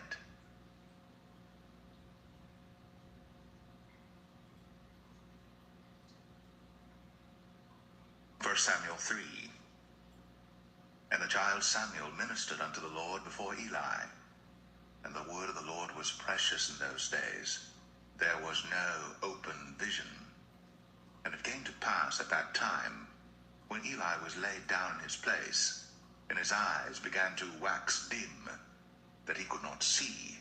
And ere the lamp of God went out in the temple of the Lord, where the ark of God was, and Samuel was laid down to sleep, that the Lord called Samuel, and he answered, Here am I. And he ran unto Eli, and said, Here am I, for thou calledst me. And he said, I called not, lie down again. And he went and lay down. And the Lord called yet again, Samuel. And Samuel arose and went to Eli, and said, Here am I, for thou didst call me. And he answered, I called not, my son, lie down again. Now Samuel did not yet know the Lord, neither was the word of the Lord yet revealed unto him. And the Lord called Samuel again the third time, and he arose and went to Eli, and said, Here am I, for thou didst call me. And Eli perceived that the Lord had called the child.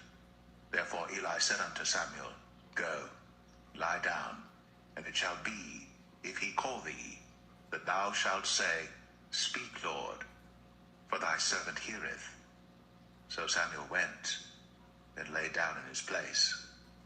And the Lord came, and stood, and called, as at other times, Samuel, Samuel. Then Samuel answered, Speak, for thy servant heareth. And the Lord said to Samuel, Behold, I will do a thing in Israel, at which both the ears of everyone that heareth it shall tingle. In that day I will perform against Eli all things which I have spoken concerning his house. When I begin, I will also make an end. For I have told him that I will judge his house forever for the iniquity which he knoweth, because his sons made themselves vile, and he restrained them not. And therefore I have sworn unto the house of Eli, that the iniquity of Eli's house shall not be purged with sacrifice nor offering forever. And Samuel lay until the morning, and opened the doors of the house of the Lord.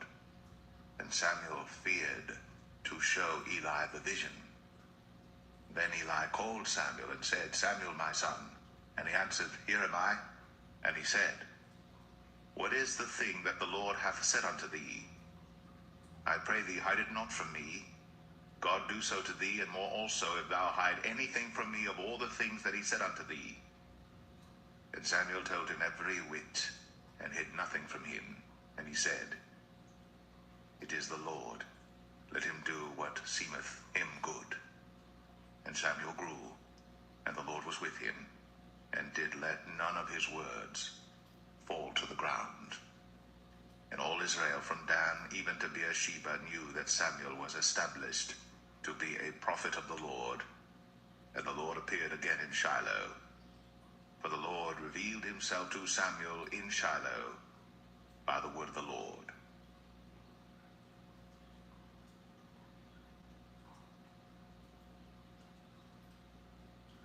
1 Samuel 4. And the word of Samuel came to all Israel. Now Israel went out against the Philistines to battle, and pitched beside Ebenezer. And the Philistines pitched in Aphek. And the Philistines put themselves in array against Israel.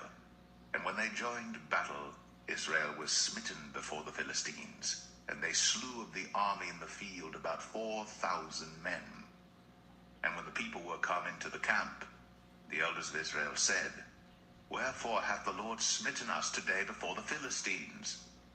Let us fetch the ark of the covenant of the Lord out of Shiloh unto us, that when it cometh among us, it may save us out of the hand of our enemies.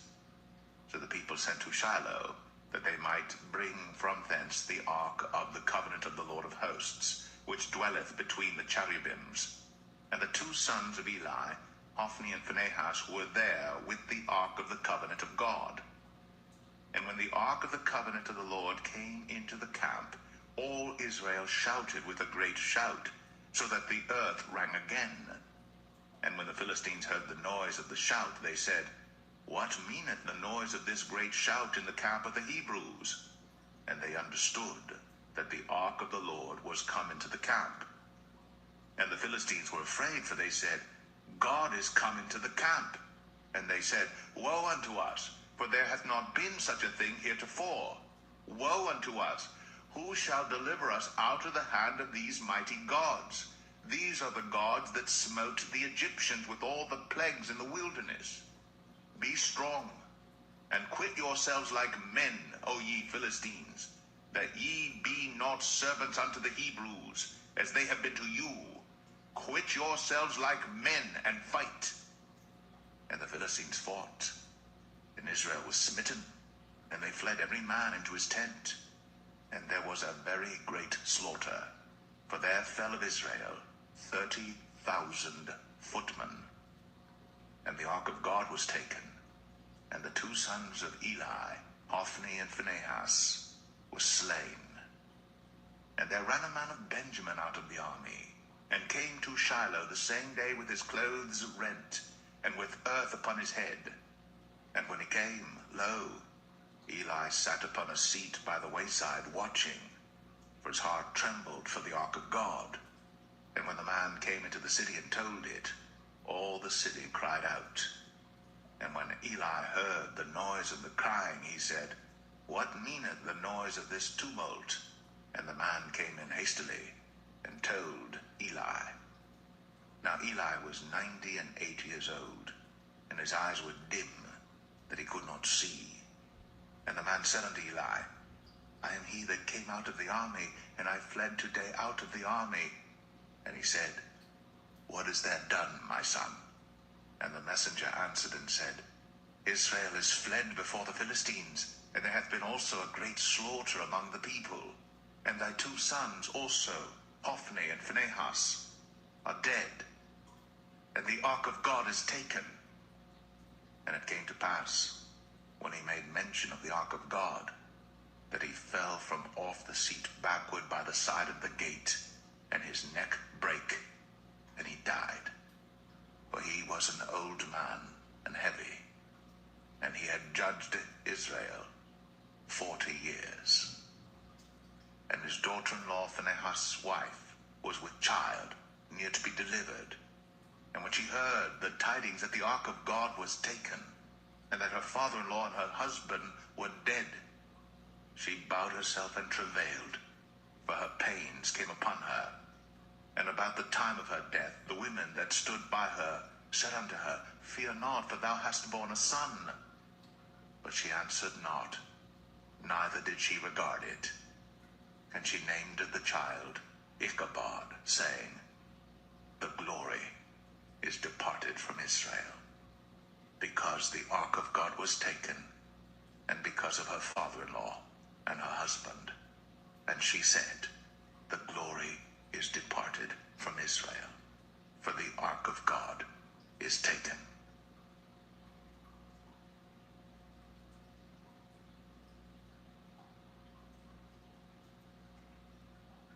First Samuel 5.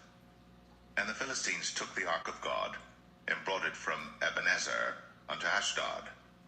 When the Philistines took the ark of God, they brought it into the house of Dagon, and set it by Dagon. And when they of Ashdod arose early on the morrow, behold, Dagon was fallen upon his face to the earth before the ark of the Lord. And they took Dagon, and set him in his place again. And when they arose early on the morrow morning, behold, Dagon was fallen upon his face to the ground before the ark of the Lord, and the head of Dagon, and both the palms of his hands were cut off upon the threshold. Only the stump of Dagon was left to him. Therefore neither the priests of Dagon, nor any that come into Dagon's house, tread on the threshold of Dagon in Ashdod unto this day.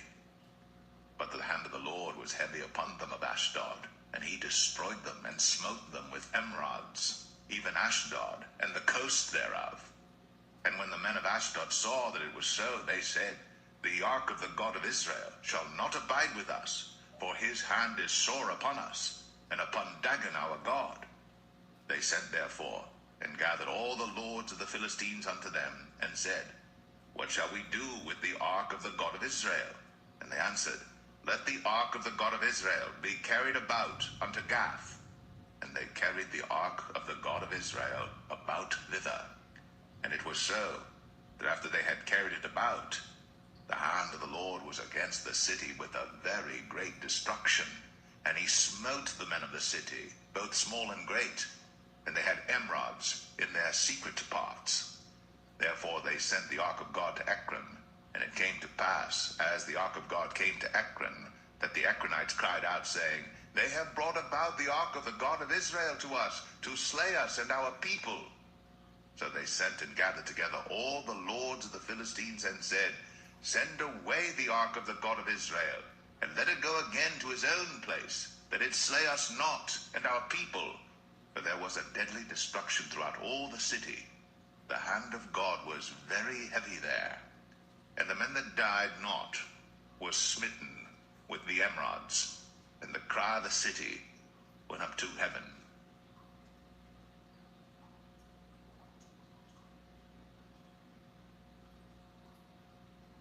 1 Samuel 6. And the ark of the Lord was in the country of the Philistines 7 months. And the Philistines called for the priests and the diviners, saying, What shall we do to the ark of the Lord? Tell us wherewith we shall send it to his place. And they said, If ye send away the ark of the God of Israel, send it not empty, but in any wise return him a trespass offering. Then ye shall be healed, and it shall be known to you why his hand is not removed from you. Then said they, What shall be the trespass offering which we shall return to him? They answered, 5 golden emerods, and 5 golden mice, according to the number of the lords of the Philistines. For one plague was on you all, and on your lords. Wherefore ye shall make images of your emerods, and images of your mice that mar the land. And ye shall give glory unto the God of Israel. Peradventure he will lighten his hand from off you, and from off your gods, and from off your land.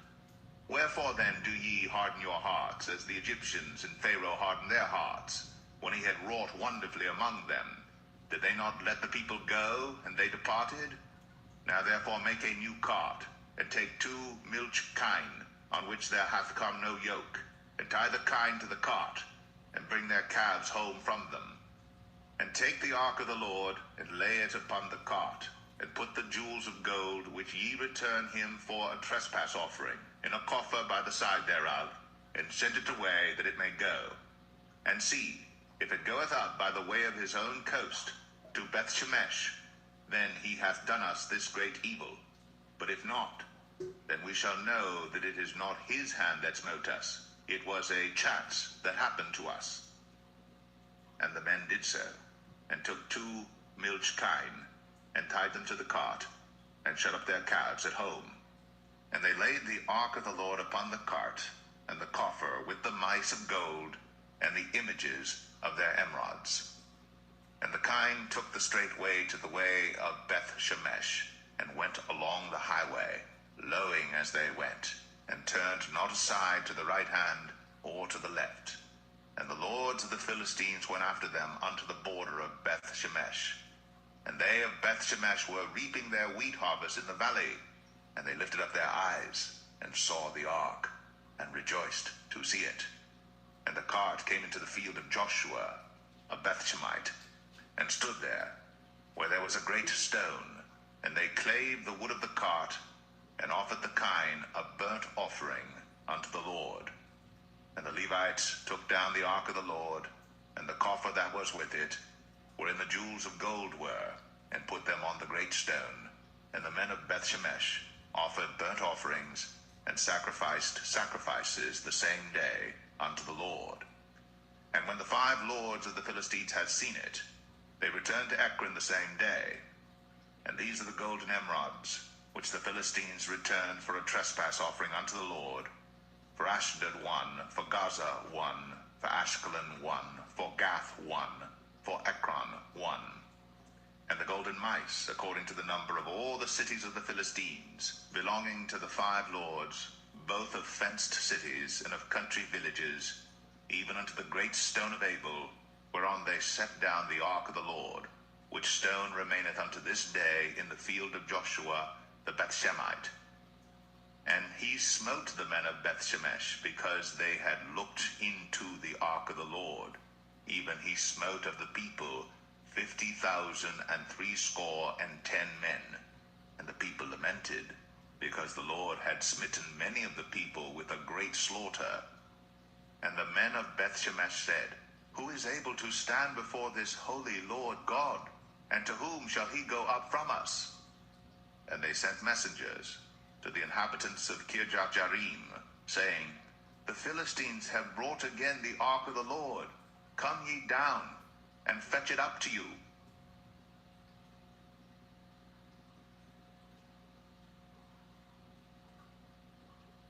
1 Samuel 7. And the men of Kirjath-jearim came and fetched up the ark of the Lord, and brought it into the house of Abinadab in the hill, and sanctified Eleazar his son to keep the ark of the Lord. And it came to pass, while the ark abode in Kirjath-jearim, that the time was long, for it was 20 years. And all the house of Israel lamented after the Lord. And Samuel spake unto all the house of Israel, saying, If ye do return unto the Lord with all your hearts, then put away the strange gods and Ashtoreth from among you, and prepare your hearts unto the Lord, and serve him only, and he will deliver you out of the hand of the Philistines. Then the children of Israel did put away Baalim and Ashtoreth, and served the Lord only. And Samuel said, Gather all Israel to Mizpeh, and I will pray for you unto the Lord. And they gathered together to Mizpeh, and drew water, and poured it out before the Lord, and fasted on that day, and said there, We have sinned against the Lord. And Samuel judged the children of Israel in Mizpeh. And when the Philistines heard that the children of Israel were gathered together to Mizpeh, the lords of the Philistines went up against Israel. And when the children of Israel heard it, they were afraid of the Philistines. And the children of Israel said to Samuel, Cease not to cry unto the Lord our God for us, that he will save us out of the hand of the Philistines. And Samuel took a sucking lamb, and offered it for a burnt offering holy unto the Lord. And Samuel cried unto the Lord for Israel, and the Lord heard him.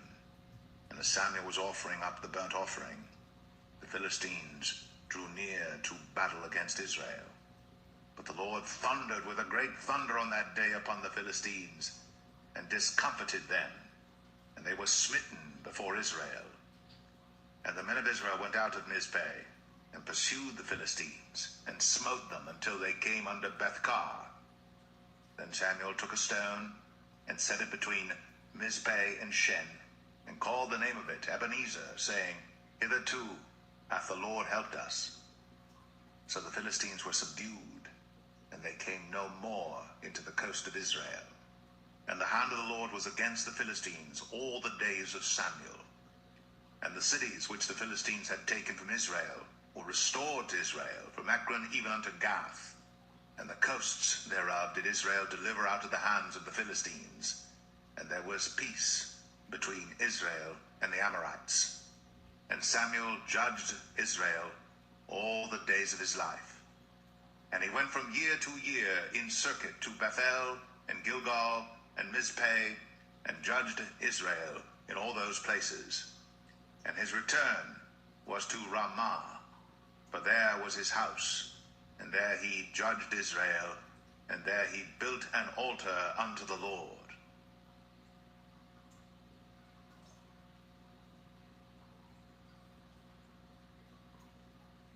First Samuel 8.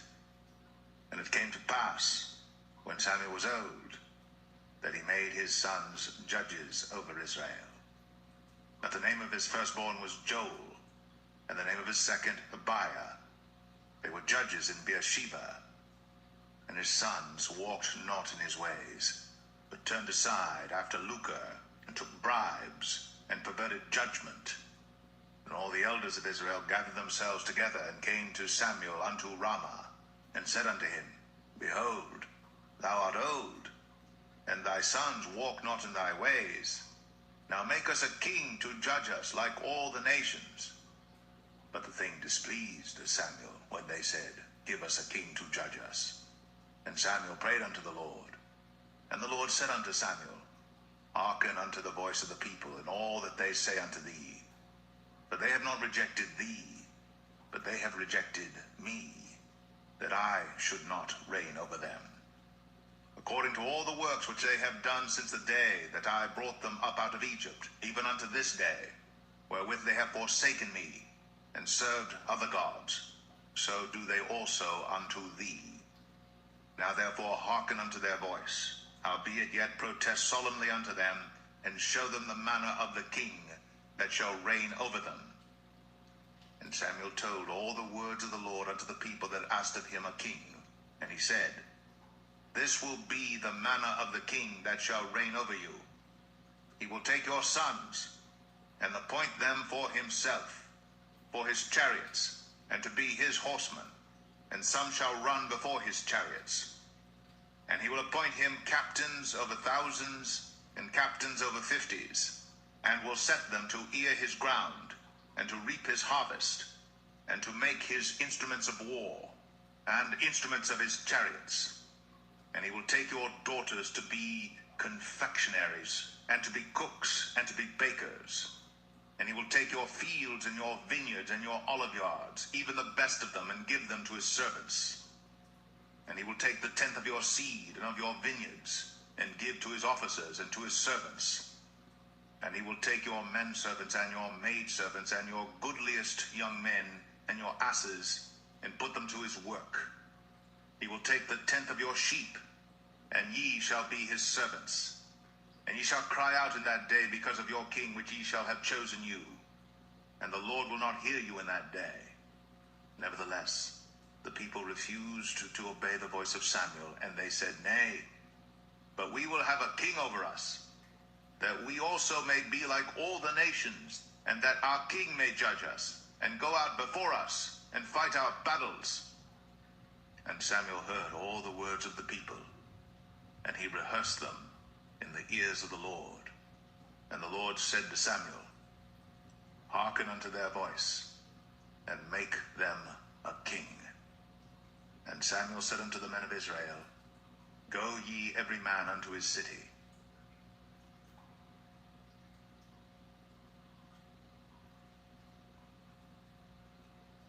1 Samuel 9. Now there was a man of Benjamin, whose name was Kish, the son of Abiel, the son of Zeror, the son of Bechorath, the son of Aphiah, a Benjamite, a mighty man of power. And he had a son whose name was Saul, a choice young man, and a goodly. And there was not among the children of Israel a goodlier person than he. From his shoulders and upward he was higher than any of the people. And the asses of Kish, Saul's father, were lost. And Kish said to Saul his son, Take now one of the servants with thee, and arise, go seek the asses. And he passed through Mount Ephraim, and passed through the land of Shalisha, but they found them not. Then they passed through the land of Shalim, and there they were not. And he passed through the land of the Benjamites, but they found them not. And when they were come to the land of Zuph, Saul said to his servant that was with him, Come, and let us return, lest my father leave caring for the asses, and take thought for us. And he said unto him, Behold now, there is in this city a man of God, and he is an honorable man. All that he saith cometh surely to pass. Now let us go thither. Peradventure he can show us our way that we should go. Then said Saul to his servant, But behold, if we go, what shall we bring the man? For the bread is spent in our vessels, and there is not a present to bring to the man of God. What have we? And the servant answered Saul again, and said, Behold, I have here at hand the fourth part of a shekel of silver.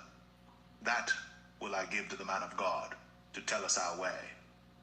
Before time in Israel, when a man went to inquire of God, thus he spake, Come, and let us go to the seer. For he that is now called a prophet was before time called a seer. Then said Saul to his servant, Well said, come, let us go. So they went unto the city where the man of God was. And as they went up the hill to the city, they found young maidens going out to draw water, and said unto them, Is the seer here? And they answered them and said, He is. Behold, he is before you. Make haste now, for he came today to the city. For there is a sacrifice of the people today in the high place. As soon as ye be come into the city, ye shall straightway find him, before he go up to the high place to eat. For the people will not eat until he come, because he doth bless the sacrifice, and afterwards they eat that be bidden. Now therefore get you up, for about this time ye shall find him. And they went up into the city. And when they were come into the city, behold, Samuel came out against them, for to go up to the high place. Now the Lord had told Samuel in his ear a day before Saul came, saying, Tomorrow about this time I will send thee a man out of the land of Benjamin, and thou shalt anoint him to be captain over my people Israel, that he may save my people out of the hand of the Philistines. For I have looked upon my people, because their cry is come unto me. And when Samuel saw Saul, the Lord said unto him, Behold the man whom I spake to thee of. This same shall reign over my people. Then Saul drew near to Samuel in the gate, and said, Tell me, I pray thee, where the seer's house is. And Samuel answered Saul and said, I am the seer. Go up before me unto the high place. For ye shall eat with me today, and tomorrow I will let thee go, and will tell thee all that is in thine heart. And as for thine asses that were lost 3 days ago, set not thy mind on them, for they are found. And on whom is all the desire of Israel? Is it not on thee, and on all thy father's house? And Saul answered and said, Am not I a Benjamite, of the smallest of the tribes of Israel, and my family the least of all the families of the tribe of Benjamin? Wherefore then speakest thou so to me? And Samuel took Saul and his servant, and brought them into the parlor, and made them sit in the chiefest place among them that were bidden, which were about 30 persons. And Samuel said unto the cook, Bring the portion which I gave thee, of which I said unto thee, Set it by thee. And the cook took up the shoulder, and that which was upon it, and set it before Saul. And Samuel said, Behold that which is left, set it before thee, and eat. For unto this time hath it been kept for thee, since I said, I have invited the people. So Saul did eat with Samuel that day. And when they were come down from the high place into the city, Samuel communed with Saul upon the top of the house. And they arose early. And it came to pass about the spring of the day that Samuel called Saul to the top of the house, saying, Up, that I may send thee away. And Saul arose, and they went out, both of them, he and Samuel, abroad. And as they were going down to the end of the city, Samuel said to Saul, Bid the servant pass on before us. And he passed on. But stand thou still a while, that I may show thee the word of God.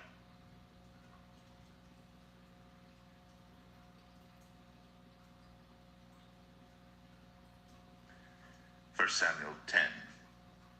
Then Samuel took a vial of oil, and poured it upon his head, and kissed him, and said, Is it not because the Lord hath anointed thee to be captain over his inheritance?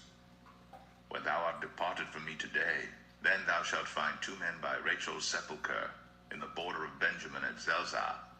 And they will say unto thee, The asses which thou wentest to seek are found. And lo, thy father hath left the care of the asses, and sorroweth for you, saying, What shall I do for my son? Then shalt thou go on forward from thence, and thou shalt come to the plain of Tabor. And there shall meet thee 3 men going up to God to Bethel, one carrying 3 kids, and another carrying 3 loaves of bread, and another carrying a bottle of wine. And they will salute thee, and give thee 2 loaves of bread, which thou shalt receive of their hands. After that thou shalt come to the hill of God, where is the garrison of the Philistines. And it shall come to pass, when thou art come thither to the city, that thou shalt meet a company of prophets coming down from the high place, with a psaltery, and a tabret, and a pipe and a harp before them, and they shall prophesy. And the Spirit of the Lord will come upon thee, and thou shalt prophesy with them, and shalt be turned into another man. And let it be, when these signs are come unto thee, that thou do as occasion serve thee, for God is with thee. And thou shalt go down before me to Gilgal, and behold, I will come down unto thee to offer burnt offerings, and to sacrifice sacrifices of peace offerings. 7 days shalt thou tarry, till I come to thee, and show thee what thou shalt do. And it was so that when he had turned his back to go from Samuel, God gave him another heart. And all those signs came to pass that day. And when they came thither to the hill, behold, a company of prophets met him, and the Spirit of God came upon him, and he prophesied among them. And it came to pass, when all that knew him beforetime saw that, behold, he prophesied among the prophets. Then the people said one to another, What is this that is come unto the son of Kish? Is Saul also among the prophets? And one of the same place answered and said, But who is their father? Therefore it became a proverb, Is Saul also among the prophets? And when he had made an end of prophesying, he came to the high place. And Saul's uncle said unto him and to his servant, Whither went ye? And he said, To seek the asses. And when we saw that they were nowhere, we came to Samuel. And Saul's uncle said, Tell me, I pray thee, what Samuel said unto you. And Saul said unto his uncle, He told us plainly that the asses were found. But of the matter of the kingdom whereof Samuel spake, he told him not. And Samuel called the people together unto the Lord to Mizpeh, and said unto the children of Israel, Thus saith the Lord God of Israel, I brought up Israel out of Egypt, and delivered you out of the hand of the Egyptians, and out of the hand of all kingdoms, and of them that oppressed you. And ye have this day rejected your God, who himself saved you out of all your adversities and your tribulations. And ye have said unto him, Nay, but set a king over us. Now therefore present yourselves before the Lord by your tribes and by your thousands. And when Samuel had caused all the tribes of Israel to come near, the tribe of Benjamin was taken. When he had caused the tribe of Benjamin to come near by their families, the family of Matri was taken, and Saul the son of Kish was taken. And when they sought him, he could not be found. Therefore they inquired of the Lord further, if the man should yet come thither. And the Lord answered, Behold, he hath hid himself among the stuff. And they ran and fetched him thence. And when he stood among the people, he was higher than any of the people, from his shoulders and upward. And Samuel said to all the people, See ye him, whom the Lord hath chosen, that there is none like him among all the people? And all the people shouted and said, God save the king. Then Samuel told the people the manner of the kingdom, and wrote it in a book, and laid it up before the Lord. And Samuel sent all the people away, every man to his house. And Saul also went home to Gibeah, and there went with him a band of men, whose hearts God had touched. But the children of Belial said, How shall this man save us? And they despised him, and brought him no presents. But he held his peace.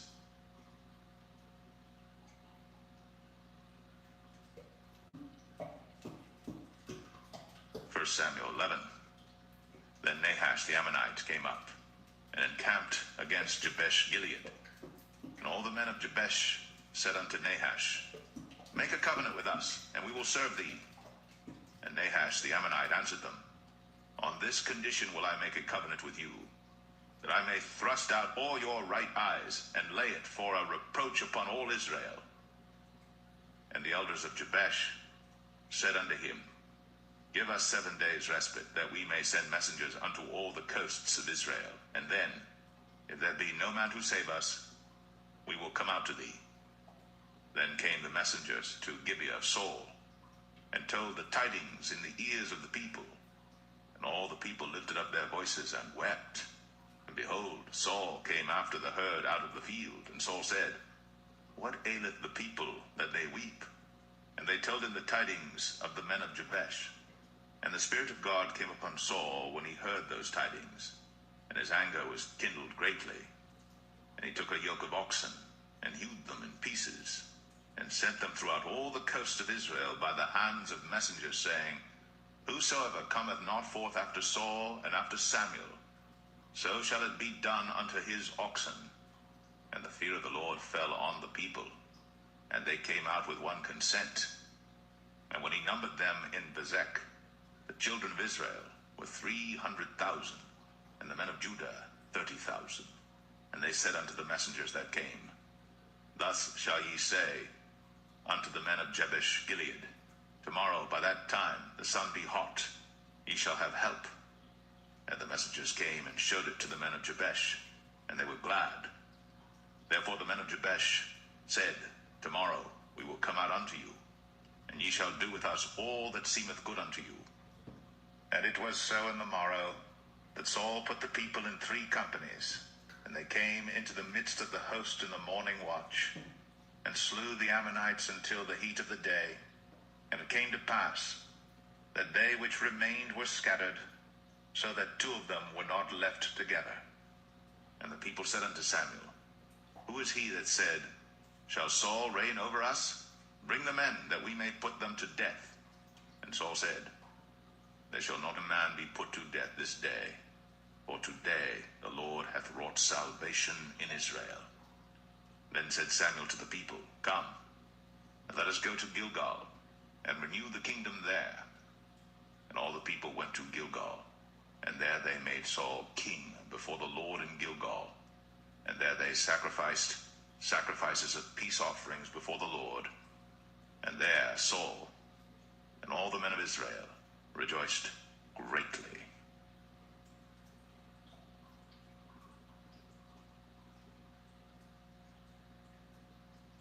1 Samuel 12. And Samuel said unto all Israel, Behold, I have hearkened unto your voice in all that ye said unto me, and have made a king over you. And now, behold, the king walketh before you, and I am old and grey-headed, and behold, my sons are with you. And I have walked before you from my childhood unto this day. Behold, here I am. Witness against me before the Lord and before his anointed, whose ox have I taken? Or whose ass have I taken? Or whom have I defrauded? Whom have I oppressed? Or of whose hand have I received any bribe to blind mine eyes therewith? And I will restore it you. And they said, Thou hast not defrauded us, nor oppressed us, neither hast thou taken aught of any man's hand. And he said unto them, The Lord is witness against you, and his anointed is witness this day, that ye have not found aught in my hand. And they answered, He is witness. And Samuel said unto the people, It is the Lord that advanced Moses and Aaron, and that brought your fathers up out of the land of Egypt. Now therefore stand still, that I may reason with you before the Lord of all the righteous acts of the Lord, which he did to you and to your fathers. When Jacob was come into Egypt, and your fathers cried unto the Lord, then the Lord sent Moses and Aaron, which brought forth your fathers out of Egypt, and made them dwell in this place. And when they forgat the Lord their God, he sold them into the hand of Sisera, captain of the host of Hazor, and into the hand of the Philistines, and into the hand of the king of Moab. And they fought against them. And they cried unto the Lord and said, We have sinned because we have forsaken the Lord, and have served Balaam and Ashtoreth.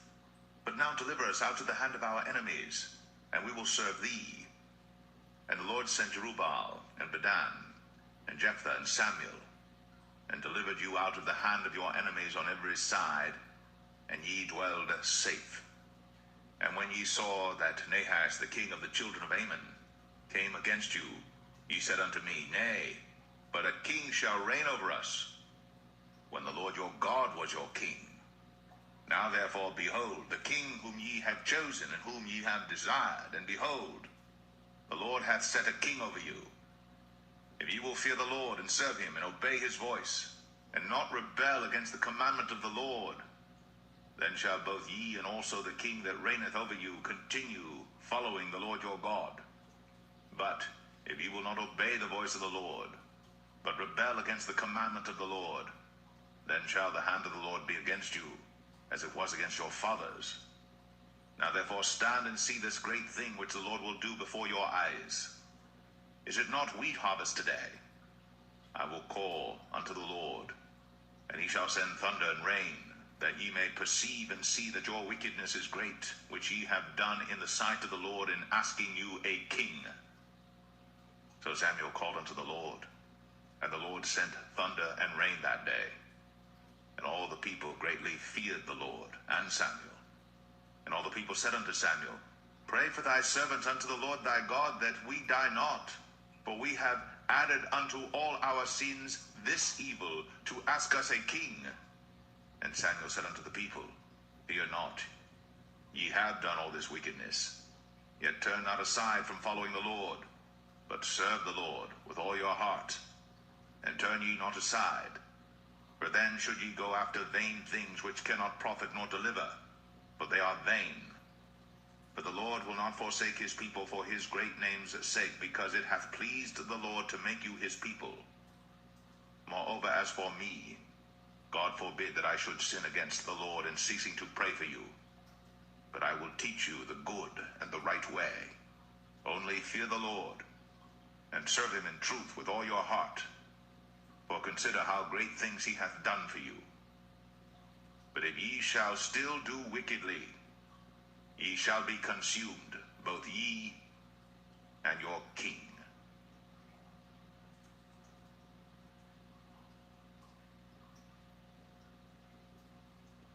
1 Samuel 13. Saul reigned 1 year, and when he had reigned 2 years over Israel, Saul chose him 3,000 men of Israel, whereof 2,000 were with Saul in Michmash and in Mount Bethel, and 1,000 were with Jonathan in Gibeah of Benjamin. And the rest of the people he sent every man to his tent. And Jonathan smote the garrison of the Philistines that was in Geba, and the Philistines heard of it. And Saul blew the trumpet throughout all the land, saying, Let the Hebrews hear. And all Israel heard say that Saul had smitten a garrison of the Philistines, and that Israel also was had in abomination with the Philistines. And the people were called together after Saul to Gilgal. And the Philistines gathered themselves together to fight with Israel, 30,000 chariots and 6,000 horsemen, and people as the sand which is on the seashore in multitude. And they came up and pitched in Michmash, eastward from Bethaven. When the men of Israel saw that they were in a strait, for the people were distressed, then the people did hide themselves in caves, and in thickets, and in rocks, and in high places, and in pits. And some of the Hebrews went over Jordan to the land of Gad and Gilead. As for Saul, he was yet in Gilgal, and all the people followed him, trembling. And he tarried 7 days, according to the set time that Samuel had appointed. But Samuel came not to Gilgal, and the people were scattered from him. And Saul said, Bring hither a burnt offering to me, and peace offerings. And he offered the burnt offering.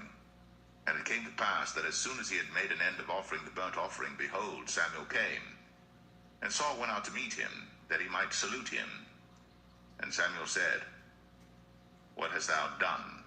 And Saul said, Because I saw that the people were scattered from me, and that thou camest not within the days appointed, and that the Philistines gathered themselves together at Michmash.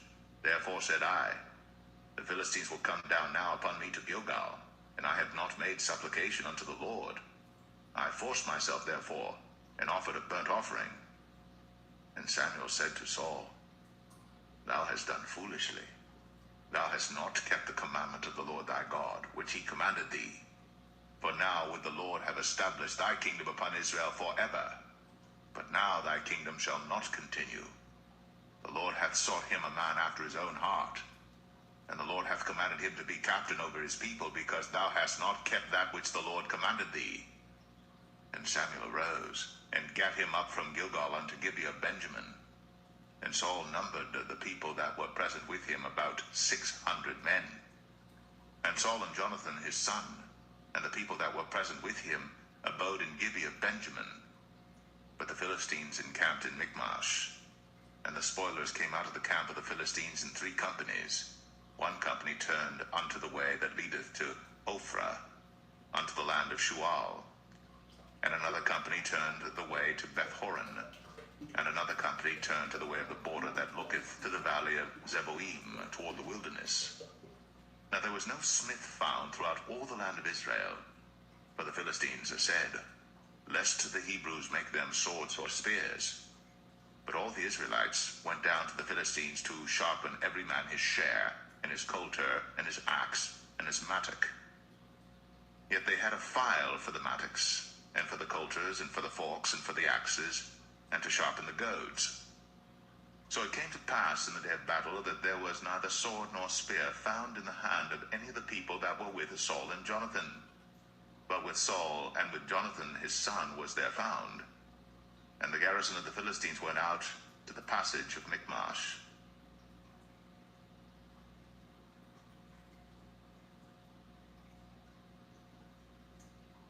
1 Samuel 14.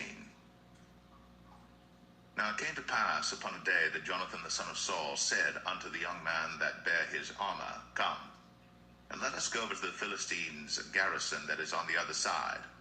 But he told not his father. And Saul tarried in the uttermost part of Gibeah, under a pomegranate tree which is in Migron.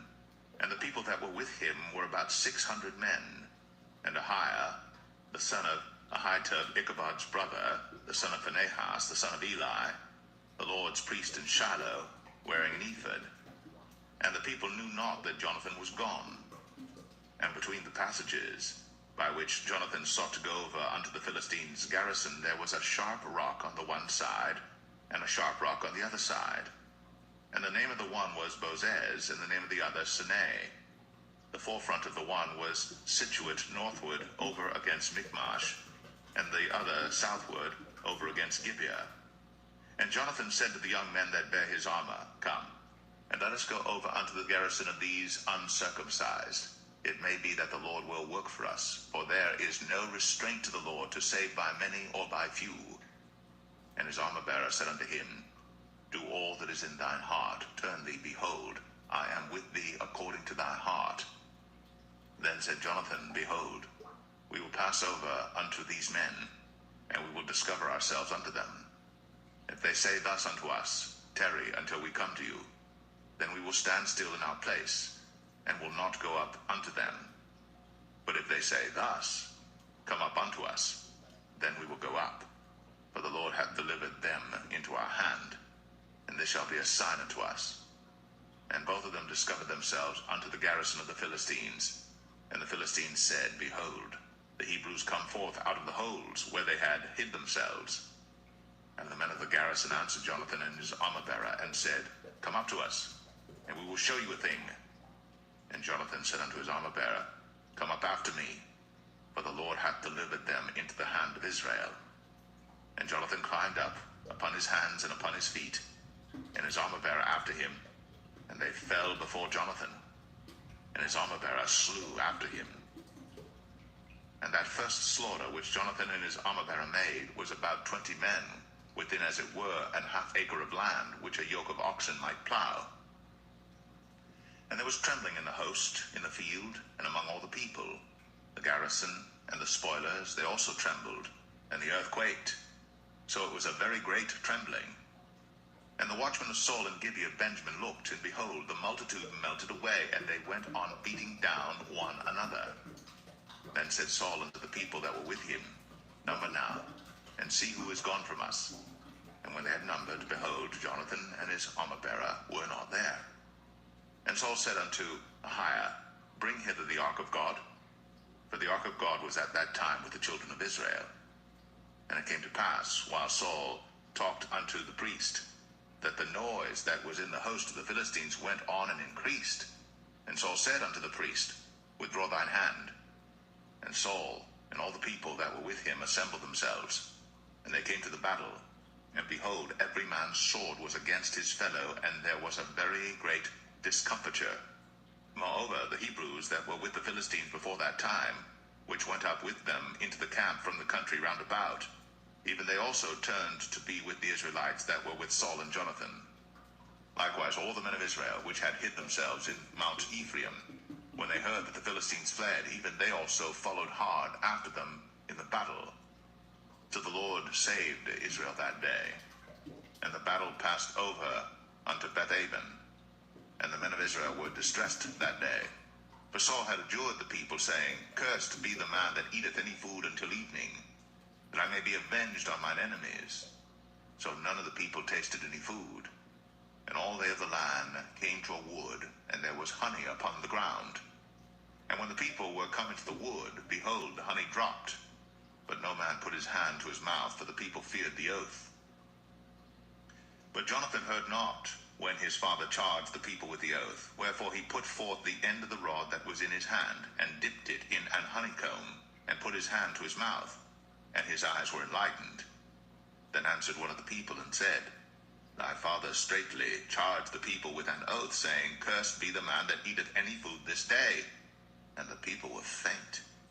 Then said Jonathan, My father hath troubled the land. See, I pray you, how mine eyes have been enlightened, because I tasted a little of this honey. How much more, if haply the people had eaten freely today of the spoil of their enemies which they found? For had there not been now a much greater slaughter among the Philistines? And they smote the Philistines that day, from Michmash to Ailon, and the people were very faint. And the people flew upon the spoil, and took sheep and oxen and calves, and slew them on the ground. And the people did eat them with the blood. Then they told Saul, saying, Behold, the people sin against the Lord, in that they eat with the blood. And he said, Ye have transgressed. Roll a great stone unto me this day. And Saul said, Disperse yourselves among the people, and say unto them, Bring me hither every man his ox, and every man his sheep, and slay them here, and eat, and sin not against the Lord in eating with the blood. And all the people brought every man his ox with him that night, and slew them there. And Saul built an altar unto the Lord. The same was the first altar that he built unto the Lord. And Saul said, Let us go down after the Philistines by night, and spoil them until the morning light, and let us not leave a man of them. And they said, Do whatsoever seemeth good unto thee. Then said the priest, Let us draw near hither unto God. And Saul asked counsel of God, Shall I go down after the Philistines? Wilt thou deliver them into the hand of Israel? But he answered him not that day. And Saul said, Draw ye near hither, all the chief of the people, and know and see wherein this sin hath been this day. For as the Lord liveth, which saveth Israel, though it be in Jonathan my son, he shall surely die. But there was not a man among all the people that answered him. Then said he unto all Israel, Be ye on one side, and I and Jonathan my son will be on the other side. And the people said unto Saul, Do what seemeth good unto thee. Therefore Saul said unto the Lord God of Israel, Give a perfect lot. And Saul and Jonathan were taken, but the people escaped. And Saul said, Cast lots between me and Jonathan my son. And Jonathan was taken. Then Saul said to Jonathan, Tell me what thou hast done. And Jonathan told him and said, I did but taste a little honey with the end of the rod that was in mine hand, and lo, I must die. And Saul answered, God do so and more also, for thou shalt surely die, Jonathan. And the people said unto Saul, Shall Jonathan die, who hath wrought this great salvation in Israel? God forbid, as the Lord liveth. There shall not one hair of his head fall to the ground, for he hath wrought with God this day. So the people rescued Jonathan, that he died not. Then Saul went up from following the Philistines, and the Philistines went to their own place. So Saul took the kingdom over Israel, and fought against all his enemies on every side, against Moab, and against the children of Ammon, and against Edom, and against the kings of Zobah, and against the Philistines. And whithersoever he turned himself, he vexed them. And he gathered an host, and smote the Amalekites, and delivered Israel out of the hands of them that spoiled them. Now the sons of Saul were Jonathan and Ishuai, and Melch-Ishuai. And the names of his two daughters were these: the name of the firstborn Merab, and the name of the younger Michal. And the name of Saul's wife was Ahinoam, the daughter of Ahimaaz. And the name of the captain of his host was Abner, the son of Ner, Saul's uncle. And Kish was the father of Saul, and Ner, the father of Abner, was the son of Abiel. And there was sore war against the Philistines all the days of Saul.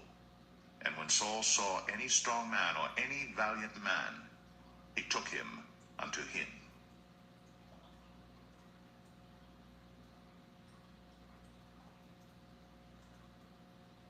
1 Samuel 15. Samuel also said unto Saul, The Lord sent me to anoint thee to be king over his people, over Israel. Now therefore hearken thou unto the voice of the words of the Lord. Thus saith the Lord of hosts, I remember that which Amalek did to Israel, how he laid wait for him in the way when he came up from Egypt. Now go, and smite Amalek, and utterly destroy all that they have, and spare them not, but slay both man and woman, infant and suckling, ox and sheep, camel and ass. And Saul gathered the people together, and numbered them in Telaim 200,000 footmen, and 10,000 men of Judah. And Saul came to a city of Amalek, and laid wait in the valley. And Saul said unto the Kenites, Go, depart, get you down from among the Amalekites, lest I destroy you with them. For ye showed kindness to all the children of Israel when they came up out of Egypt. So the Kenites departed from among the Amalekites. And Saul smote the Amalekites from Havilah until thou comest to Shur, that is over against Egypt. And he took Agag, the king of the Amalekites, alive, and utterly destroyed all the people with the edge of the sword. But Saul and the people spared Agag, and the best of the sheep, and of the oxen, and of the fatlings, and the lambs, and all that was good, and would not utterly destroy them. But everything that was vile and refuse, that they destroyed utterly. Then came the word of the Lord unto Samuel, saying, It repenteth me that I have set up Saul to be king, for he is turned back from following me, and hath not performed my commandments. And it grieved Samuel, and he cried unto the Lord all night. And when Samuel rose early to meet Saul in the morning, it was told to Samuel, saying, Saul came to Carmel, and behold, he set him up a place, and is gone about, and passed on, and gone down to Gilgal. And Samuel came to Saul, and Saul said unto him, Blessed be thou of the Lord, I have performed the commandment of the Lord. And Samuel said, What meaneth then this bleating of the sheep in mine ears, and the lowing of the oxen which I hear? And Saul said, They have brought them from the Amalekites, for the people spared the best of the sheep and of the oxen to sacrifice unto the Lord thy God, and the rest we have utterly destroyed. Then Samuel said unto Saul, Stay, and I will tell thee what the Lord hath said to me this night. And he said unto him, Say on. And Samuel said, When thou wast little in thine own sight, wast thou not made the head of the tribes of Israel? And the Lord anointed thee king over Israel?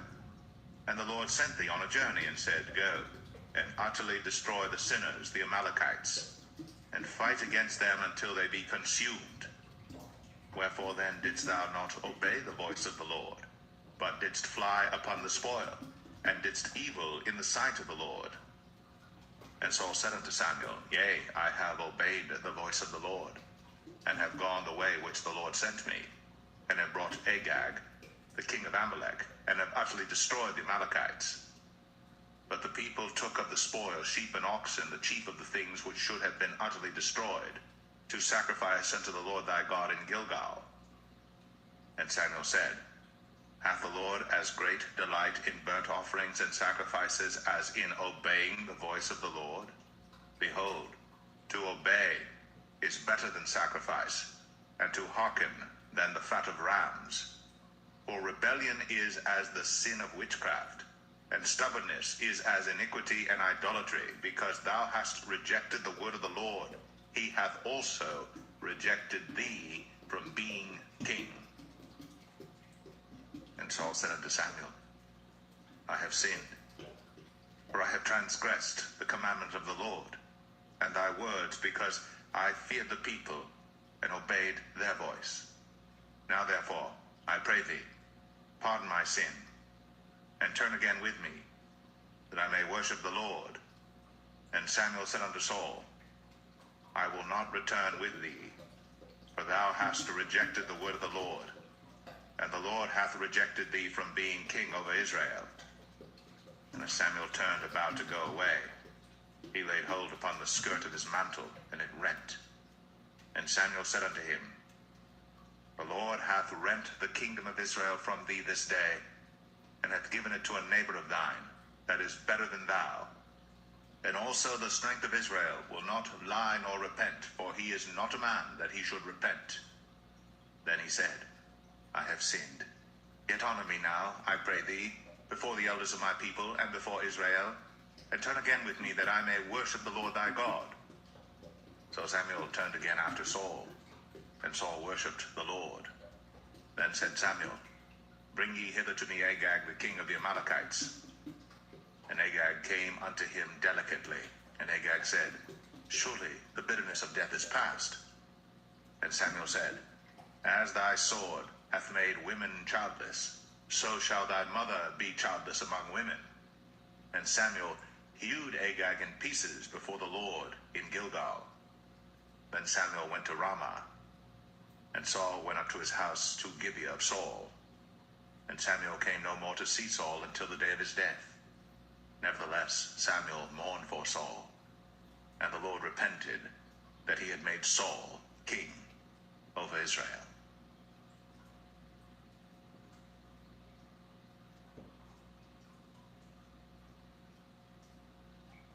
1 Samuel 16.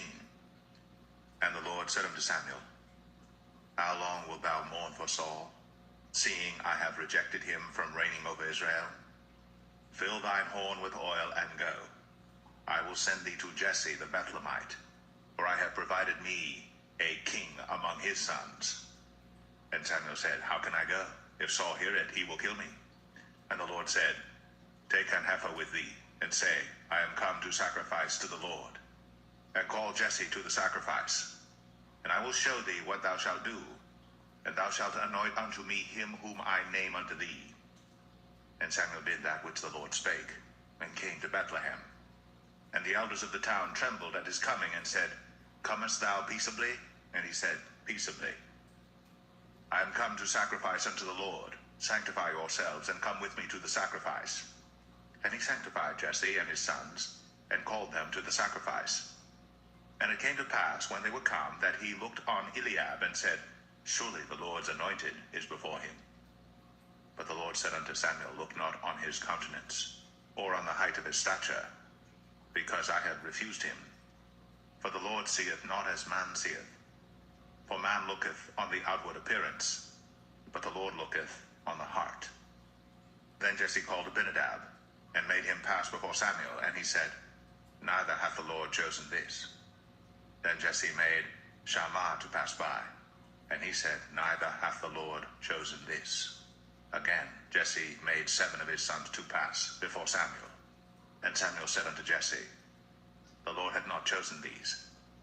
And Samuel said unto Jesse, Are here all thy children?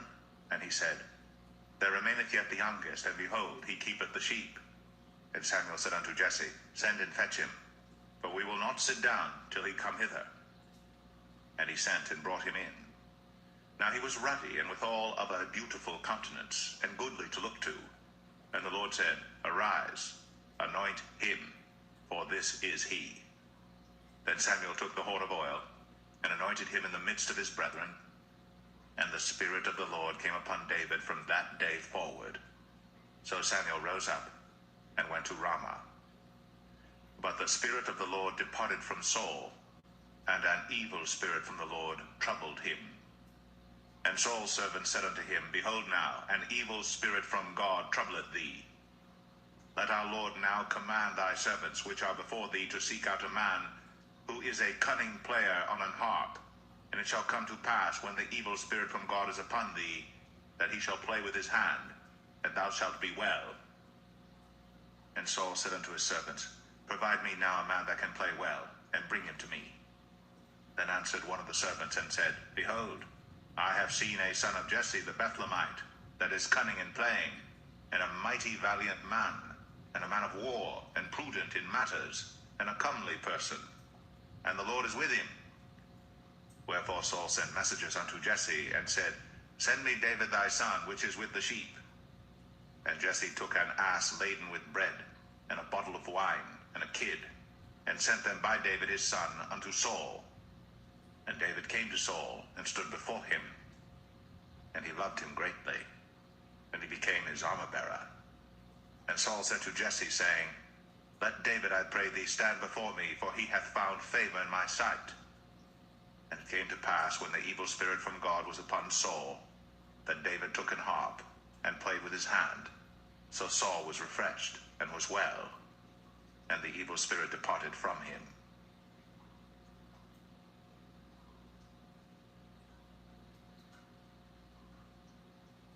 1 Samuel 17. Now the Philistines gathered together their armies to battle, and were gathered together at Shechoh, which belongeth to Judah, and pitched between Shechoh and Azekah in Ephes-dammim. And Saul and the men of Israel were gathered together and pitched by the valley of Elah, and set the battle in array against the Philistines.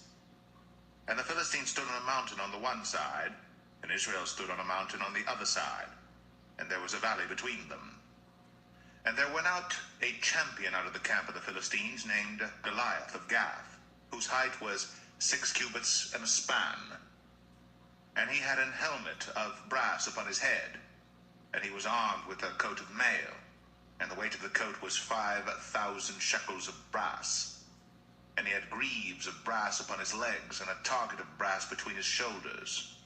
And the staff of his spear was like a weaver's beam, and his spear's head weighed 600 shekels of iron, and one bearing a shield went before him.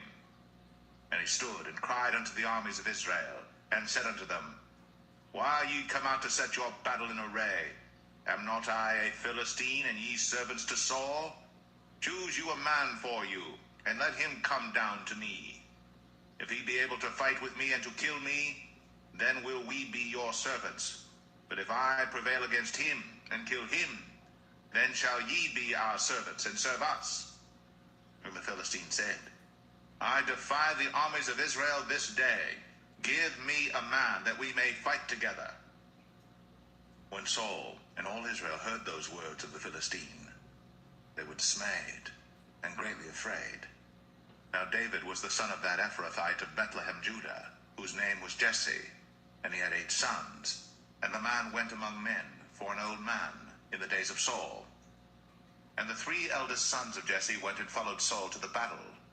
And the names of his 3 sons that went to the battle were Eliab the firstborn, and next unto him Abinadab, and the third Shammah.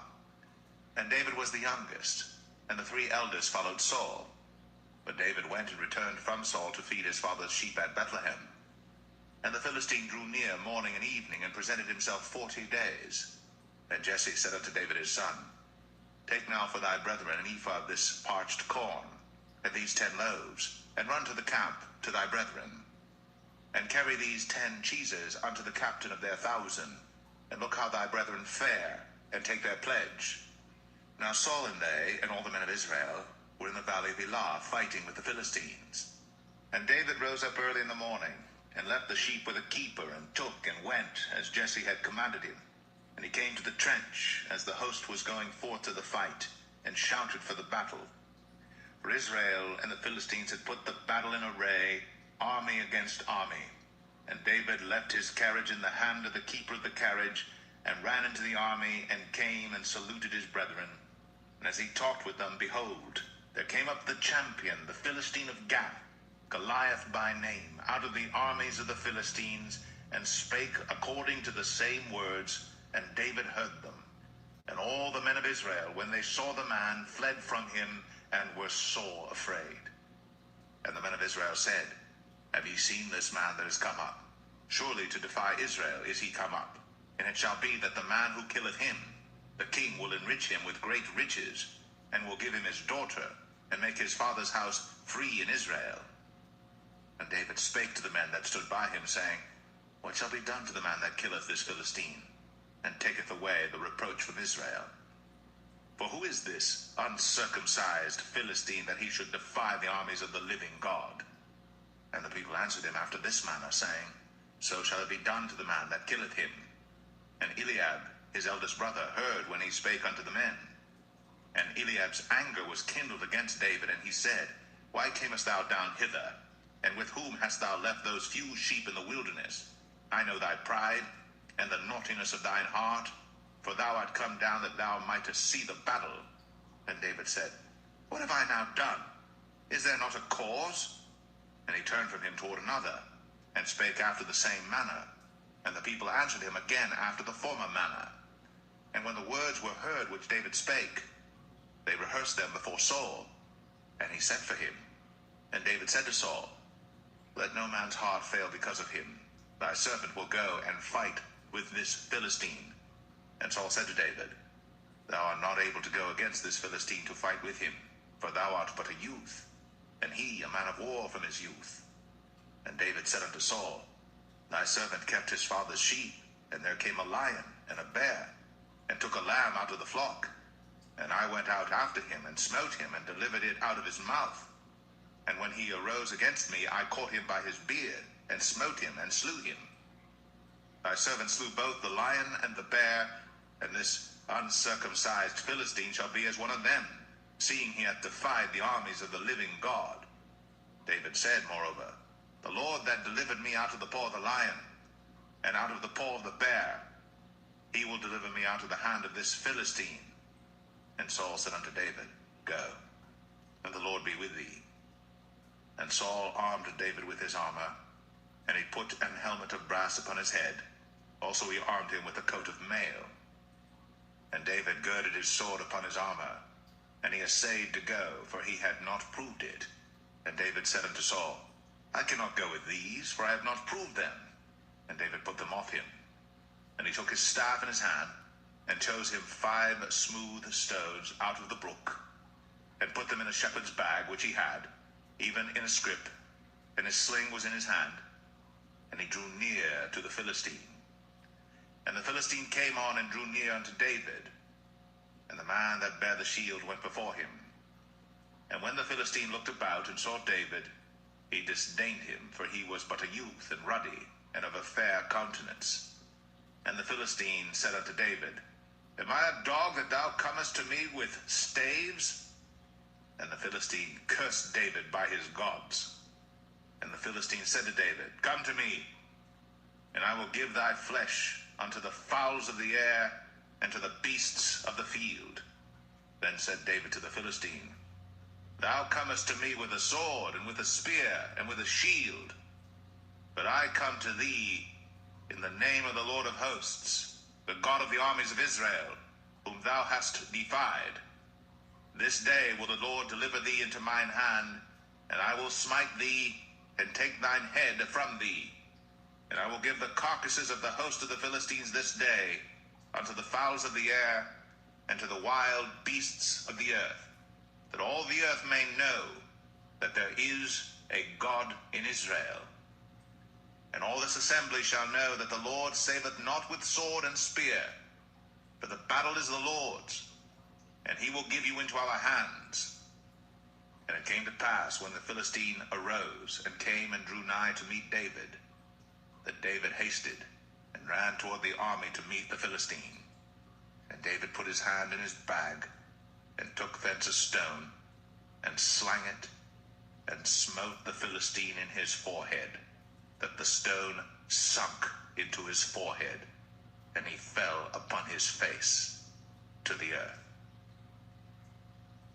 So David prevailed over the Philistine with a sling and with a stone, and smote the Philistine, and slew him. But there was no sword in the hand of David. Therefore David ran, and stood upon the Philistine, and took his sword, and drew it out of the sheath thereof, and slew him, and cut off his head therewith. And when the Philistines saw their champion was dead, they fled. And the men of Israel and of Judah arose, and shouted, and pursued the Philistines until thou come to the valley, and to the gates of Ekron. And the wounded of the Philistines fell down by the way to Sharaim, even unto Gath and unto Ekron. And the children of Israel returned from chasing after the Philistines, and they spoiled their tents. And David took the head of the Philistine, and brought it to Jerusalem, but he put his armor in his tent. And when Saul saw David go forth against the Philistines, he said unto Abner, the captain of the host, Abner, whose son is this youth? And Abner said, As thy soul liveth, O king, I cannot tell. And the king said, Inquire thou whose son the stripling is. And as David returned from the slaughter of the Philistine, Abner took him and brought him before Saul with the head of the Philistine in his hand. And Saul said to him, Whose son art thou, thou young man? And David answered, I am the son of thy servant Jesse, the Bethlehemite.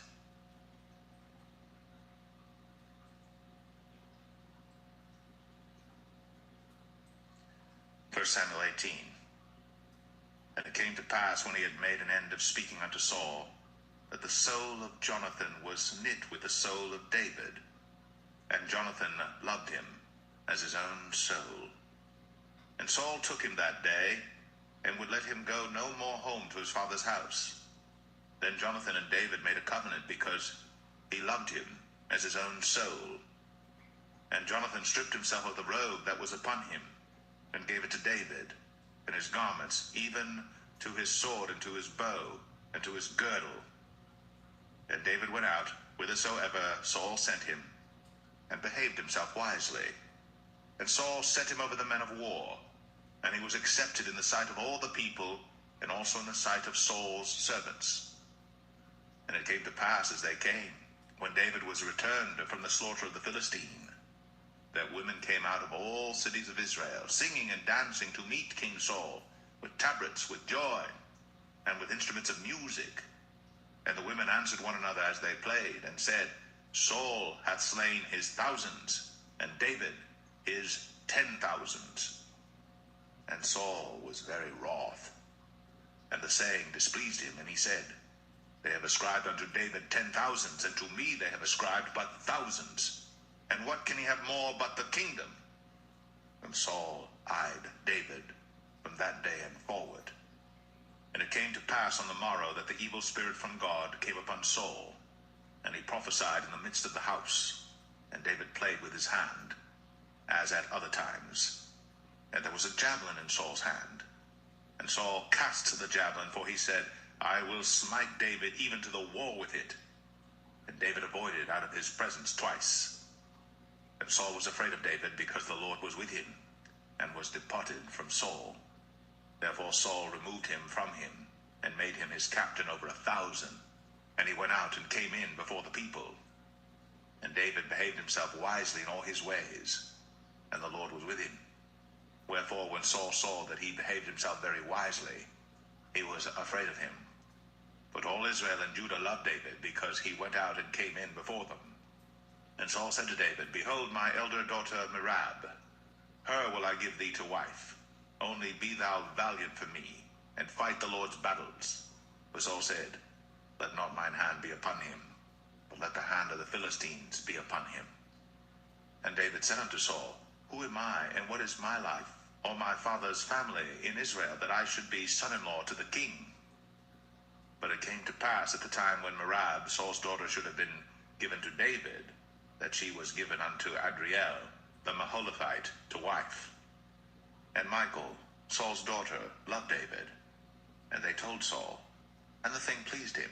And Saul said, I will give him her, that she may be a snare to him, and that the hand of the Philistines may be against him. Wherefore Saul said to David, Thou shalt this day be my son-in-law in the one of the twain. And Saul commanded his servant, saying, Commune with David secretly, and say, Behold, the king hath delight in thee, and all his servants love thee. Now therefore be the king's son-in-law. And Saul's servant spake those words in the ears of David. And David said, Seemeth it to you a light thing to be a king's son-in-law, seeing that I am a poor man, and lightly esteemed? And the servants of Saul told him, saying, On this manner spake David. And Saul said, Thus shall ye say to David, The king desireth not any dowry, but 100 foreskins of the Philistines, to be avenged of the king's enemies. But Saul thought to make David fall by the hand of the Philistines. And when his servants told David these words, it pleased David well to be the king's son-in-law, and the days were not expired. Wherefore David arose, and went, he and his men, and slew of the Philistines 200 men. And David brought their foreskins, and they gave them in full tale to the king, that he might be the king's her son-in-law. And Saul gave him Michal his daughter to wife. And Saul saw and knew that the Lord was with David, and that Michal, Saul's daughter, loved him. And Saul was yet the more afraid of David, and Saul became David's enemy continually. Then the princes of the Philistines went forth, and it came to pass after they went forth that David behaved himself more wisely than all the servants of Saul, so that his name was much set by.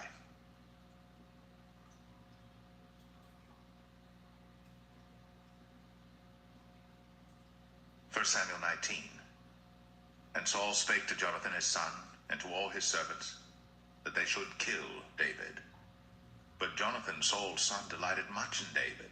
And Jonathan told David, saying, Saul my father seeketh to kill thee. Now therefore I pray thee, take heed to thyself until the morning, and abide in a secret place, and hide thyself. And I will go out and stand beside my father in the field where thou art, and I will commune with my father of thee, and what I see, that I will tell thee. And Jonathan spake good of David unto Saul his father, and said unto him, Let not the king sin against his servant, against David, because he hath not sinned against thee, and because his works have been to thee word very good. For he did put his life in his hand, and slew the Philistine. And the Lord wrought a great salvation for all Israel. Thou sawest it, and didst rejoice. Wherefore then wilt thou sin against innocent blood, to slay David without a cause? And Saul hearkened unto the voice of Jonathan. And Saul sware, As the Lord liveth, he shall not be slain. And Jonathan called David, and Jonathan showed him all those things. And Jonathan brought David to Saul, and he was in his presence, as in times past. And there was war again, and David went out and fought with the Philistines, and slew them with a great slaughter, and they fled from him.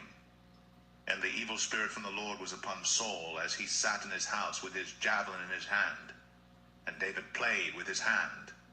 And Saul sought to smite David even to the wall with the javelin, but he slipped away out of Saul's presence.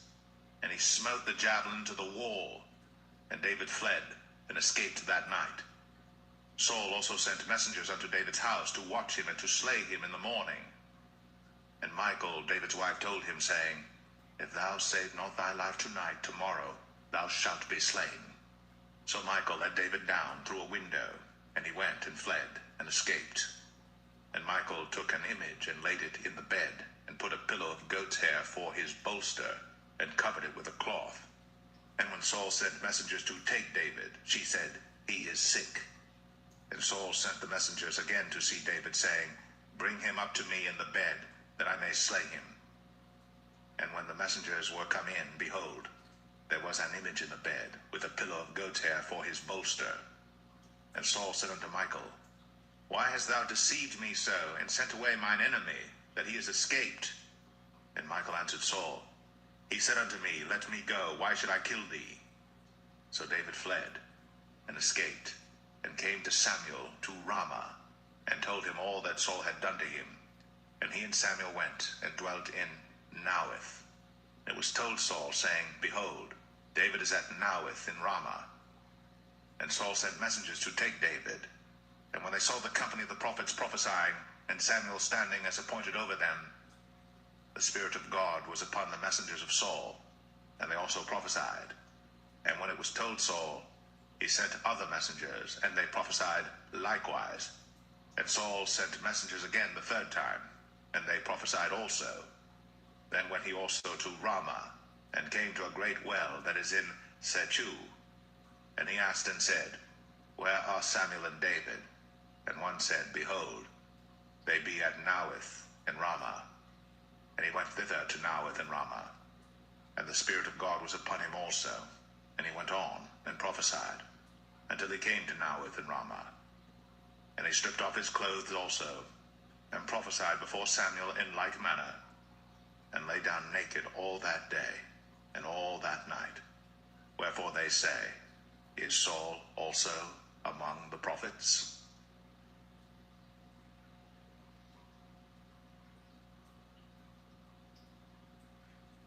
First Samuel 20. And David fled from Naueth in Ramah, and came and said before Jonathan, What have I done? What is mine iniquity? And what is my sin before thy father, that he seeketh my life? And he said unto him, God forbid, thou shalt not die. Behold, my father will do nothing either great or small, but that he will show it me. And why should my father hide this thing from me? It is not so. And David sware moreover, and said, Thy father certainly knoweth that I have found grace in thine eyes. And he saith, Let not Jonathan know this, lest he be grieved. But truly as the Lord liveth, and as thy soul liveth, there is but a step between me and death. Then said Jonathan unto David, Whatsoever thy soul desireth, I will even do it for thee. And David said unto Jonathan, Behold, tomorrow is the new moon, and I should not fail to sit with the king at meat, but let me go, that I may hide myself in the field unto the third day at even. If thy father at all miss me, then say, David earnestly asked leave of me that he might run to Bethlehem his city, for there is a yearly sacrifice there for all the family. If he say thus, it is well, thy servant shall have peace. But if he be very wroth, then be sure that evil is determined by him. Therefore thou shalt deal kindly with thy servant, for thou hast brought thy servant into a covenant of the Lord with thee. Notwithstanding, if there be in me iniquity, slay me thyself. For why shouldest thou bring me to thy father? And Jonathan said, Far be it from thee, for if I knew certainly that evil were determined by my father to come upon thee, then would not I tell it thee? Then said David to Jonathan, Who shall tell me? Or what if thy father answer thee roughly? And Jonathan said unto David, Come, and let us go out into the field. And they went out, both of them, into the field. And Jonathan said unto David, O Lord God of Israel, when I have sounded my father about tomorrow any time, or the third day, and behold, if there be good toward David, and I then said not unto thee, and show it thee, the Lord do so, and much more to Jonathan. But if it please my father to do thee evil, then I will show it thee, and send thee away, that thou mayest go in peace, and the Lord be with thee, as he hath been with my father. And thou shalt not only while yet I live show me the kindness of the Lord, that I die not, but also thou shalt not cut off thy kindness from my house forever. No, not when the Lord hath cut off the enemies of David every one from the face of the earth. So Jonathan made a covenant with the house of David, saying, Let the Lord even require it at the hand of David's enemies. And Jonathan caused David to swear again, because he loved him, for he loved him as he loved his own soul. Then Jonathan said to David, Tomorrow is the new moon, and thou shalt be missed, because thy seat will be empty. And when thou hast stayed 3 days, then thou shalt go down quickly, and come to the place where thou didst hide thyself when the business was in hand, and shalt remain by the stone Ezel. And I will shoot 3 arrows on the side thereof, as though I shot at a mark. And behold, I will send a lad, saying, Go, find out the arrows. If I expressly say unto the lad, Behold, the arrows are on this side of thee, take them, then come thou. For there is peace to thee, and no hurt, as the Lord liveth. But if I say thus unto the young man, Behold, the arrows are beyond thee, go thy way, but the Lord hath sent thee away. And as touching the matter which thou and I have spoken of, behold, the Lord be between thee and me forever. So David hid himself in the field. And when the new moon was come, the king sat him down to eat meat. And the king sat upon his seat as at other times, even upon a seat by the wall. And Jonathan arose, and Abner sat by Saul's side, and David's place was empty. Nevertheless Saul spake not anything that day, for he thought, Something hath befallen him. He is not clean. Surely he is not clean. And it came to pass on the morrow, which was the 2nd day of the month, that David's place was empty. And Saul said unto Jonathan his son, Wherefore cometh not the son of Jesse to meat, neither yesterday, nor today? And Jonathan answered Saul, David earnestly asked leave of me to go to Bethlehem. And he said, Let me go, I pray thee. For our family hath a sacrifice in the city, and my brother, he hath commanded me to be there. And now, If I have found favor in thine eyes, let me get away, I pray thee, and see my brethren. Therefore he cometh not unto the king's table. Then Saul's anger was kindled against Jonathan, and he said unto him, Thou son of the perverse, rebellious woman, do not I know that thou hast chosen the son of Jesse to thine own confusion, and unto the confusion of thy mother's nakedness? For as long as the son of Jesse liveth upon the ground, thou shalt not be established, nor thy kingdom. Wherefore, now send and fetch him unto me, for he shall surely die. And Jonathan answered Saul his father, and said unto him, Wherefore shall he be slain? What hath he done? And Saul cast a javelin at him to smite him, whereby Jonathan knew that it was determined of his father to slay David. So Jonathan arose from the table in fierce anger, and did eat no meat the second day of the month, for he was grieved for David, because his father had done him shame. And it came to pass in the morning that Jonathan went out into the field at the time appointed with David, and a little lad with him. And he said unto his lad, Run, find out now the arrows which I shoot. And as the lad ran, he shot an arrow beyond him. And when the lad was come to the place of the arrow which Jonathan had shot, Jonathan cried after the lad, and said, Is not the arrow beyond thee? And Jonathan cried after the lad, Make speed, haste, stay not. And Jonathan's lad gathered up the arrows, and came to his master. But the lad knew not anything, only Jonathan and David knew the matter. And Jonathan gave his artillery unto his lad, and said unto him, Go, carry them to the city. And as soon as the lad was gone, David arose out of a place toward the south, and fell on his face to the ground, and bowed himself 3 times. And they kissed one another, and wept one with another, until David exceeded. And Jonathan said to David, Go in peace, for as much as we have sworn both of us in the name of the Lord, saying, The Lord be between me and thee, and between my seed and thy seed forever. And he arose and departed. And Jonathan went into the city.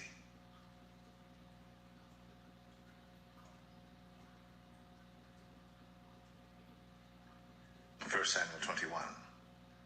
Then came David to Nob, to Ahimelech the priest.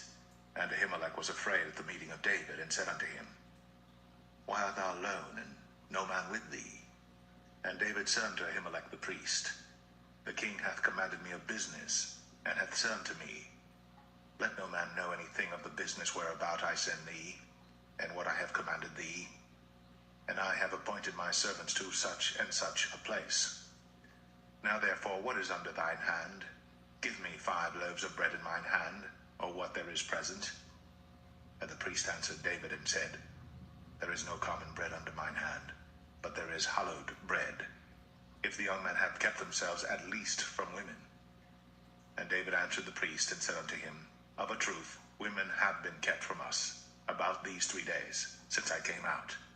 And the vessels of the young men are holy, and the bread is in a manner common, yea, though it were sanctified this day in the vessel.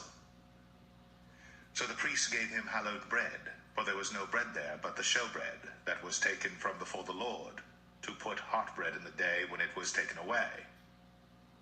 Now a certain man of the servants of Saul was there that day, detained before the Lord, and his name was Doeg, an Edomite, the chiefest of the herdmen that belonged to Saul. And David said unto Ahimelech, And is there not here under thine hand spear or sword? For I have neither brought my sword nor my weapons with me, because the king's business required haste. And the priest said, The sword of Goliath the Philistine, whom thou slewest in the valley of Elah, behold, it is here, wrapped in a cloth behind the ephod. If thou wilt take that, take it, for there is no other save that here. And David said, There is none like that, give it me. And David arose, and fled that day for fear of Saul, and went to Achish, the king of Gath. And the servants of Achish said unto him, Is not this David the king of the land? Did they not sing one to another of him in dances, saying, Saul hath slain his thousands, and David his 10,000s? And David laid up these words in his heart, and was sore afraid of Achish, the king of Gath. And he changed his behavior before them, and feigned himself mad in their hands, and scrabbled on the doors of the gate, and let his spittle fall down upon his beard. Then said Achish unto his servants, Lo, ye see the man is mad. Wherefore then have ye brought him to me? Have I need of madmen, that ye have brought this fellow to play the madman in my presence? Shall this fellow come into my house?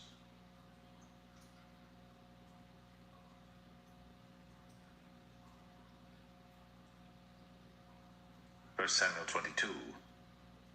David therefore departed thence, and escaped to the cave Adullam.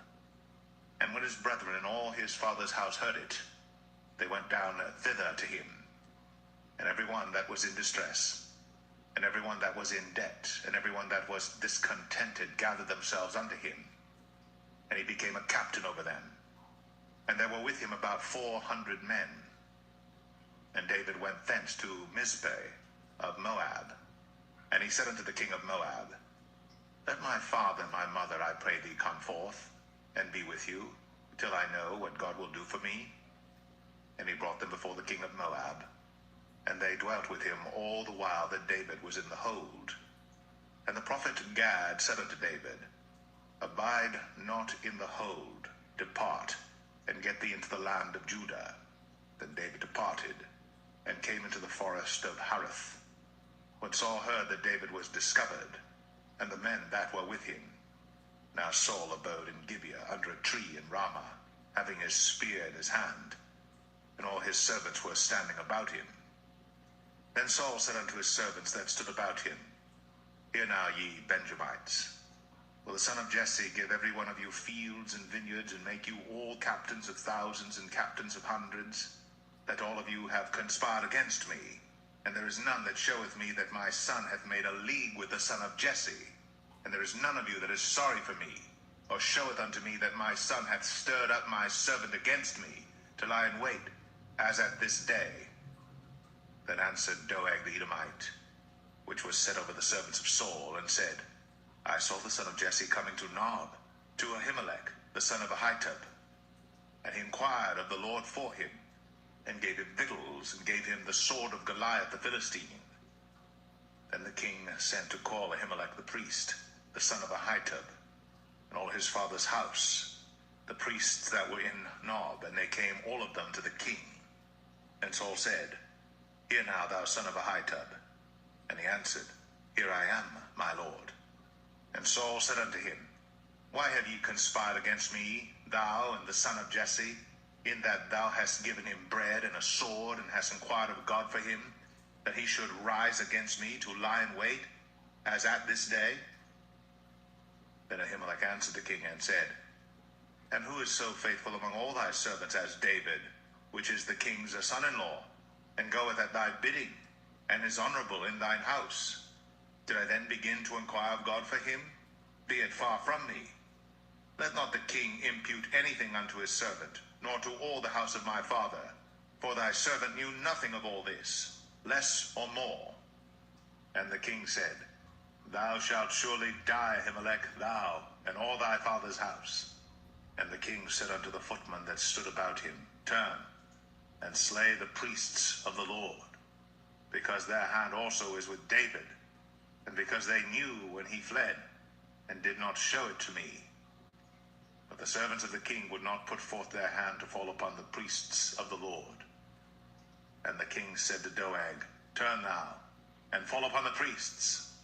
And Doeg the Edomite turned, and he fell upon the priests, and slew on that day 75 persons that did wear a linen ephod. And Nob, the city of the priests, smote he with the edge of the sword, both men and women, children and sucklings, and oxen and asses, and sheep, with the edge of the sword. And one of the sons of Ahimelech, the son of Ahitub, named Abiathar, escaped, and fled after David. And Abiathar showed David that Saul had slain the Lord's priests. And David said unto Abiathar, I knew it that day when Doeg the Edomite was there, that he would surely tell Saul, I have occasioned the death of all the persons of thy father's house. Abide thou with me. Fear not, for he that seeketh my life seeketh thy life. But with me thou shalt be in safeguard.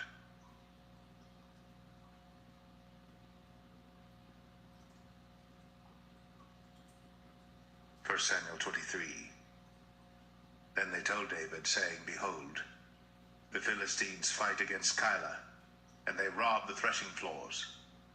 Therefore David inquired of the Lord, saying, Shall I go and smite these Philistines? And the Lord said unto David, Go, and smite the Philistines, and save Keilah. And David's men said unto him, Behold, we be afraid here in Judah. How much more then if we come to Keilah against the armies of the Philistines? Then David inquired of the Lord yet again. And the Lord answered him and said, Arise, go down to Keilah, for I will deliver the Philistines into thine hand. So David and his men went to Keilah, and fought with the Philistines, and brought away their cattle, and smote them with a great slaughter. So David saved the inhabitants of Keilah. And it came to pass, when Abiathar, the son of Ahimelech, fled to David to Keilah, that he came down with an ephod in his hand. And it was told Saul that David was come to Keilah, and Saul said, God hath delivered him into mine hand, for he is shut in by entering into a town that hath gates and bars. And Saul called all the people together to war, to go down to Keilah, to besiege David and his men. And David knew that Saul secretly practiced mischief against him.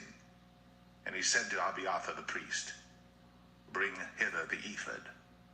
Then said David, O Lord God of Israel, thy servant hath certainly heard that Saul seeketh to come to Keilah, to destroy the city for my sake. Will the men of Keilah deliver me up into his hand? Will Saul come down as thy servant hath heard? O Lord God of Israel, I beseech thee, tell thy servant. And the Lord said, He will come down. Then said David, Will the men of Keilah deliver me and my men into the hand of Saul? And the Lord said, They will deliver thee up. Then David and his men, which were about 600, arose, and departed out of Keilah, and went whithersoever they could go. And it was told Saul that David was escaped from Keilah, and he forbare to go forth. And David abode in the wilderness in strongholds, and remained in a mountain in the wilderness of Ziph. And Saul sought him every day, but God delivered him not into his hand. And David saw that Saul was come out to seek his life. And David was in the wilderness of Ziph in a wood. And Jonathan, Saul's son, arose, and went to David into the wood, and strengthened his hand in God. And he said unto him, Fear not, but the hand of Saul my father shall not find thee, and thou shalt be king over Israel, and I shall be next unto thee, and that also Saul my father knoweth. And they two made a covenant before the Lord. And David abode in the wood, and Jonathan went to his house. Then came up the Ziphites to Saul to Gibeah, saying, Doth not David hide himself with us in strongholds in the wood, in the hill of Hachilah, which is on the south of Jeshimon?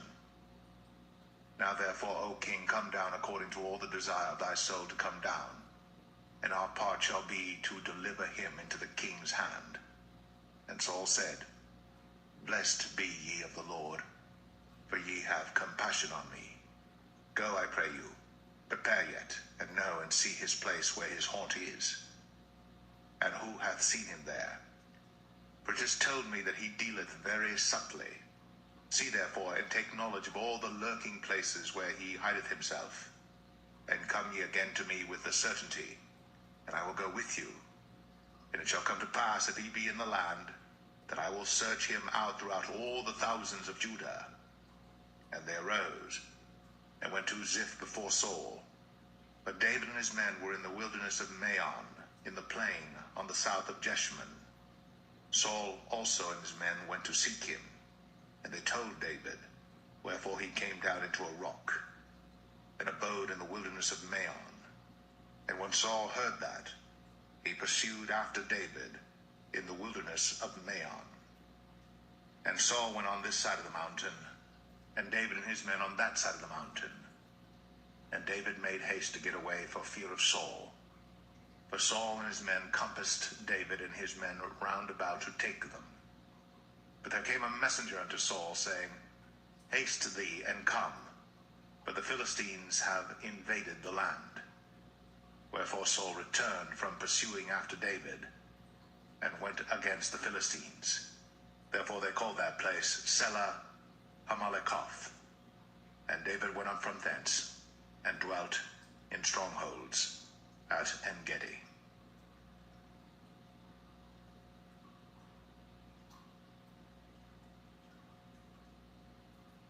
1 Samuel 24. And it came to pass, when Saul was returned from following the Philistines, that it was told him, saying, Behold, David is in the wilderness of En-gedi. Then Saul took 3,000 chosen men out of all Israel, and went to seek David and his men upon the rocks of the wild goats. And he came to the sheepcotes by the way, where was a cave.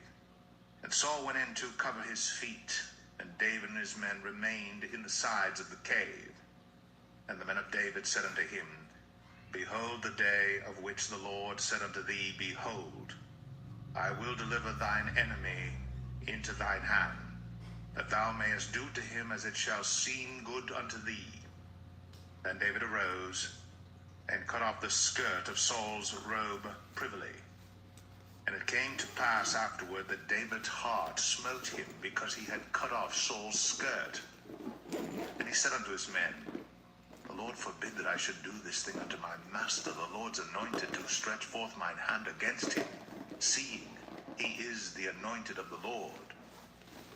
So David stayed his servants with these words, and suffered them not to rise against Saul.